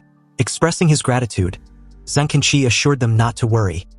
He would report their deeds to the higher-ups for a hefty compensation. Wu Shaoqi came out of the tent shortly after, but the moment he did, Zhang Kanqi instructed him to go rest until he was fully recovered. However, Wu Shaoqi wasn't having it. He gritted his teeth and cursed under his breath, then screamed in frustration, vowing to avenge the humiliation in a way that Ye Lin wouldn't be able to recover. As the scene shifted back to Ye Lin and Manhwa, the treasure toad was now tied to a tree, still unwilling to hand over any epic item. Its belly was even bruised by Manhwa's beating, but this golden toad was still very stubborn. Anyway, since it was unwilling to cooperate, Ye Lin planned on giving it a quick death. The treasure toad immediately shrieked in fear upon hearing this, but Ye Lin didn't relent, summoning a bolt of lightning in his palm. Seeing this, the treasure toad, overwhelmed with fear, let another shriek and spat out a staff with a faint golden glow. The staff was carved with exquisite patterns, and every detail revealed a mystery. Ye Lin was stunned. He didn't expect the treasure toad to have such an item in its possession. He quickly checked the properties of the staff, which was an epic-grade magic staff that increases psychic strength by 50% and make fire-type spells less costly and stronger. Ye Lin's attitude did a complete 180 as he praised the treasure toad for its cooperation. If it had done this earlier, it wouldn't have suffered so much. With his ultimate sublimation activated, the staff was enhanced into the flame god's fury slash. Ye Lin waved the red flame staff with a smile, and a destructive flame gathered at the tip, transforming into multiple giant blazing blade that slashed forth, cleaving through everything in its path. The aftermath was so terrifying that the two were left speechless. The treasure toad, on the other hand, showed a trace of fear in its eyes. It hopes Ye Lin would keep his promise now that he had gotten what he wanted. The two decided to let the treasure toad go for its honesty. Then they left to hunt for more higher monsters before the time runs out. Ye Lin brought Manhwa close to the exit of the secret realm, but upon seeing no monsters, he wondered why there weren't any left. Manhwa, blunt with her reply, even questioned why Ye Lin was insinuating they both took part in the monster slaughtering. Apparently, it's been a couple days, and Ye Lin had killed almost all the monsters inside the top scorer secret realm. With no more monsters left to kill, Ye Lin suggested they head out to the exit even though the secret realm exam wasn't over yet, because staying inside there will just be wasting time. Meanwhile, at the exit of the secret realm exam, countless top scorers had already gathered, each facing the same predicament. With 2 days left, it was a bit unprecedented that not only were there many top scorers early at the exit area, but there really weren't any monsters left to hunt. You see, some started hunting in the outer area for a day, but when they went into the inner area after they got their levels up, there was nothing left except fire scorches on the ground. Anyway, in that moment, someone remembered Wu Shaoqi and his group, wondering if they were able to level up unlike the rest after recovering. But a sudden commotion caught his attention, and apparently, it was just Ye Lin who was evidently being avoided by everyone after learning what he did to Wu Shaoqi and his group of minions. They were absolutely terrified of the guy. Zhengqianqi approached him, wanting to know if Ye Lin was really sure about leaving the secret realm. After all, the top scorer secret realm would only close in 48 hours, and exiting means that he had officially finished his trial. Ye Lin, without any hesitation, replied that he was sure. However, before exiting, every top scorer had to record their level. The assistant supervisor nearby asked him to show his level so she can record it. Ye Lin proudly displayed his level and profession, but downplayed this achievement as nothing. However, to the crowd and the officials, this was completely mind-boggling. Seriously, leveling up 7 times in just a few days, even Zhengqianqi, the supervisor, had never seen such leveling speed. The crowd was also thinking the same since most of them clearly recall him being level 18 before entering the top scorer realm. At this point, it didn't take a genius to figure out that the person responsible for killing all the monsters in the inner area of the secret realm. Ye Lin paid them no mind and asked the supervisor if he could leave now.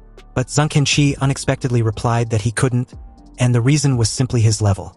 Ye Lin was most likely be the national's top scorer this year, so he must wait until the secret realm officially closes to claim his reward. Obviously, hearing of a reward, Ye Lin's eyes suddenly lit up as he made a prompt decision to stay. He had originally planned to return to Qingqing ASAP in order to keep out of trouble. After all, he had offended Wu Shaoqi, who was the local tyrant in Shenzhen City. And speaking of that fucker, he suddenly appeared, complaining like the rest of the crowd. Wu Shaoqi was also unlucky, and apparently, he had spent so much effort to catch a golden treasure toad, but there was nothing inside its stomach. And on top of that, he saw no monsters despite searching for an entire day. Anyway, like everyone else, his attention was immediately drawn to the commotion nearby. Wu Shaoqi wondered curiously what was going on, only to be informed that all the monsters inside the secret realm were wiped out by Ye Lin. And to make matters even worse, Ye Lin was now level 25. Wu Shaoqi's face instantly morphed with an expression of eating a huge chunk of shit as he cursed loudly. And upon seeing this reaction, Manhwa spared no time rubbing his face in. After all, it was a bit embarrassing that the infamous young master of the Wu family entered the top scorer realm with level 22 and was now exiting with the same level. Wu Shaoqi scoffed and replied sharply, commenting on how disgusting it was that a short-life Forbidden Spellcaster snatched all the monsters. Ye Ning agreed. After all, no one with Ye Lin's class had lived past the age of 25, so what was the point of cultivating? Ye Lin was simply affecting them, the real future of Daxia. Manhwa was furious on Ye Lin's behalf. She believes it was Wu Shaoqi and his group's own incompetence that their skill wasn't enough to kill high-level monsters in time. And yet they have the audacity to mock Ye Lin. Suddenly, the sky over the top scorer realm instantly became gloomy, As if all the light was swallowed up, everyone's heart tightened, and an inexplicable fear spread. At this moment, a deafening roar came from the center of the secret realm, as if something was awakening underground. Immediately afterwards, the entire secret realm began to shake violently, making them dizzy. Their face changed drastically the moment they saw that the exit of the top scorer's secret realm had been closed at some point, and no matter how Zheng Qi tried, he couldn't reopen it. Then a scarlet light shot up from the depths of the secret realm, breaking through the shackles of darkness and illuminating everyone's face. In the light, huge monsters could be vaguely seen. They had different shapes, some had horns, others had wings, and the rest were covered with scales, emitting a strong evil aura. Zheng Qi's pupils shrank sharply, unable to maintain his composure. His voice even trembled slightly. It was a demon invasion. You see, monsters are divided into low and high levels. High-level monsters can even command low-level monsters. And above these monsters, there was an even more terrifying existence, the demon clan. No one knows where the demons came from. The only thing known was that every demon was extremely terrifying. Not only do they possess intelligence that was no less than that of humans, but they could even speak human language. Every time demons appeared on planet Blue Star, it was an unparalleled catastrophe. Yet, at this moment, Zheng Qi could clearly see them in their vast numbers. He suddenly calmed his nerves and faced the demons. He even got pissed off that they dare trespass in human territory. How bold, he shouted. However, the demons ignored him. They all bowed and knelt on the ground, as if they were welcoming someone important. And under the shimmering dark purple portal, a mysterious tall figure with incredibly white skin slowly came out. The only difference from this figure, this demon leader, and humans was his strangely deep dark and cold colorful pupils. The demon leader stared at the humans below with contempt. After all, humans were just food to them. But not only did humans dare hold his kind as slaves in captivity, but they hunt them as well. They were truly courting death. The cold and sharp tone of the demon leader created an invisible fear which seeped deep into the bones of every human present. And although Zheng Qi also felt this deep fear in his heart, it was not for himself, but for everyone present. These test takers were all top scorers selected from all over the country through the college entrance exams.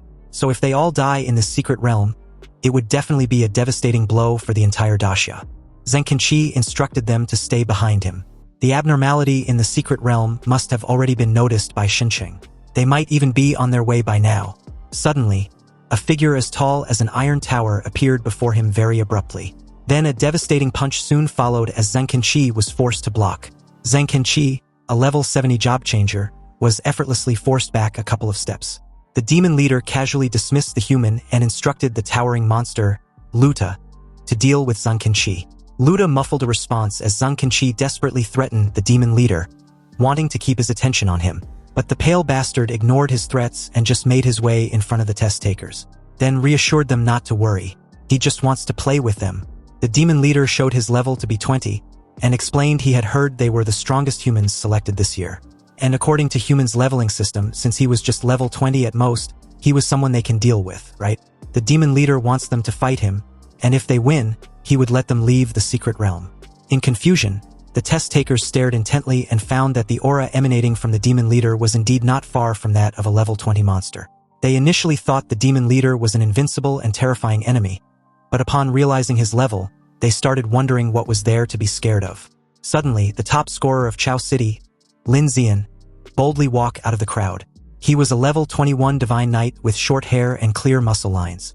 The very moment Lin Zian closed the distance between himself and the demon leader, the crowd began to cheer him on, believing they had the advantage. But a second later, they were stunned into silence as just a casual flick from the demon leader trashed Lin Zian into the crowd like a cannonball, knocking down several of them like a bowling ball until Ye Lin intervened. He caught the poor guy, but at this time he started coughing out blood and was barely hanging on. If it weren't for the death immunity in the top scorer realm, Li Zian would already be dead the very moment he was struck. The demon leader sneered disdainfully. If Li Zian was really a top scorer, then humans were a joke since they seemed weak as fucking ants.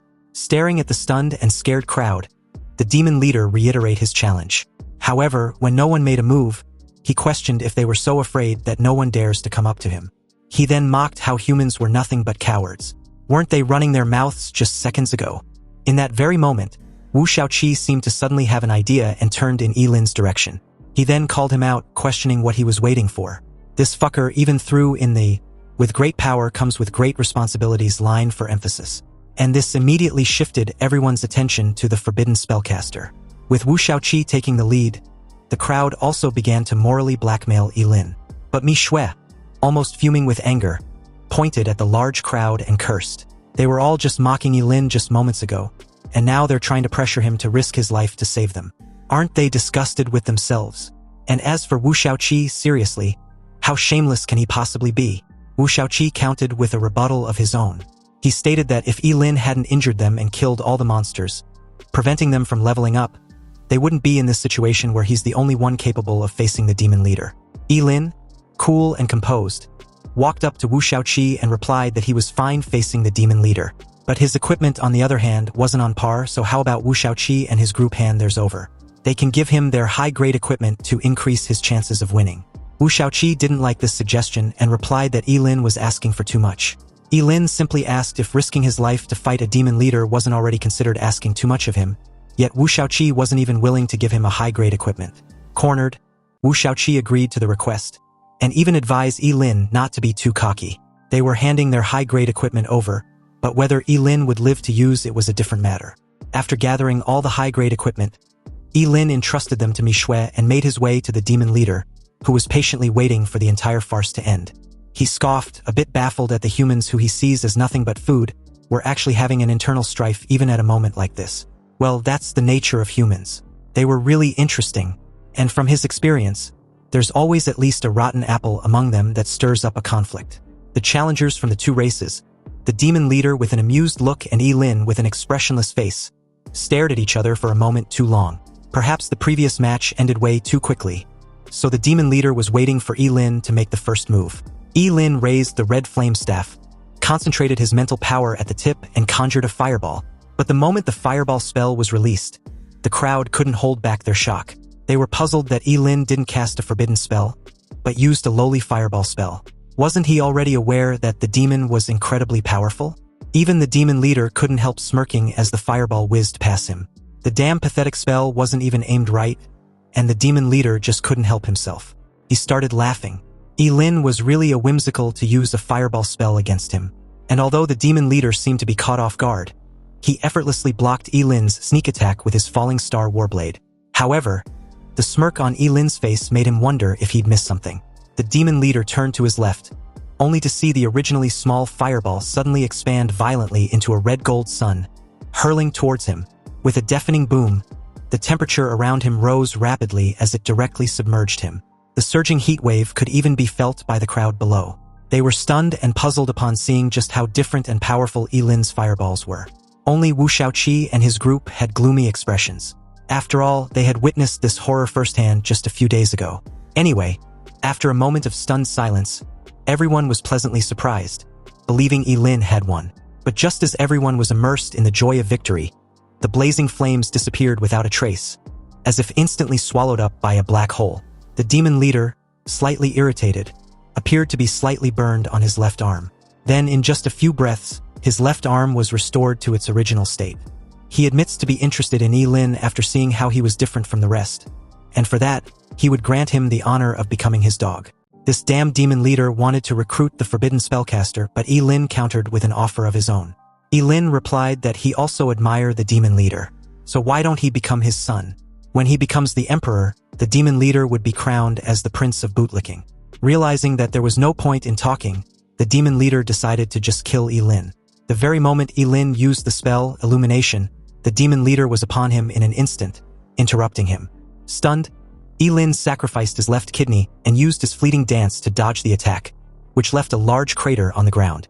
Anyway, the very second Ye Lin tried casting the Illumination spell again, the demon leader blitzed to his side with another yet devastating punch. Ye Lin, a bit caught off guard even with his fleeting dance still active, spurted out a mouthful of blood as he was forced to block the punch. Ye Lin tried again, but just like earlier, he was interrupted. This kept repeating as the confusion from the crowd below grew with every passing second. They believed Ye Lin was insane for attempting the same thing repeatedly, expecting a different outcome. And the craziest part was that he had yet to use a forbidden spell. He just kept dodging wave after wave of attacks that his defeat seemed to be predetermined. And since everyone was aware that if Ye Lin dies, their deaths were also assured. But out of nowhere, someone suddenly pointed out of being thirsty, and this alerted the rest since they too felt the same. And not only that, the entire area was getting hotter and hotter that their lips were cracking as well. Back to the duel, the demon leader laughed and mocked Ye Lin, stating that as long as he interrupts his spell, Ye Lin can only escape like a cornered rat. So in the end, Ye Lin was just as weak as the rest below. Ye Lin, huffing profusely, simply told the idiot to look around since he hadn't caught on what he had been doing. The demon leader was stunned to see countless illuminating spells hovering everywhere around him. The entire airspace became a landmine, waiting to be detonated. The demon leader, baffled and confused, turned from side to side, wanting to know what and when this happened. Ye Lin spared no time triggering the ordinary illumination spell to explode. You see, the spell, illumination, was practically a little skill of the fire element which releases a minuscule ball of bright flame. However, under the shocked and horrified gazes of everyone, flames even more violent than before burst forth as the air around the demon leader seemed to be ignited, forming a vortex of hot flames as it closed in on its target. And although the demon leader was caught off guard yet again, he was quick to cast a huge dark magic shield condensed from the surging magical power around him. The collision of flames and magic stirred up a massive gust of wind, and the surrounding air seemed to be distorted by this force. Then, with a contemptuous sneer, the demon leader mocked Ye Lin for the failed attempt. But before he could get another word out, a dazzling golden spear, the eternal thunder, streak across the space in between the two and pierce the bastard straight through the chest. The golden spear was stained with dark blood as the demon leader, with his head lowered in disbelief, coughed and spurted out a mouth full of blood. He also couldn't comprehend how a mere level 25 human could hurt him. The demon leader slowly clasped the spear, and with a slight squeeze, it shattered into fragments as he roared furiously, wanting to tear Ye Lin apart. He no longer had any reservation and charged towards Ye Lin like a deranged beast. In an instant, his shadow claws slammed into the red flame staff used to block his preemptive strike. And although the attack was blocked, the full brunt of it was extremely powerful, which sent Ye Lin flying, crashing into a massive rock below. Seeing Ye Lin's battered state, the demon leader was a bit pleased with himself. He intended on cutting Ye Lin's head off as a trophy. But amidst the debris, Ye Lin sacrificed his duodenum and activated the burning reincarnation forbidden spell.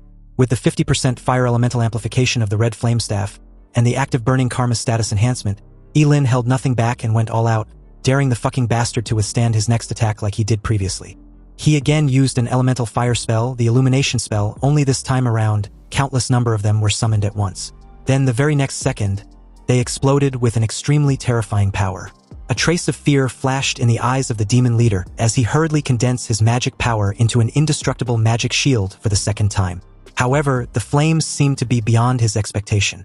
With the dual bonus of the burning reincarnation and the red flame staff, the power of this forbidden spell was now enough to threaten a level 50 job changer. Cracks appeared on the magic shield one after another as it began to tremble violently under the scorching flames. With another impact, the giant magic shield shattered and the flames directly hit the demon leader like a sledgehammer, slamming him into the earth like a crashing meteor. For a moment there, the crowd was stunned into silence, their shock and fear clearly evident, simply because the attack they just witnessed was extremely horrifying and brutal. But more importantly, it seemed that Ye Lin had truly won this time around because the arrogant bastard couldn't even muster the strength to get up. It didn't take long for the smoke and debris to subside, leaving a massive crater similar to a meteor crash. And at the center of this crater was a charred figure trembling in defeat. It seemed that although the demon's recovery ability was strong, it also had its limits.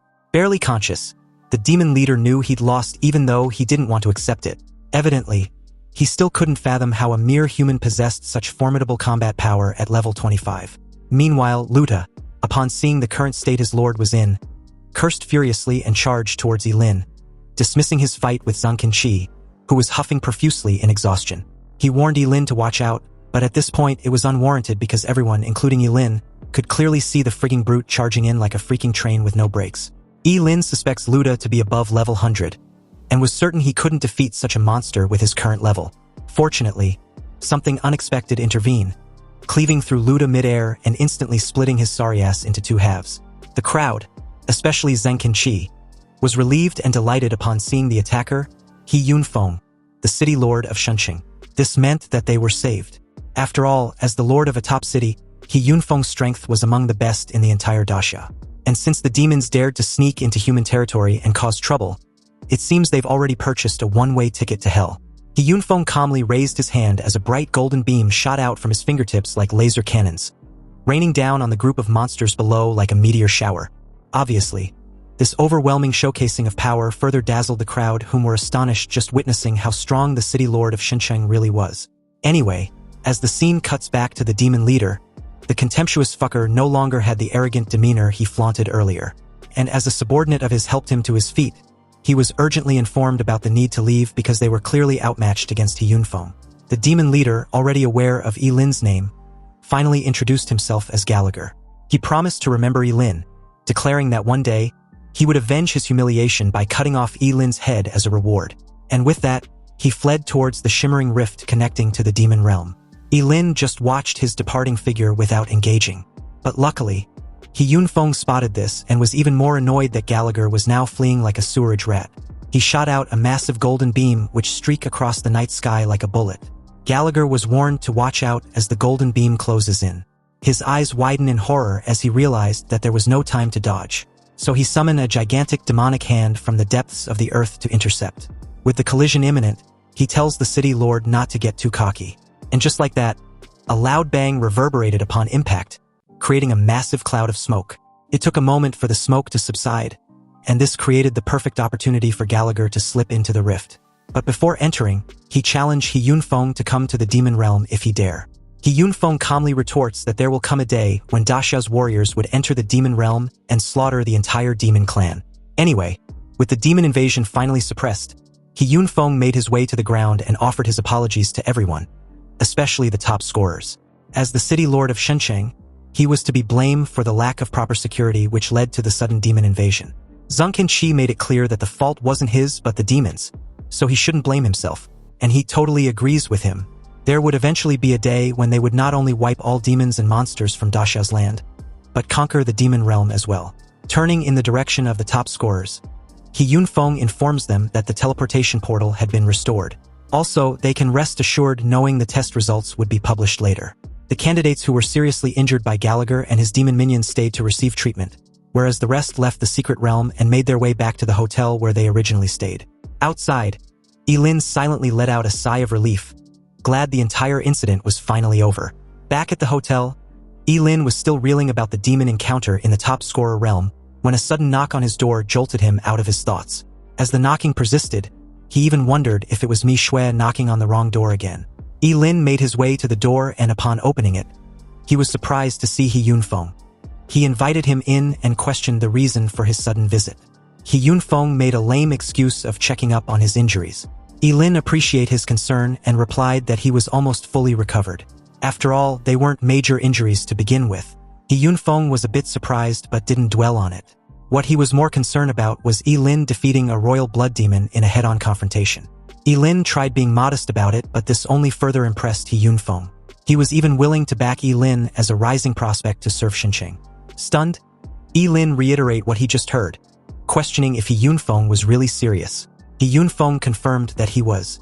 He was very much aware that Ye Lin was a forbidden spellcaster, and although cultivating a student of his profession was indeed not worth it, the demon clan seemed to be scheming something major, so the city of Xincheng needs an existence capable of deterring them if the need arises. Ye Lin was still reeling about the fact that a prosperous city like Xincheng was willing to cultivate him. This was an extremely beneficial deal no matter how he looks at it, and although he really wants to accept the offer right away, he needed to first ask Zhuge Qianxing, his teacher. He Yunfeng agreed and even offered to personally go to Xincheng and ask Zhuge Qianxing himself. This was unexpected, but before he could reply, another knock on his door interrupted the two. Ye Lin informed the person at the other end that the door wasn't locked. A waitress wearing a maid outfit with cat ears and black stockings presented a tray of fruits after being invited in. She informed him that the fruits were prepared by the hotel for the top scorers. Ye Lin, sensing that something was off, thanked her as she walked in with the clattering of her high heels. The moment she placed the fruit tray on the table, Ye Lin cleverly antagonized her, pointing out the sudden pungent smell from the fruits. The waitress, upon hearing this, realized she'd been made and her expression suddenly changed. He Yunfeng was quick to notice her murderous intent and warned Ye Lin to watch out as she launched towards him with a dagger. He Yunfeng intercepted the attack and questioned who sent her. The level 50 assassin's face was ashen to see the city lord as he reiterated his earlier question. And even though he threatened to kill her, she was unwilling to reveal the person responsible. She knew very well that being caught in the act by He Yunfeng, she would either die or live a life worse than death. But her family will be fine, however. If she offends the Wu family, her whole family might be ruined. Therefore, in the current situation, the best option was her death to settle her debts. And as for whether the city lord would investigate the person responsible, that's his business. So, the moment she was trashed across the room by a simple kick from He Yunfeng, she quickly grabbed the dagger she dropped. And without any hesitation, she plunged it straight into her stomach. It took less than a second for the bitch to drop dead from the poison coated on the dagger. He Yunfeng narrowed his eyes, his face gloomy as he stared at her lifeless corpse. Obviously, the people behind this assassination weren't ordinary, since a level 50 job changer chose suicide rather than reveal their identity. And what's more, the poison used seemed to be extremely powerful to be able to instantly kill her. Ye Lin suspects the Wu family, as He Yunfeng reassured him not to worry. He would personally investigate this incident thoroughly and make Wu Shaoqi apologize to him. But Ye Lin knew a simple half-ass apology wouldn't stop the Wu family for trying again. So he decided to give up the offer on joining Shenqing. His reason was simple. He was afraid he wouldn't live past a month if he stayed. He Yunfeng walked off, furious at the Wu family for crossing the line and fucking up his deal. But he still intended on investigating. And the moment he left the room, there was another knock on the door. Ye Lin was close to losing it when he noticed that it was Mi Shui. She rushed inside, all excited, informing Ye Lin that the results were finally out. And as expected, he was the nation's top scorer. Mi Shui even added that he had brought honor to his family. But upon realizing Ye Lin was an orphan, she visibly tensed up, a bit embarrassed. Anyway, since her teammate was awesome, she wanted to take a photo to commemorate his achievement, and also boast about clearing a dungeon with the nation's top scorer. But in doing so, she found the dead woman behind them. Mi Shui freaked out, questioning why a dead person was inside Ye Lin's room. But before answering, Ye Lin delegated the task of cleaning up to her. He also had to stop her imagination from running wild. The dead bitch was an assassin sent by Wu Shaoqi to kill him. Upon hearing this, Mi Shui got pissed off, suddenly all fired up to teach that spoiled fool a lesson. Meanwhile, Wu Shaoqi, upon receiving the news about the failed assassination, got furious as he questioned what kind of worthless trash carried out the attempt. After all, the disparity was so vast that he couldn't comprehend how a level 50 assassin couldn't kill just a mere level 25, regardless of the profession. But no sooner was he done lashing out in anger than a dignified middle-aged man walked in. And upon seeing this person, who happens to be his father, Wu Shaoqi's face immediately turned ashen. The middle-aged man sneered, his face full of disappointment and rebuke as he questioned Wu Shaoqi if he even respected him as his father. He didn't care if his son sent someone to deal with Ye Lin, but why did he have to be so stupid to do it in front of the city lord? A sudden unease washed over Wu Shaoqi, and he could only reply that he didn't know. He had no idea He Yunfeng would be there, but his father wasn't having it. Anyway, since he was the direct heir of the Wu family, He Yunfeng will most likely give him a minor punishment as a warning, and won't do anything devastating to him. Wu Shaoqi was then instructed by his father to pack his things. They were going to apologize to the city lord. The young master of the Wu family immediately deflated like a wilted eggplant, not daring to utter a single word in rebuttal, but his resentment towards Ye Lin only grew stronger. Later during the next day, Ye Lin soon received the National Champions Award, which was personally presented to him by the city lord He Yunfeng. As the top scorer in the national exam, he was to receive only 2 rewards, both of legendary grade. But to be honest, Ye Lin initially thought he was going to receive money, but receiving a legendary skill scroll and equipment would also do, especially since the ranks above legendary were forbidden spells and god-tier equipment. For the legendary grade equipment, it was the Great Sumeru Ring with a 100% psychic power enhancement, but can also be refined.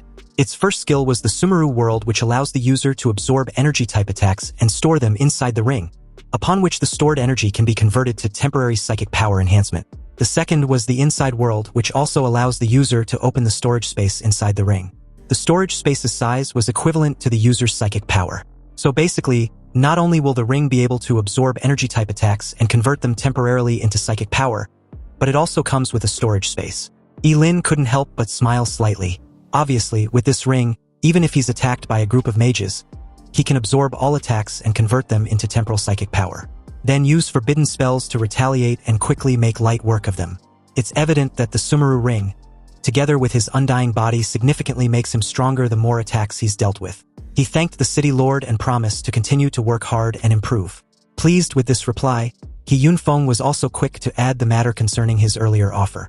He wants to discuss it in more details later. But for now, Ye Lin would be sent back to Qingqing using a teleportation array. It didn't take long for the scene to cut back to the city of Qingqing, specifically the teleportation square. The very moment Ye Lin stepped out of the portal, a series of high-pitched sounds filled the air, and for a moment there, these chorus of cheers and praise startled him. Principal Gao and Hu Wang, both beaming with joy, rushed over to congratulate him. The city of Qingqing now had a national top scorer. Ye Lin replied modestly that it was nothing, and before he could get another word out, the frenzied crowd also rushed over and nearly swamped him. Principal Gao and Hu Wang tried to curb the situation, but that quickly proved to be a challenge. Clearly, the crowd didn't relent. Some wanted to take a photograph with him, others wanted his signature, a hug, and all kinds of weird shit. Ye Lin felt a chill run down his spine and subconsciously took a step back. This kind of crowd were overly enthusiastic for his liking, especially the group of middle-aged women who claimed to want just a hug. Fortunately, before things could escalate any further, Principal Gao grabbed his arm and flew him out of there. In the air, Ye Lin informed him that he was tired and wanted to go home to rest. But seeing Principal Gao heading in the wrong direction, the old guy explained that Zhuge Qianxing wants to meet him first. He led Ye Lin through a couple winding alleys and soon entered Zhuge Qianxing's courtyard.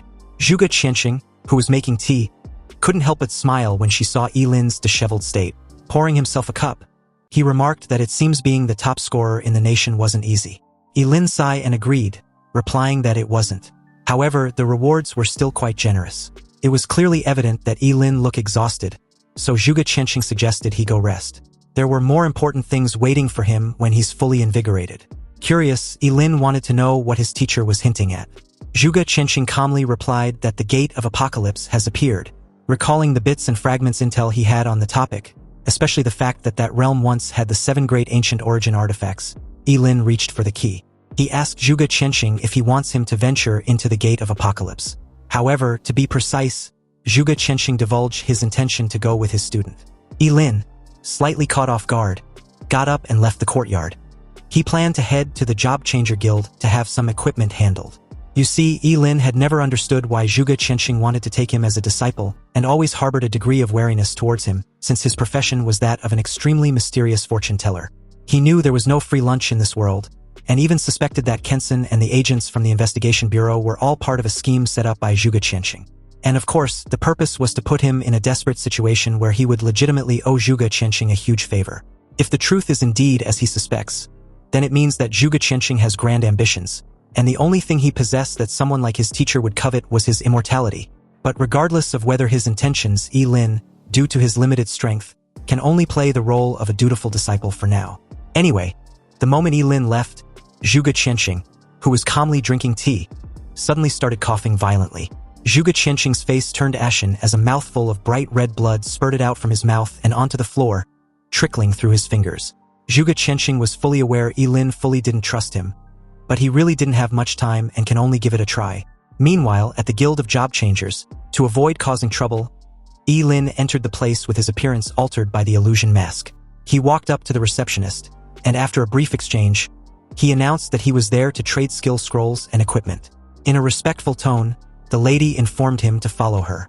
But before leaving the trading section, Ye Lin spotted a familiar figure in a tight leather outfit that accentuated her perfect curves. Her long hair cascaded down her back, and her features were exquisite, drawing the attention of any passing job seekers. However, upon seeing this woman, Ye Lin frowned instead, because this person was none other than Zhuge Nini. Ye Lin secretly rejoiced that he had worn the illusion mask. Otherwise, encountering Zhuge Nini might have caused even more trouble. Ye Lin quickly looked away, keeping his eyes straight ahead. However, at this moment, Zhuge Nini seemed to sense something and suddenly turned her head in his direction. She stared intently at Ye Lin's departing figure and found it so familiar. It reminded him of the person whom she had been searching for, and for some inexplicable reason she couldn't explain, Zhuge Nini felt that this person was Ling Yi. She quickly rushed over and grabbed Ye Lin's arm, apologizing for her abrupt interruption. She then asked for Ye Lin's name, explaining that he looked a lot like someone who saved her not long ago. Although Ye Lin replied that Zhuge Nini had mistaken him for someone else, he was inwardly rattled as he describes her intuition as terrifying. He then coldly shook off her hand. But to Zhuge Nini, this only confirmed his identity as Ling Yi. A faint blush even rose on her fair and delicate face as she blocks Ye Lin's path, wanting to know why Ye Lin won't admit it. To Zhuge Nini, there was no mistake. That cold indifference was the same as when Ling Yi saved her. Ye Lin simply turned in the receptionist's direction and asked if the Job Changer Guild often encounter this kind of situation. The lady, momentarily stunned, advised Zhuge Nini not to disrupt the order in the trading area. Otherwise, she would have no choice but to ask her to leave. Zhuge Nini reluctantly complied, not wanting to cause any more trouble. But the commotion attracted the attention of several job seekers around who clearly couldn't mask their envy and jealousy. They couldn't comprehend why such an outstanding beauty was fawning over Ye Lin, whose appearance seemed so ordinary. They deduced that Ye Lin must be rich, hence why he seemed so indifferent to Zhuge Nini. Ye Lin had originally wanted to keep a low profile, but Zhuge Nini had made him the center of attention. Fortunately, he hadn't been made. Ye Lin simply ignored the gazes of the others and took out more than a dozen high-level equipment from his great Sumeru ring. These were the very pieces he had tricked out of Wu Shaoqi and his group of minions, along with the intermediate and low-level equipment that he got in the Scholar's secret realm. In an instant, the trading platform was filled with piles of equipment, each piece exuding a different aura, some full of power, while others full of mystery. Everyone, including Zhuge Nini, were completely stunned to see so many extremely precious equipment piled over like some cheap garbage. But any pieces could sell for millions. The lady from the Job Changer Guild eventually came to her senses and asked if Ye Lin wished to trade the items for gold coins. But to her surprise, Ye Lin simply states his intention to trade them for other items. The lady handed a tablet to Ye Lin and instructed him to select the items he wants for the trade. It didn't take long for him to skip through and make his selection. But after counting the pile of equipment, the lady informed Ye Lin that he needed to pay an additional 3 million because his items couldn't cut it. Ye Lin gave a slight nod, not bothered by this. However, he also have something else to sell. Ye Lin then took out a shimmering golden stone decorated with dragon scale patterns, a dragon scale gold ore, from his great Sumeru ring. The surrounding air seemed to freeze, emanating a chilling sense of oppression, containing a strange magical power. You see, the dragon scale gold ore was an incredibly precious material that can be used to forge epic-level equipment. The lady's reaction, like the crowd, were filled with shock, far more so than when Ye Lin had just taken out more than a dozen pieces of high-level equipment. Compared to the dragon pattern gold ore, a dozen or so high-level equipment pieces were nothing. Meanwhile, Zhuge Nini's eyes sparkled as she stares at Ye Lin in amazement. At this point, her resolve about the guy in front of her being Ling Yi was practically sealed. Suddenly, a calm and authoritative voice questioned the lady what the commotion was all about. This person, Chun Kai, made his way onto the stage and even added that he recalled teaching the lady about the importance of staying calm in these kinds of situations. Chun Kai was apparently the vice president of the Qingqing Job Change Guild, and his level was rumored to be close to 60. A hint of surprise flashed in his eyes when his gaze finally lands on the dragon scale gold ore in Ye Lin's possession. Pleased, he asked Ye Lin what he wants in return. Ye Lin calmly announced his desire to have a refining stone. Apparently, a refinement stone can refine the star rating of equipment, making it more powerful. A rare-grade equipment refined to 7 stars can even rival an epic-grade equipment that has not been refined in terms of attributes. Chun Kai had no issue with this request and even suggested exchanging 800 pieces for the dragon pattern gold ore. But Ye Lin asked for 1,000 pieces. The vice president readily agreed, considering it as a friendly gesture for future cooperation as the two shook on it. With this transaction, a mutual partnership had been formed, and Ye Lin plans on dealing only with the Job Changer Guild in the future. Chun Kai, delighted with this partnership, informed Ye Lin the guild would always welcome him to trade with any incredible item in the future. Then, as he instructed the lady to quickly arrange for someone to retrieve 1,000 refining stones from the warehouse, Chun Kai didn't forget to remind the lady to behave as exemplary as he just did during such situations in the future. But no sooner had he said this than Ye Lin, in his usual cold indifference tone, announced that he still had one more item to trade. He took out the legendary skill scroll from his ring to the shock of everyone present, especially Chun Kai, who was nearly losing his shit seeing such item. For someone bragging about always remaining calm and composed during transactions, he was practically screaming as he called for the president. Nearby, Zhuge Nini, in a daze, cemented her belief that Ling Yi was definitely not an ordinary person. After all, he just took out a legendary skill scroll which was previously non-existent in the entire city of Qingqing. Chun Kai's earth-shattering call quickly attracted an old man in a robe, who suddenly appeared in front of everyone in an instant. His calm and ominous aura emanated a sense of mystery. His name was Wang Lichuan, the president of the Qingqing Job Change Guild. At this moment, Chun Kai felt as if he had seen a savior, as the old guy also behaved exactly as Chun Kai did when he first arrived. But upon seeing the legendary skill scroll, He was briefly stunned before glancing in Ye Lin's direction. Apparently, this legendary skill scroll, which was already incredibly precious, was also adaptive. You see, an adaptive legendary skill scroll was even more coveted simply because it was suited for any job changer regardless of the profession. Wang Lichuan calmly asked what Ye Lin plans on trading it for. Ye Lin declared his intention to trade it for all the normal skill scrolls the guild had. Obviously, with the ultimate sublimation skill, legendary skill scrolls were useless to him, so it was better to exchange them for a few thousand ordinary skill scrolls to cast forbidden spells. However, Wang Lichuan, like the rest, was dumbfounded upon hearing this. They all stared at Ye Lin as if he was an idiot, and wondered if they heard him correctly. Zhuge Nini quickly interjected, advising Ye Lin not to follow through with the trade. He was making a terrible mistake with this deal, and besides, ordinary skill scrolls can be bought with money, costing between 8 and 20,000 each, but legendary skill scrolls were priceless. Zhuge Nini even offered Ye Lin the needed fund if he was short on money. And although Zhuge Nini was sincere and resolved with her offer, Ye Lin directly refused without hesitation.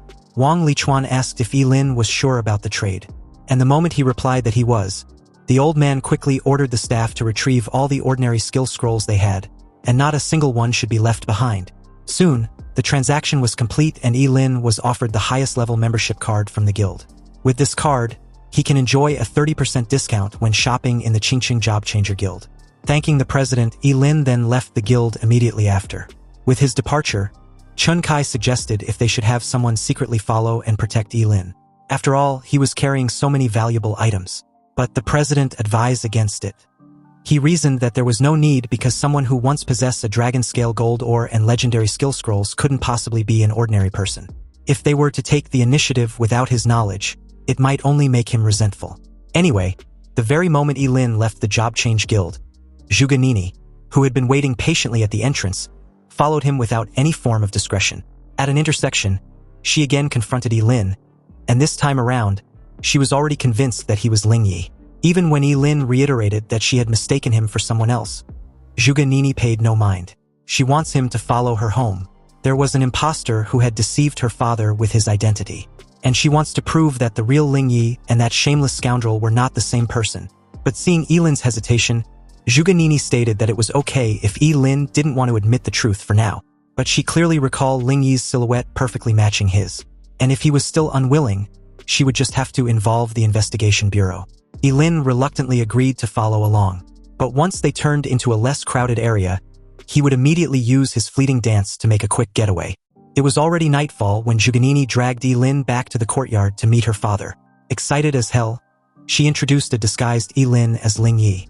Zhuge Qianxing tried to tell her daughter the truth, but seeing as she was convinced now that the two weren't the same person, and on top of that, she was also practically trying to sell the person she brought as someone better than Ye Lin, Zhuge Qianxing, speechless and unable to shatter her daughter's fantasy, gave a tacit acknowledgement, even though this made the two guys cringe in embarrassment. And to make matters even worse, this annoying redhead wants her father to choose Ling Yi as apprentice and discard Ye Lin. Zhuge Qianxing adjusted his glasses and played along once again, complimenting her daughter. Ling Yi was indeed an outstanding young man, and he would like to have a private chat with him. Delighted with this response, Zhuge Nini gave the two some privacy since she needed to go change clothes anyway. She wanted to wear her most beautiful dress to please her guest. The moment she was out of earshot, Ye Ling asked his teacher if he was ever going to tell her daughter the truth. That's when Zhuge Qianxing revealed that the entire situation might not necessarily be a bad thing, even though it was all just a freaking coincidence. It had also inadvertently given him an idea to which Ye Lin was quick to catch on. He wants Ye Lin to enter the gate of the apocalypse as Ling Yi. This way, his real identity would be preserved and wouldn't conflict with him going all out if the need arises.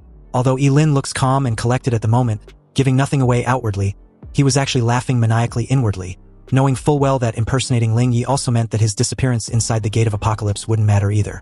And for some fucked up reason, this guy was excited, looking forward to what exactly his teacher was plotting against him. Ye Lin gave a reply, agreeing to go with Zhuge Qianxing's idea. So with this go-ahead, Zhuge Qianxing promised to deal with Zhuge Nini so they can set off in a few days. Back inside his room in the Zhuge family's villa, Ye Lin made thorough preparations for the Apocalypse Gate exploration by first refining his equipment. After all, he must always be wary of others regardless of how powerful he becomes. Unexpectedly, on his first try in refining his Sumeru ring, it was successful with its current refinement level at 1 star, and the mental amplification at 120%. Ye Lin was amazed. With just 1 star, the mental power bonus had increased by 20%, pushing it into the tier of wearing an advanced piece of equipment. And just like that, Ye Lin, enticed by this stroke of luck, continued the refining process repeatedly and failed at every turn. Yet, this addicted idiot refused to believe all the 1,000 refinement stones will fail, so he continued, wanting to end his unlucky streak with the numerous refinement stones left. But as the number grew higher and higher, Ye Lin felt like he was losing his mind. Seriously, out of almost 1,000 refinement stones, he only managed to get 1-star refinement. How could he be so unlucky to not catch a freaking break? Ye Lin was about to cut his losses when the Sumeru ring suddenly glowed with a successful refinement process, reaching 3 stars with its current refinement level. The mental power amplification rose to an astonishing 160%, further dazzling the broke national top scorer. Early the next day, Ye Lin decided to pay Ji Lingyu a visit to see how he was faring. It's been quite some time, but the moment he descended downstairs, a delighted Zhuganini, believing he was Ling Yi, stated what a coincidence their encounter was because her crush was also going out for some fresh air too. But upon realizing it was rather Ye Lin, Zhuganini's delightful smile fell so fast that one might think they imagined it. She was immediately irritated seeing her scoundrel classmate whom she believed deceived the world. And hadn't her father already made it clear to him that she had found the real Ling Yi? So what was he still doing in her house? Ye Lin was not in the mood for her bitchy attitude, and simply replied that he was just leaving after packing up his stuff. But of course, this bitch wouldn't be called Zhuganini if she didn't have the last word. She rudely brushed off Ye Lin's departure as something he should have done long ago, so she wouldn't be seeing him off. Ye Lin also shouldn't leave anything behind just to have an excuse to return. Ye Lin left without another word, knowing full well engaging in a verbal spat with this bitch was absolutely pointless. He made his way to the Ji family's villa an hour later, and the new butler led him into the villa's courtyard. It didn't take long for Ji Lingyu to spot him and quickly rushed over. Excited, he expressed how much he'd missed him, and also wondered why he wasn't informed about his visit in advance. If he had known, he would have sent a car to pick him up. After the two exchanged a quick pleasantries, Ye Lin asked about his friend's injuries. Ji Lingyu replied he was doing great. His dad found him the best priest in Qingqing to treat his injuries. Ye Lin then asked for a favor. He came to see Ji Lingyu about something important. Ji Lingyu just wants his boss to tell him what the matter was, and even though it was undisclosed, Ye Lin basically wants Ji Lingyu to spread some information for him.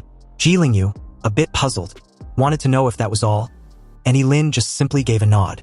He then assured Ye Lin not to worry, this issue was no problem at all. Shortly after, at the center of the most crowded streets in Qingqing, the news of the student who just won the nation's top scorer title, Ye Lin, was frequently seen visiting high-end entertainment venues.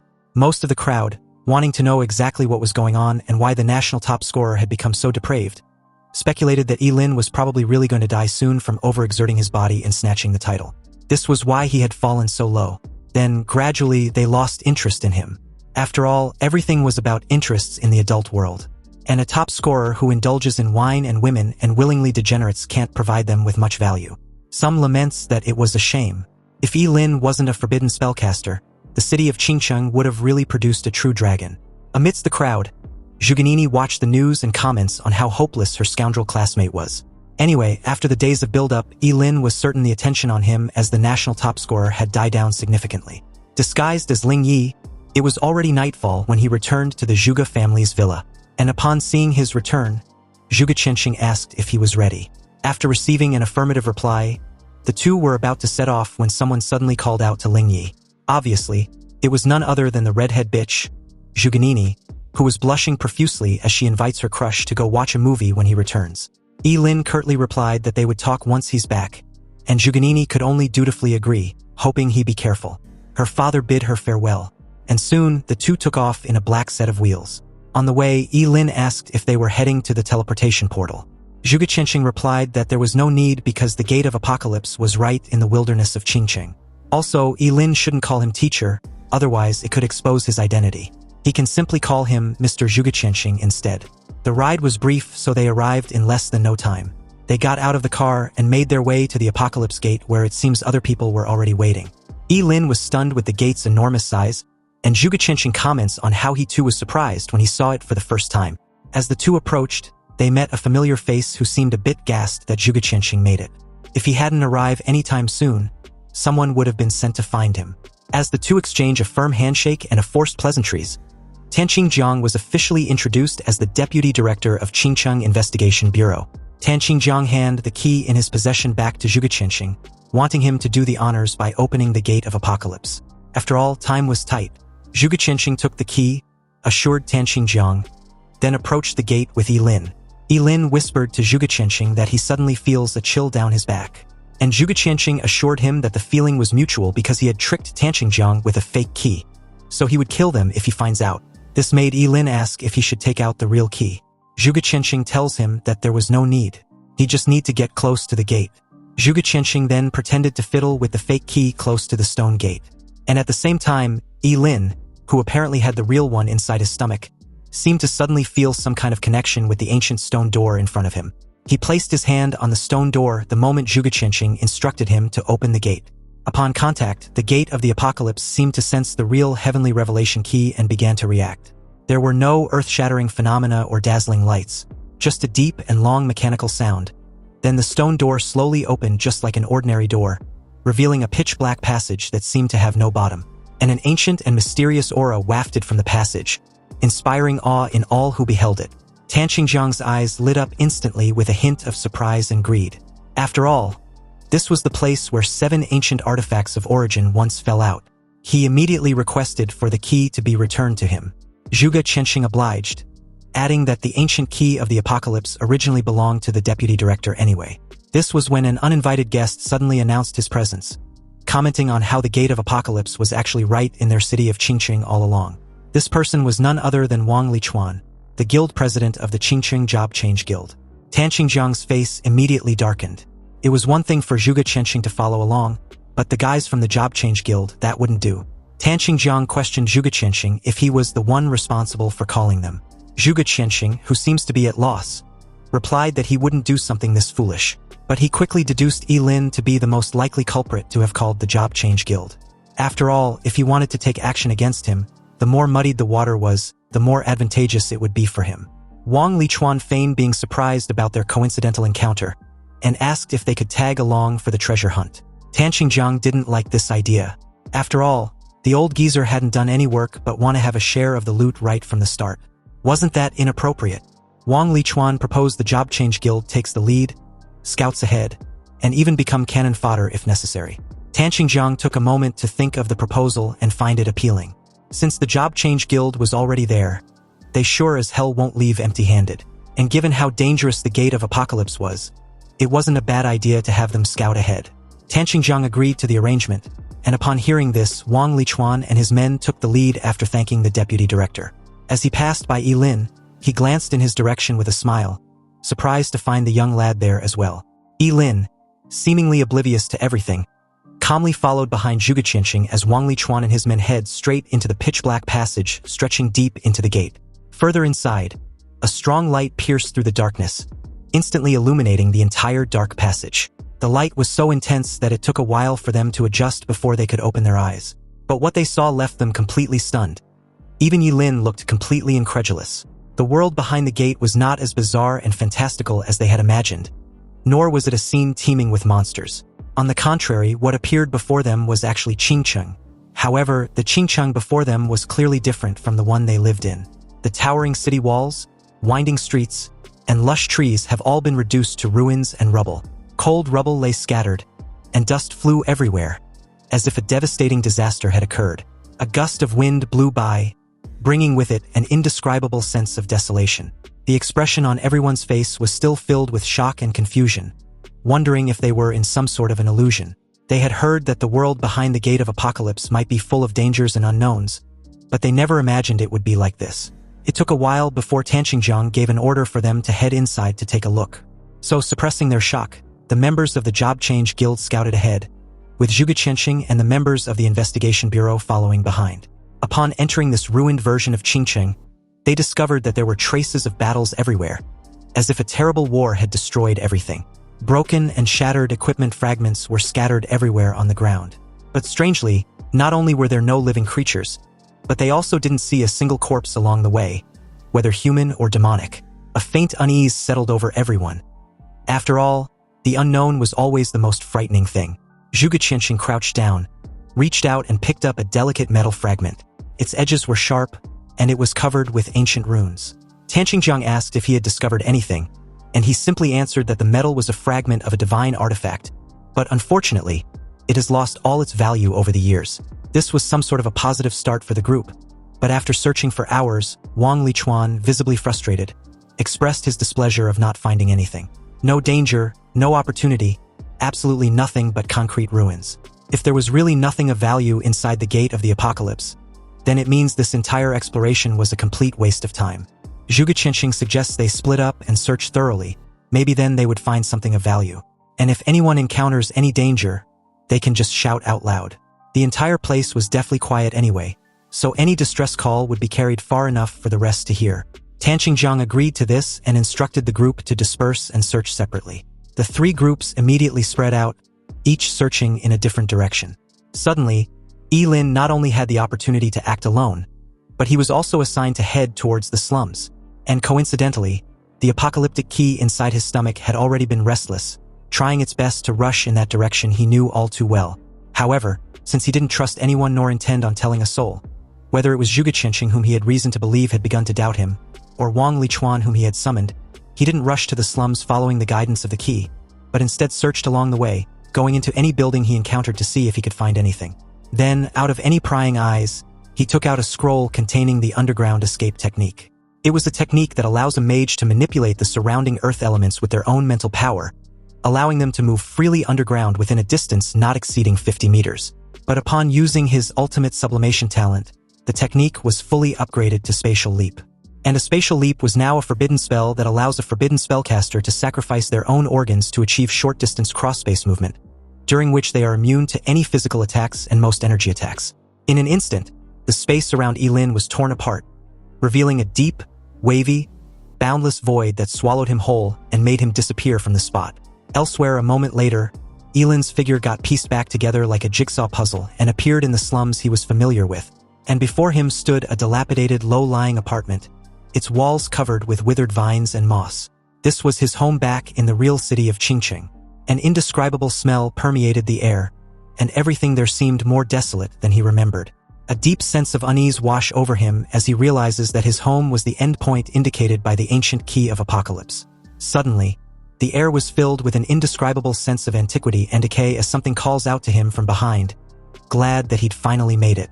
Ye Lin turned to see what appears to be a huge ball of flesh, and this fleshy mass looked more like a massive brain, with an uneven surface, as if it were made up of countless small pieces of meat. Its color was a sickly reddish-gray, and it emitted a nauseating stench with numerous tiny tentacles extended from the surface of its grotesque fleshy ball, sticking to the walls of the room.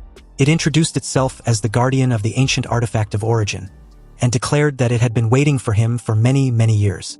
Ye Lin, still reeling about the fact that the monstrous ball of flesh actually spoke and knew his name, asked why. But the creature simply mentions that with his arrival, the eternal scale should be returned to its rightful owner.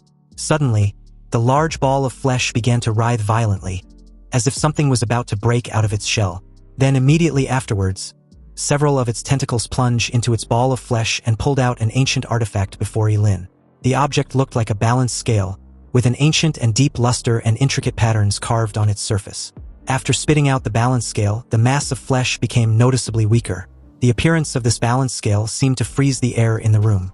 On one side of the scale floated a dazzling golden gem, while on the other side was a cloud of black mist, and the two seemed to represent light and darkness, eternally confronting each other.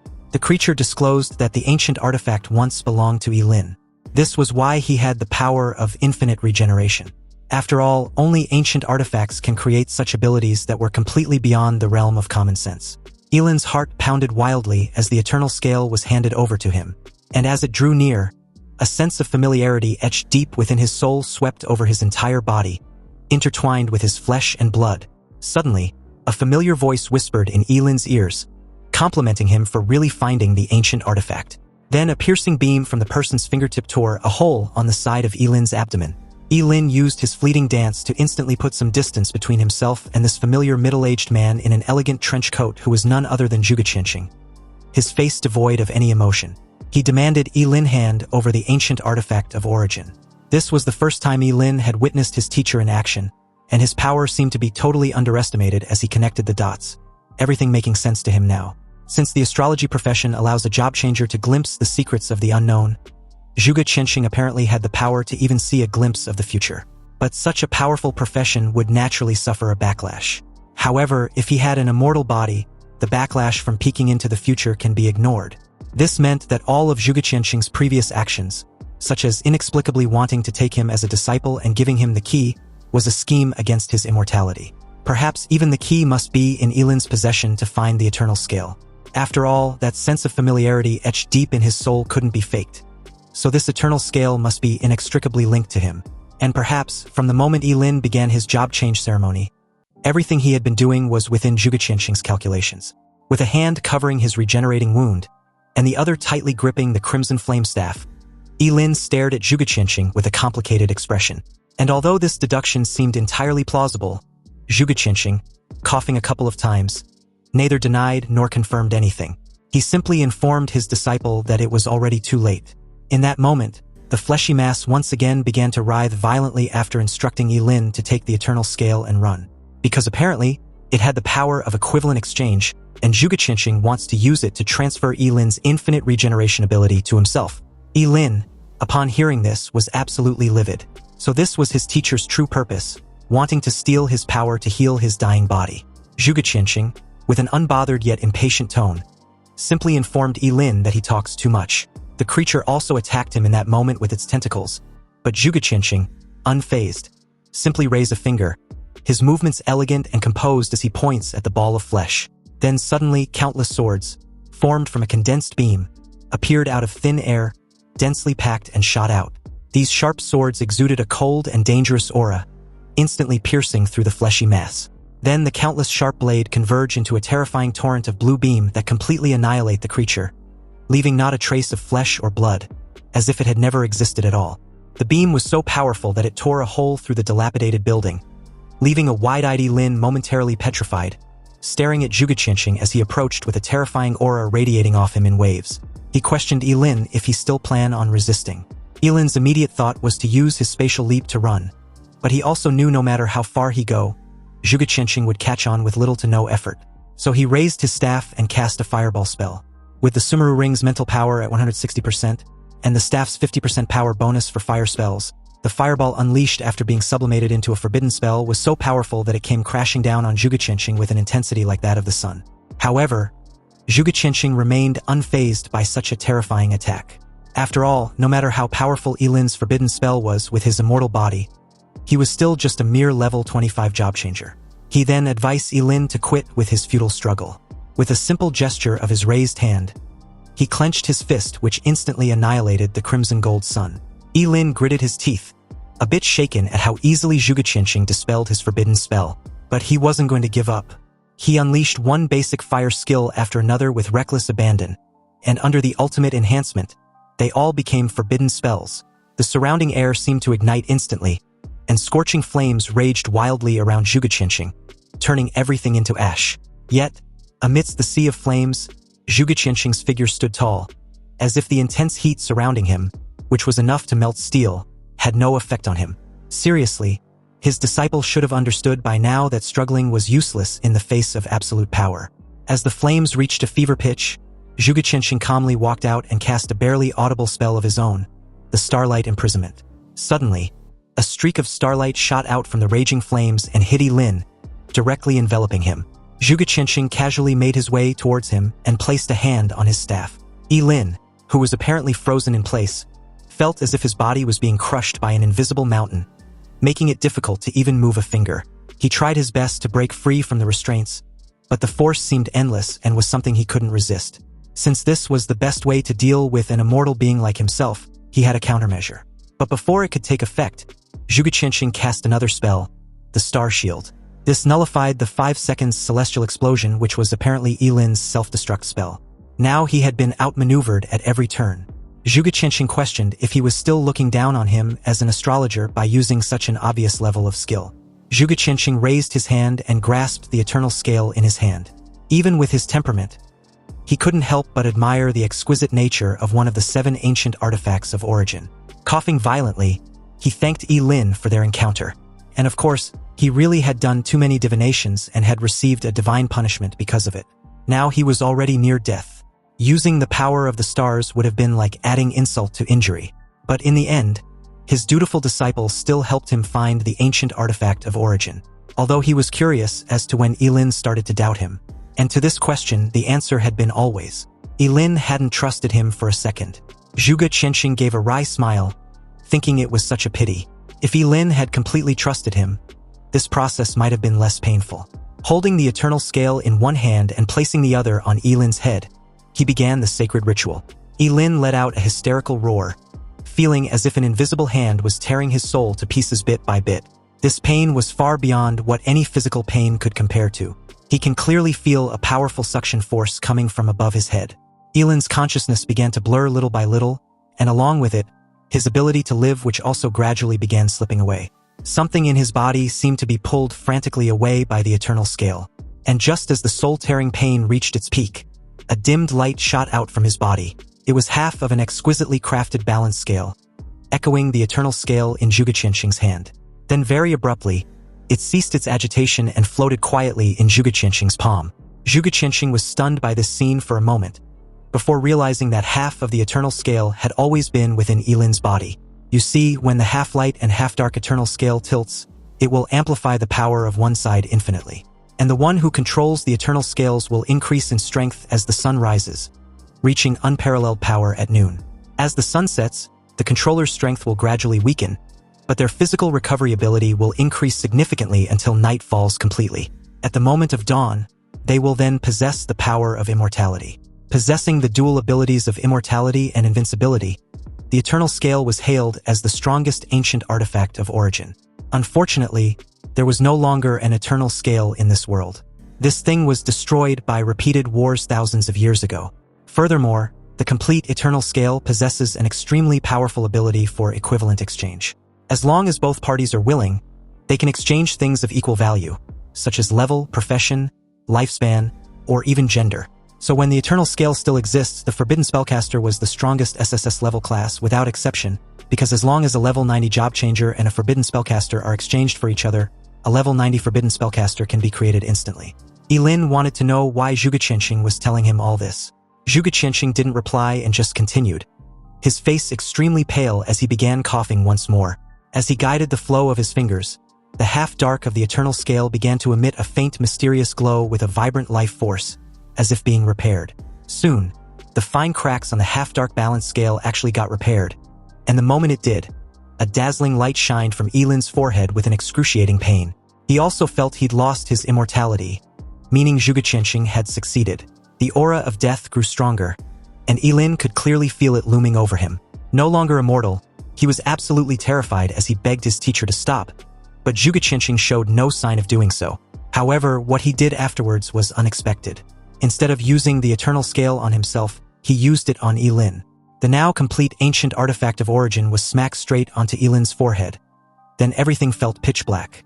When his sight returned, Ye Lin stared wide-eyed, panting heavily, a look of terror still lingering in his eyes. He was still alive. And not only that, he also felt a familiar power within him. Obviously, his immortal body had returned, and it seemed to be even stronger than before. When he looked down, he found that his teacher had fallen to the ground, barely breathing. Zhuge Qianxing gave a self-deprecating smile, and from the looks of it, this seems to be his end goal all along. Ye Lin, utterly confused, stared at him with complicated emotions. Clearly, he could have taken his immortality for himself, so why had he returned it? Was there really anyone in this world who can resist the temptation of eternal immortality? Moreover, what exactly was Zhuge Qianxing's purpose in doing this? Ye Lin really couldn't comprehend why. After all, if the roles were reversed, he would definitely kill and steal his immortality without hesitation. Zhuge Qianxing coughed out blood, but his smile was still evident. He asked what exactly did he do to make Ye Lin so disrespectful to him. He won't even call him teacher? Hearing Zhuge Qianxing even trying to ease the tension, Ye Lin felt complicated. It seemed that he didn't understand his teacher at all. Zhuge Qianxing stared calmly at Ye Lin, seemingly unconcerned about his impending death, and began to speak slowly. He told Ye Lin not to worry. He guessed right because he did actually plot against him all along. However, his scheme was not for his immortality, but for the future of humanity. For several years, he had used his talent to observe the stars, and had seen countless possible endings of her daughter's future. But in all those possible endings, she always dies at the same point in time. Even if he obtained Ye Lin's immortality for himself, then passed it to Zhuganini later on, she would still die in various ways at that point in time. In the future, Zhuge Qianxing had seen Zhuganini die over 1,000,000 times. Of course, a couple of times could be a coincidence, but if the same thing happens that many times in the future, it can no longer be a coincidence. There was only one possible explanation for this. That is, at that point in time, it is very likely that the entire Great Xia dynasty, and even the entire human civilization, was completely wiped out. Ye Lin's breathing quickened instantly. He wondered what kind of catastrophe could wipe out the entire human race that even someone with immortality couldn't escape. Zhuge Qianxing's tone was calm as he points at Ye Lin and continued. Apparently, he could see everyone's future, everyone except Ye Lin. There are 50 great Dao, but there are only 49 celestial manifestations, and only one human who survives. Zhuge Qianxing believes Ye Lin was likely that very person. Ye Lin crouched beside him and stated that he didn't understand, but basically there are a total of 50 laws governing the operation and development of all things in the universe. Heavens can only produce 49, and the one hidden away was the variable. Ye Lin may be the only one who can change the ending. In the glimpse of the future Zhuge Qianxing saw, there are 6 people fighting alongside him. He'd memorized their characteristics. They will come to him on their own initiative, so he shouldn't refuse their requests. Zhuge Qianxing then handed him a brocade pouch. Also, about that fleshy ball that claimed to be the guardian of the ancient artifact. Zhuge Qianxing explained that it wasn't a guardian at all, but a fragment of the butterfly emperor of the demon race. Its purpose was to use a fragment of the eternal scale to lure the other half within Ye Lin. You see, within the gate of apocalypse, the ancient artifacts of origin can be forcibly stripped away. Hence why he acted so decisively before Ye Lin could actually touch that false scale of eternity. And fortunately enough, he was also able to use it to repair the broken external scale in Ye Lin's body. Then, with a hint of sadness in his eyes, Zhuge Qianxing asked Ye Lin for a favor, which was to take good care of her daughter. The moment Ye Lin promised he would, Zhuge Qianxing's pupils gradually dilated until the light in them eventually dimmed, and his last words was thanking Ye Lin for his promise. Ye Lin stared at Zhuge Qianxing's corpse, grateful for everything he had done for him. Ye Lin now wholeheartedly recognized him as his teacher. And about Zhuganini, he promised to keep her safe no matter what. In his eyes, Zhuge Qianxing was undoubtedly a figure to be revered like a towering mountain. His calculations were flawless, as if everything in the world was under his control. However, this respectful sent-off was interrupted by a series of hurried footsteps. Tan Qingjiang and Wang Lichuan led their respective group to the scene. And upon seeing Zhuge Qianxing's lifeless corpse, Tan Qingjiang asked if Ye Lin was responsible. Ye Lin ignored him, his head still bowed as he paid his respects. Tan Qingjiang, who obviously had limited patience, told Ye Lin to explain himself or pay the price for his silence. But seeing as Ye Lin was still ignoring their existence, Tan Qingjiang immediately ordered one of his men to go seize Zhuge Qianxing's corpse and search if there were any treasure on him. The guy drew out his sword and launched toward Ye Lin, demanding he hand over his teacher's corpse. Ye Lin turned sharply at the dimwit in the air, annoyed that in order to save scums like this bald idiot, his teacher had to die. Ye Lin decided on the spot this guy had to go, and if anyone wants to disturb Zhuge Qianxing's body, then they would die too. Through ultimate sublimation, the summoned wood's technique was instantly elevated to the forbidden spell, the descent of the wood realm. In an instant, the ground beneath his feet began to tremble, and as the earth shook violently, enormous vines sprouted from the ground and restrained the guy in the air. He tried to struggle, but found that the more he did, the tighter the vines restrained him.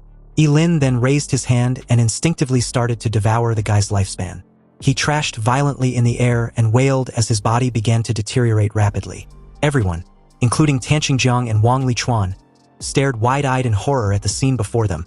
They had never seen anything so bizarre and terrifying. The wailing continued until the guy finally disappeared completely, not leaving even a corpse, as if he had never existed. And in that moment, a series of prompts also notified Ye Lin that he had devoured a level 42 job changer and gained moisture, fat, protein, carbohydrates, minerals, and a small amount of trace elements. His lifespan had increased by 45 years, experience points by 420, strength by 4 points, agility by 2 points, and spirit by 1 point. You see, with the eternal scale repaired, it completely tilted toward the dark side. And although it lost the attribute of being invincible at noon, it permanently retained its immortality. With the scales tipped toward the dark side, the original equivalent exchange ability had also turned into endless devouring. This means that even though it's no longer possible to transfer other people's levels to oneself like before, it has gained the ability to plunder others. Shocked and furious, Tanqingjiang believed Ye Lin had obtained the 8th ancient artifact of origin and killed Zhuge Qianqing. He ordered the rest of his men to seize the artifact from Ye Lin. Like the bald idiot, the group launched towards him simultaneously. But he boldly declared that they weren't enough to kill him. Then right before their eyes, Ye Lin disappeared like a ghost. These idiots were perplexed, guessing Ye Lin must have used an earth escape technique, but was puzzled how it could be so fast. Suddenly, a weird mushroom cloud loomed over them, and before they could react, it exploded. Most of them were fast enough to escape the blast range, but they couldn't wrap their minds on what exactly their target's profession entailed. After all, he'd just used fire, wood, earth, and a devouring magic. Wang Lichuan watched the scene with an expression of surprise and uncertainty. He thought Ye Lin was simple to deal with, but he never expected him to be so terrifying when he actually fought. Meanwhile, when Ye Lin finally reappeared, his first victim was the guy he promised his revenge at the Investigation Bureau's prison. Using a simple low-tier water-type spell, it immediately upgraded to the Wrath of the Sea God. This was a forbidden spell that allows the user to condense the surrounding water element and summon the phantom of the sea god's trident after sacrificing 2 kidneys. Also, when casted in a place with abundant water source, its power increases by 20%. As the water elements in the surrounding air instantly surged and gathered together, forming a phantom of the sea god's trident which immediately locked on its target. It had a terrifying aura, and before the guy could even process what had just happened, the phantom trident tore a massive hole within his body, cleaving it in uneven halves. Blood gushed from his mouth, and he could clearly feel his life force draining away in a split of a second. Subsequently, under the cover of his death, a sharp energy arrow, transformed into a streak of light, was shot toward Ye Lin, to which he barely dodged with a slight tilt of his head, though he was still nicked on the cheek. Tanqingjiang, a level 62 holy bow hunter, cursed loudly upon realizing he'd missed. He even blamed the idiot who just died for not providing a proper cover before instructing the rest to attack in unison. If they were incapable of defeating Ye Lin, then they should at least overwhelm him to create an opportunity for him to deal a fatal shot. Unexpectedly, Ye Lin neither chose to block the barrage of skills meant to overwhelm him nor dodge with his spatial leap, but instead activated his Sumeru ring to absorb all the energy-based attacks. As for the physical attacks, he simply bore the full brunt of it with little to no effort. But at this moment, with all the energy-based attacks converted into a temporary psychic boost, the spiritual power bonus of the 3-star refined Sumeru ring also increased from 160% to 220%. Now, with his amplified mental strength, Ye Lin raised his hand and unleashed a fire-type area of effect spell, the Rain of Flames. But in its ultimate sublimation, the Rain of Flames became a forbidden spell, the world-devouring heavenly fire. Above, pitch-black clouds gathered, as if the end of the world had arrived. Countless crimson-gold flames condensed from the dark clouds, then poured down on Tanqingjiang and the others with an earth-shattering power. Apart from Tanqingjiang, the rest could only let out shrill screams as the flames engulfed their bodies. When it eventually subsided, leaving a thick cloud of white smoke, Tanqingjiang was the only one left alive, encased in an energy barrier. His expression was that of annoyance as he claimed to be surrounded by a bunch of useless people. Anyway, seeing how effortlessly Ye Lin wiped the floor with their asses, Tanqingjiang realized he couldn't defeat Ye Lin in a head-on confrontation. So he aimed and shot an arrow at Zhuge Qianqing's corpse. Rather than aiming at a target that could teleport, it would be simpler to aim at a dead person. And since Zhuge Qianqing seemed to be extremely important to Ye Lin, Tanqingjiang gambled that he will try to block the arrow, giving him a chance he'd desperately been hoping for. The arrow was unleashed with no restraint, its ferocious aura sweeping out. With Tanqingjiang's level, this arrow was enough to obliterate Zhuge Qianqing's remains. However, just as the arrow was about to strike the dead body, a violent fluctuation came from the space in front of Zhuge Qianqing's corpse as Ye Lin's body teleported over. Tanqingjiang's arrow pierced Ye Lin's forehead with a soft click. Then the violent power attached to the arrow encased Ye Lin in an ominous bubble, rapidly altering his metabolism. Tanqingjiang approached him with a scornful laugh. He'd made the right guess, and Ye Lin was stupid enough to use his own body to shield a dead man from the demon god's arrow. Ye Lin felt like his body was being torn apart internally. Then with a loud bang a moment later, he exploded into a cloud of blood mist. Fragments mixed with blood splattered everywhere right in front of Tanqingjiang, who confidently believed Ye Lin wouldn't be able to recover after being blown into a pile of fresh meat, regardless of the eternal scale. Tanqingjiang snorted coldly, a glint of shrewdness flashing in his eyes as he walked off with a smile of a victor, or so he thought. But unbeknownst to him, Ye Lin's body fragments began to show movements, twitching ever so slightly before starting to regenerate wildly. In one breath, the blown-off hand grew into an arm. In 2 breaths, half a shoulder grew out of a fully recovered arm. In 3 breaths, a head grew out, connected to the shoulder as muscle fibers constantly started to build together like silkworms, regenerating flesh and blood in the blink of an eye. Although Ye Lin only had 1 head and an arm in just a few breaths, that was enough. He raised his hand and unleashed a forbidden spell at Tanqingjiang from behind. The level 60 Holy Bow Hunter froze very abruptly with an expression filled with absolute disbelief as blood trickled down his mouth, and the intense pain caused him to spurt out fresh blood. His whole body convulsing as a golden energy shot seemed to have pierced him directly from behind. In that moment, Ye Lin's entire body had almost recovered, and if it weren't for his clothes being blown into shreds, there would be no trace of his injuries. He stared down at a terrified Tanqingjiang, who tried to use his status as the deputy director of Qingcheng Investigation Bureau as a threat, warning Ye Lin the trouble he would be in if he kills him. But Ye Lin sarcastically asked if he should be scared. After all, he already given him a chance, but he didn't cherish it.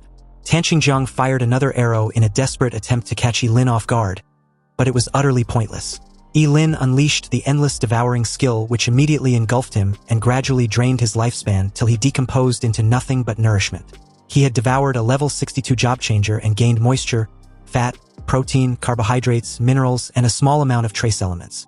His lifespan had increased by 2 years, experience points by 620, strength by 8 points, agility by 4 points, and spirit by 4 points.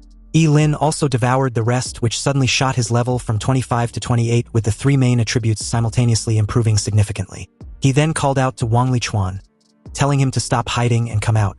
Wang Lichuan came out from his hiding spot with a forced smile, reminding Ye Lin that he was never his enemy and didn't have any intention of attacking him like the rest. Ye Lin wouldn't want to kill an old man to silence him, would he? Ye Lin questioned why President Wang would think of such an act. They were friends after all, weren't they? Wang Lichuan felt slightly at ease after hearing this, and now that it's certain Ye Lin possesses divine power, he promised to submit under his command, along with the entire Job Changer Guild in Qingcheng. Since the benefits of keeping the old geezer alive as a puppet outweighs his death, Ye Lin agreed to this arrangement. He was looking forward in working with the Job Changer Guild in the future. With that out of the way, Wang Lichuan politely suggested they leave the apocalyptic dungeon as soon as possible since it wasn't a suitable place for a long stay. Ye Lin agreed once again, but before they leave he still had something to take care of. Under the ultimate sublimation, he sacrificed an arm to cast the forbidden spell, the extreme ice spirit coffin. When the strange blue light suddenly condensed into a crystal-clear ice coffin, Ye Lin slowly picked up Zhuge Qinqing's body and carefully placed him in the ice coffin, promising to take him home. He then hoisted the ice coffin onto his shoulder before instructing Wang Lichuan to follow. As the two raced to the entrance of the exit, Wang Lichuan, upon realizing the men he left behind to stand guard had disappeared, comments on how the dangers of the Gate of the Apocalypse, though it might seem desolated, was beyond their current abilities to explore properly. Ye Lin simply replied that they would return once they have enough strength. An ominous aura settled at the exit as the two approached, and the very moment Wang Lichuan warned Ye Lin to be careful, a level 34 dragon-blooded behemoth literally dropped in front of them, causing dust and debris. It spurted a massive torrent of fire breath to which Ye Lin and Wang Lichuan effortlessly evaded. Ye Lin told the old geezer he would handle the monster before taking out his staff. He then casted the forbidden spell, the Flame God's Breath, which literally dropped a massive ball of flames on the monster's head, killing it instantly. Wang Lichuan was gobsmacked once again upon seeing such a terrifying forbidden spell. Ye Lin then devoured the level 34 dragon-blooded behemoth and gained moisture, fat, protein, carbohydrates, minerals, and a trace of extremely rare elements. His lifespan increased by 424 years, experience points by 340, strength by 6 points, agility by 2 points, and spirit by 1 point. Ye Lin also received the dragon bloodline with its current concentration at 0.000001% of unknown effect. Although Ye Lin was pleased to have absorbed a considerable amount of lifespan, he couldn't help wondering what exactly the dragon bloodline was. But he didn't have time to mull things over because in that very moment, the entrance looked like it was on the verge of collapse, so the two rushed in without hesitation. But the very second they did, a strong force began to suck them in. Then the key of the apocalypse inside Ye Lin forcefully came out and automatically flew away to close the gate. The entire experience seemed to be completely different from when they were entering. Fortunately, they made it to the other side in one piece. The gate immediately started to disappear, and along with it the ancient key of apocalypse, meaning the next time the Gate of Apocalypse and its ancient key appears, no one would know when or where that would be. Anyway, as the two bid a farewell to each other, Ye Lin expressed his desire to give Zhuge Qinsheng a proper burial before anything else. But if any problem arises afterwards, he will come find Wang Lichuan. As Wang Lichuan watched Ye Lin take his leave, he declared that the Job Change Guild would always be at Ye Lin's service. Meanwhile, as the scene shifts to the Zhuge family's manor, Zhuge, faced with the truth about his father's death, still desperately denied the very sight and convinced herself that it was a prank. Like a drowning person desperately grasping at the last straw, she yelled at Ling Yi to confirm that the person lying in the ice coffin wasn't her father. She believed the two must be playing a trick on her. But faced with Zhuge question, Ye Lin could only reply with an apology, explaining that he failed to protect his teacher. And per his wish, her father wants to be buried together with her deceased wife. Zhuge still didn't want to accept the truth, claiming that her father was a renowned strategist. So how could he possibly be dead? Zhuge collapsed onto the ice coffin and wept bitterly, tears streaming down her cheeks and freezing on the coffin. Ye Lin remained silent as Zhuge gradually got overwhelmed with grief. In this world, very few people can remain calm and composed after witnessing the unexpected death of a loved one. He didn't know how to comfort Zhuge, so he could only stand there like a statue, quietly watching her to prevent her from doing something foolish because of her emotional state. After crying for an unknown amount of time, Zhuge sobs subsided somewhat. Her gaze remained fixed on her father's corpse as she asked how he died. Ye Lin replied calmly that Zhuge Qinsheng did too much divination and received divine punishment. He also died for the sake of all humanity. With this intel, Zhuge understood that her father had already foreseen his death. But he had been so cruel not to bid her a proper farewell. Zhuge then tells Ling Yi to leave. She didn't want to see him anymore. Ye Lin was about to tell her about his promise to her father, but Zhuge didn't want to hear none of it. She then yells for Ling Yi to get the hell out of the manor. Ye Lin opened his mouth as if to say something, but in the end said nothing. Perhaps what Zhuge wants most right now was to be alone for a while. Ye Lin turned and left, gently closing the door behind him. The very next day, news of the sudden disappearance of Tan Qingjiang and several other important figures was broadcasted throughout the city of Qingcheng. Moreover, the famous astrologer Mr. Zhuge Qinsheng also suddenly passed away, and the specifics related to his death was still being investigated. These deaths had surely caused a stir in Qingcheng. Also, needless to say, the death of Zhuge Qinsheng had shaken the entire Daxia kingdom. At this point, with just a little bit of investigation, it can be found out that Zhuge Qinsheng went out of the city with Ling Yi. This also meant that the identity of Ling Yi must never be traced back to Ye Lin. But the main issue lies with the investigation bureau, specifically Officer Huang, who was dead set on finding Ling Yi. So in order to create more evidence that Ye Lin, who was still suspected of being Ling Yi, hadn't left Qingcheng in the past 2 days, he kept visiting high clubs arranged by the Ji family. Investigator Huang paid Ye Lin a visit in one of these clubs, wanting to know where he had been all week. Ye Lin feigned being oblivious and replied that he wouldn't know. He had done so many things in the last 7 days, so how can he possibly remember anything of importance? Annoyed with the antics, Officer Huang suddenly grabbed hold of his hand, then directly asked if he disguised himself as Ling Yi to accompany Zhuge Qinsheng out of the city. Unexpectedly, Ye Lin simply pulled out his phone and calmly informed Officer Huang that he was recording their conversation. So if he didn't have any evidence to back his accusations, he would be sued for defamation. His female junior reminded him in a whisper that there was currently no evidence proving Ye Lin went out of the city. For the past few days, he had been seen appearing in high-end entertainment venues. So with reluctance, Officer Huang let go of his hand, but still expressed his desire to find the evidence to prove his claim. Ye Lin then gave him a piece of intel that made the uptight officer do a double take. And since he had eyes that can see the falsehood of any statement, he was completely shocked to find out that Ling Yi got blown into pieces just a few days ago. Ye Lin claimed to have seen the entire thing with his own eyes, which was technically true since he did get blown up. Upon realizing that Ye Lin wasn't lying, Officer Huang started wondering how it was even possible. And although he hadn't had any conclusive evidence yet, he had been so sure about his investigation. Anyway, as his junior questioned if something was the matter, Ye Lin walked off after inviting them for a drink sometime.